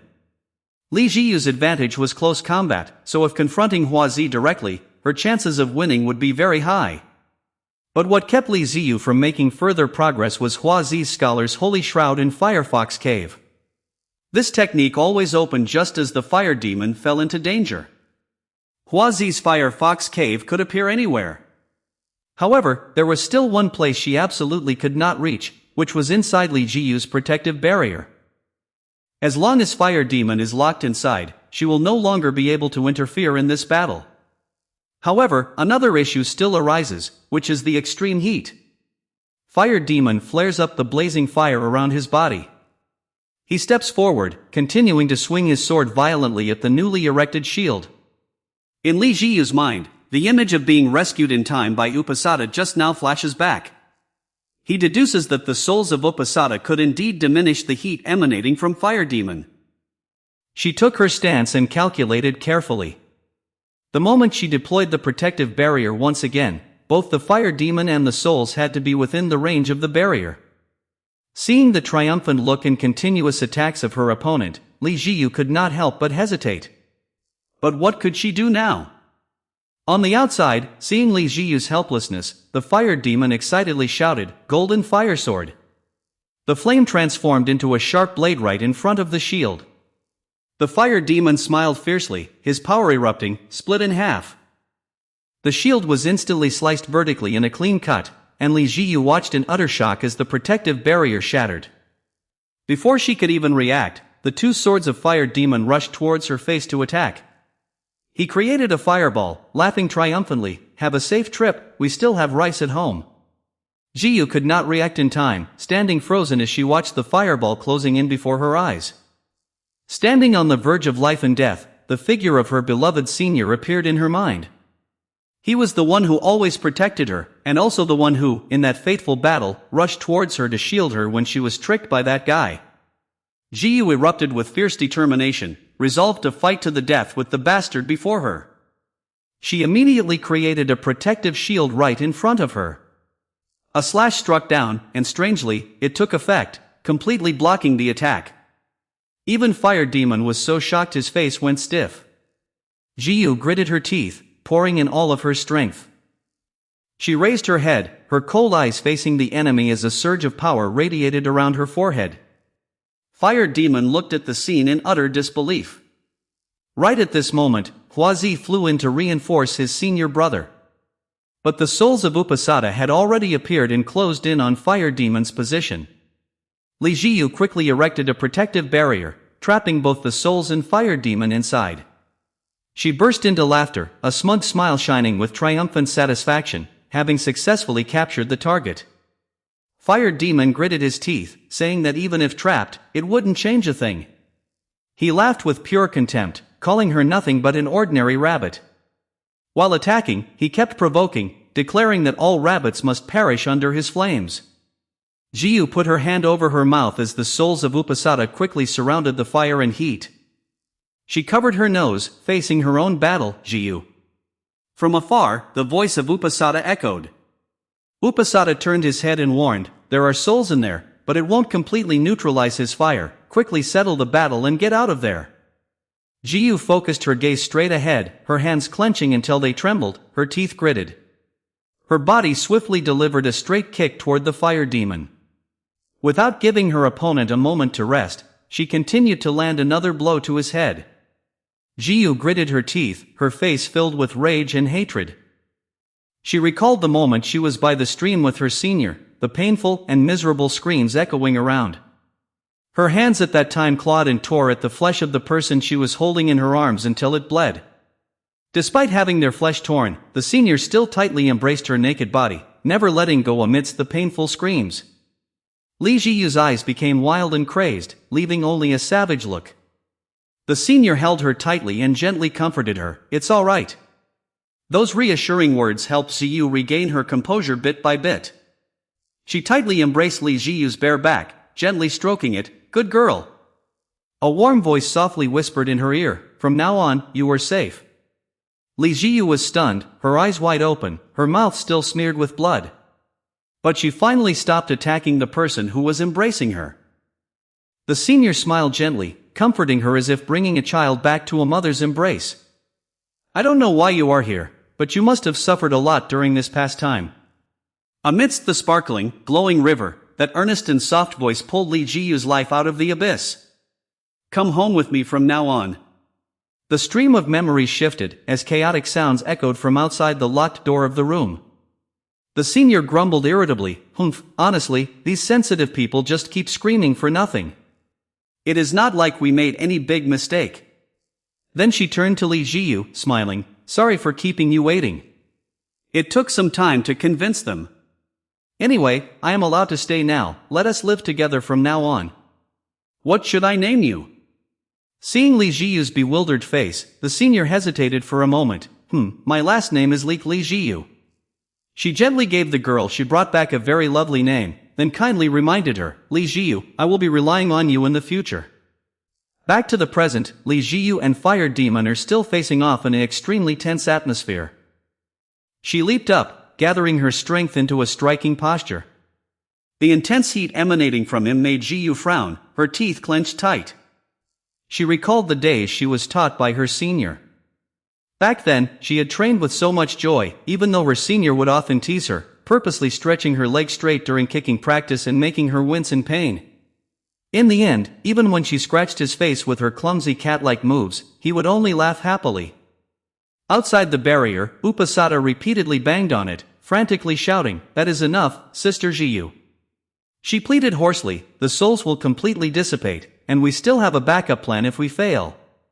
Your body cannot take this, open the barrier quickly." That tragic cry echoed all the way to Yan Wang's side, causing him to lose focus and look up. He did this even though Kim Sharon was rushing straight toward him from the front. "Sister!" Upasada cried out imploringly. But Ziyu inside paid no attention at all, as the surrounding spirits gradually gathered around her. She gasped for breath in shallow bursts, but her gaze remained firm, never showing any sign of giving up. Senior, Li Jiyu thought of her senior again, remembering the fateful day her senior went to battle. Back then, her hands were drenched in blood as she desperately tried to cover the wound. At that moment, the senior had fallen under the strike of the fire demon, collapsing and kneeling on the ground with her eyes tightly shut. Seeing this, the fire demon gleefully struck her back, causing her body to fall to the ground and lie motionless. From behind, Huazi pointed toward the bright pathway and shouted, "Senior brother, chase after Dongfang Shua." They abandoned her senior and the injured Li Jiyu, hurriedly chasing after that figure. Li Jiyu dragged her heavily wounded body, crawling toward her senior, her blood-stained hands struggling to scrape across the ground. "Say, senior, senior, cough, cough." Li Jiyu tightly embraced her senior, endlessly calling out to her, "Senior, how are you? Please, please open your eyes and look at me. Senior!" Jiyu screamed in despair, but her senior still did not open her eyes. Her eyes remained tightly closed, silent as a corpse. Tears streamed endlessly down Li Jiyu's face. "Open your eyes and look at me, please."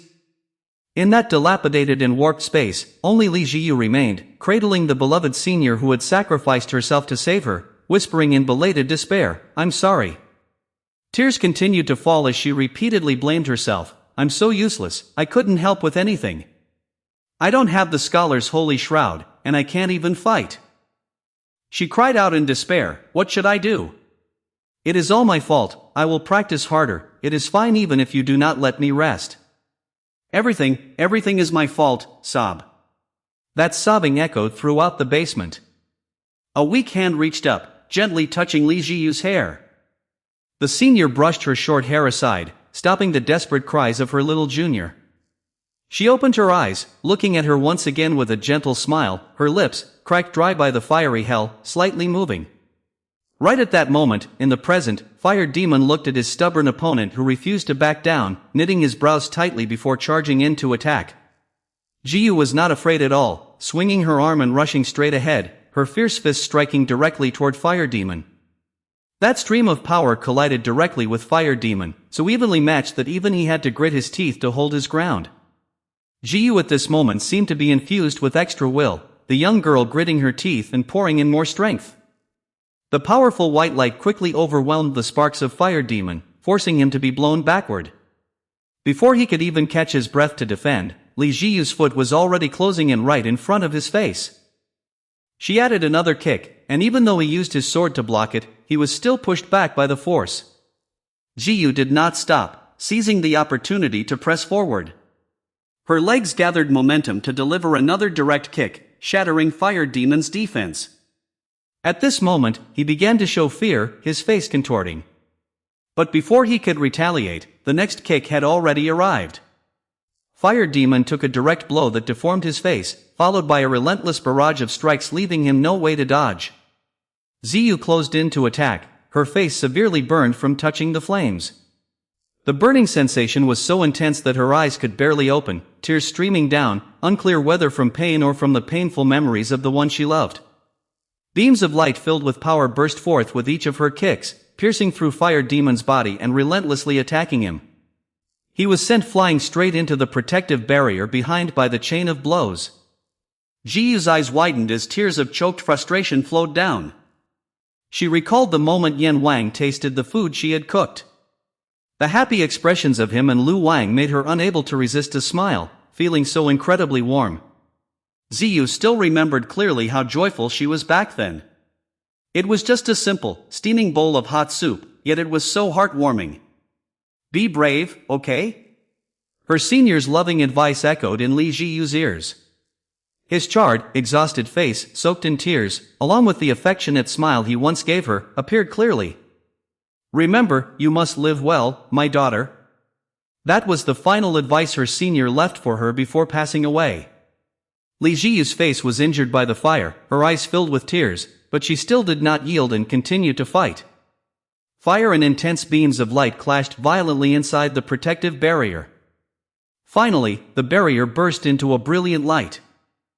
The light grew more and more brilliant, as if something was about to erupt. A pillar of bright blue light shot straight into the night sky, its dazzling blue light piercing high above. Surrounding the pillar of light were swirling plumes of smoke, and Fire Demon was attacked by the blinding glare until he had nowhere left to hide. He was trapped in that terrible energy stream, his protective barrier shattered, as thousands of tiny light beams shot up into the quiet night sky. At this moment, Li Jiyu had completely run out of strength. Yan Wang arrived just in time to catch her. Her body was charred and her injuries were shockingly severe. She lost consciousness, leaning against his chest, her face burned and covered in scratches. Tears kept rolling down as she faintly called out, "I miss you so much, mother."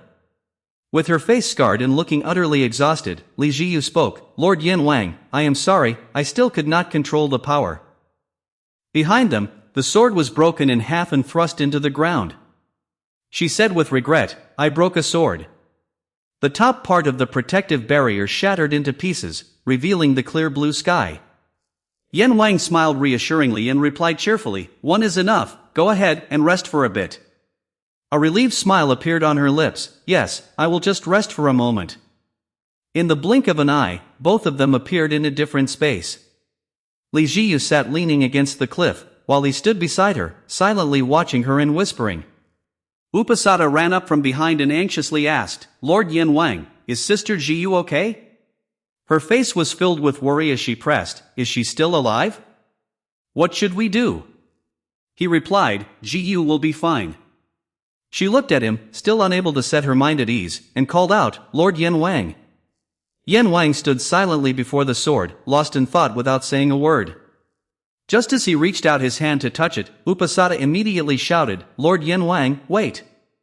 Her voice was filled with anxiety. "That is the sword that Lord Debay bestowed upon the fire demon. If you use it, Lord Debay's power will turn and attack you, you should not touch it." Yin Wang seemed not to hear Upasada's warning at all. His strong hand immediately and decisively grasped the sword tightly. A dark, blue-black smoke instantly erupted from the sword, wrapping around and enveloping his entire body. Surrounding Yin Wang was his own power, while from all directions, a terrifying blue-black force surged violently. It struck directly at Yin Wang, horrifyingly dense. Suffered from the backlash to the point of spitting blood, he silently assessed, what a formidable resistance, it won't be easily subdued. The image of Li Jiyu flashed in his mind, the moment she weakly smiled with satisfaction motivated him. He told himself, "But it took so much effort to get this opportunity, how can I just let it go?" With one hand gripping the sword, Yin Wang forcefully pulled it from the ground, the veins on his hand bulging with exertion. He lifted the sword, pointing the tip forward. With the sword raised and a stern, authoritative look on his face, he firmly declared, "Absolutely not." Around them, the thick blue-black smoke continued to close in relentlessly.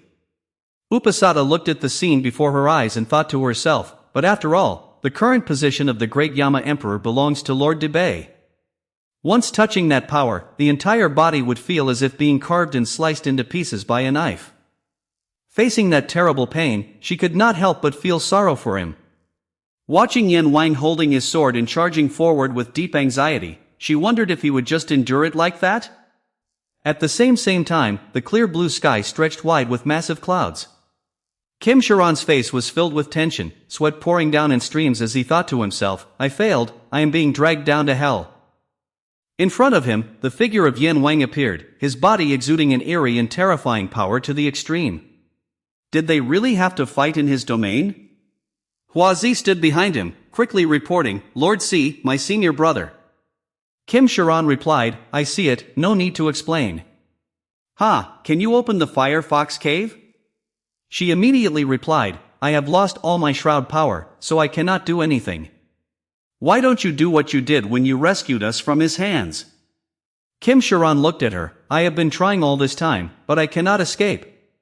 This place is different from the black rope hell before. There is something strange here." As soon as he finished speaking, a flash of light dashed past him in the blink of an eye. Yin Wang instantly appeared behind Kim Sharon, swinging his sword, a terrifying force slashing straight down. Blood gushed from the wound, Kim Sharon grimaced in pain. He quickly took up a defensive stance, leaping backward to escape the attack range. In an instant, Kim Sharon swung his swords forward with both hands, slashing out two green waves of energy straight toward his opponent. At this moment, Yin Wang suddenly appeared out of nowhere, his red aura swirling like a whirlwind. Seeing the sword along with Yin Wang's terrifying power, Kim Sharon could not help but be on high alert. With the sword in hand, his power changed completely. Yin Wang slowly stepped forward, looking no different from a demon that had just crawled up from hell. Kim Sharon had no other choice but to let go and act on instinct. He leapt high into the air, delivering a slash of ferocious power. Teeth gritting hard, he thought to himself that he absolutely could not let Yan Wang gain the upper hand. Behind Yan Wang, a blue light suddenly appeared. He turned his head back, his face becoming alert and guarded. No way! Kim Sharan instantly materialized right behind his back, eyes turning blank as he gathered strength in his hand and lunged forward. Yan Wang also gripped his sword and unleashed a technique. The two forces immediately crashed into each other. Arg! Kim Sharan gathered momentum, his entire body enveloped in a terrifying aura. He rushed straight ahead, spinning like a whirlwind to attack Yan Wang. Kim Sharan roared, putting all his strength, absolutely all of it. That terrible technique rolled straight toward Yan Wang like a giant wave. His hand holding the weapon was as fast as lightning, thrusting continuously straight ahead. All of that earth-shaking pressure shocked Yan Wang to the point that the boulder near where he stood cracked open. He had already evaded it beforehand. How could Yan Wang easily give up? He swung out a slash, the techniques of the two intersecting and swirling into a tempest, blowing away everything nearby. Yan Wang still stood tall in the midst of the vortex, his gaze firm and unwavering. A slash swung out left only an afterimage, yet in the midair before him, not a single figure could be seen. Yan Wang looked around in shock, countless spiritual energies overlapping and intertwining. At this moment, Kim Sharan had leaped behind him, determined not to lose. With two short swords placed in front of his chest, the blue light energy surged once more. Go to hell, Yan Wang! Countless blue lights soared in midair. Bang! A terrible explosion shattered the earth and rocks.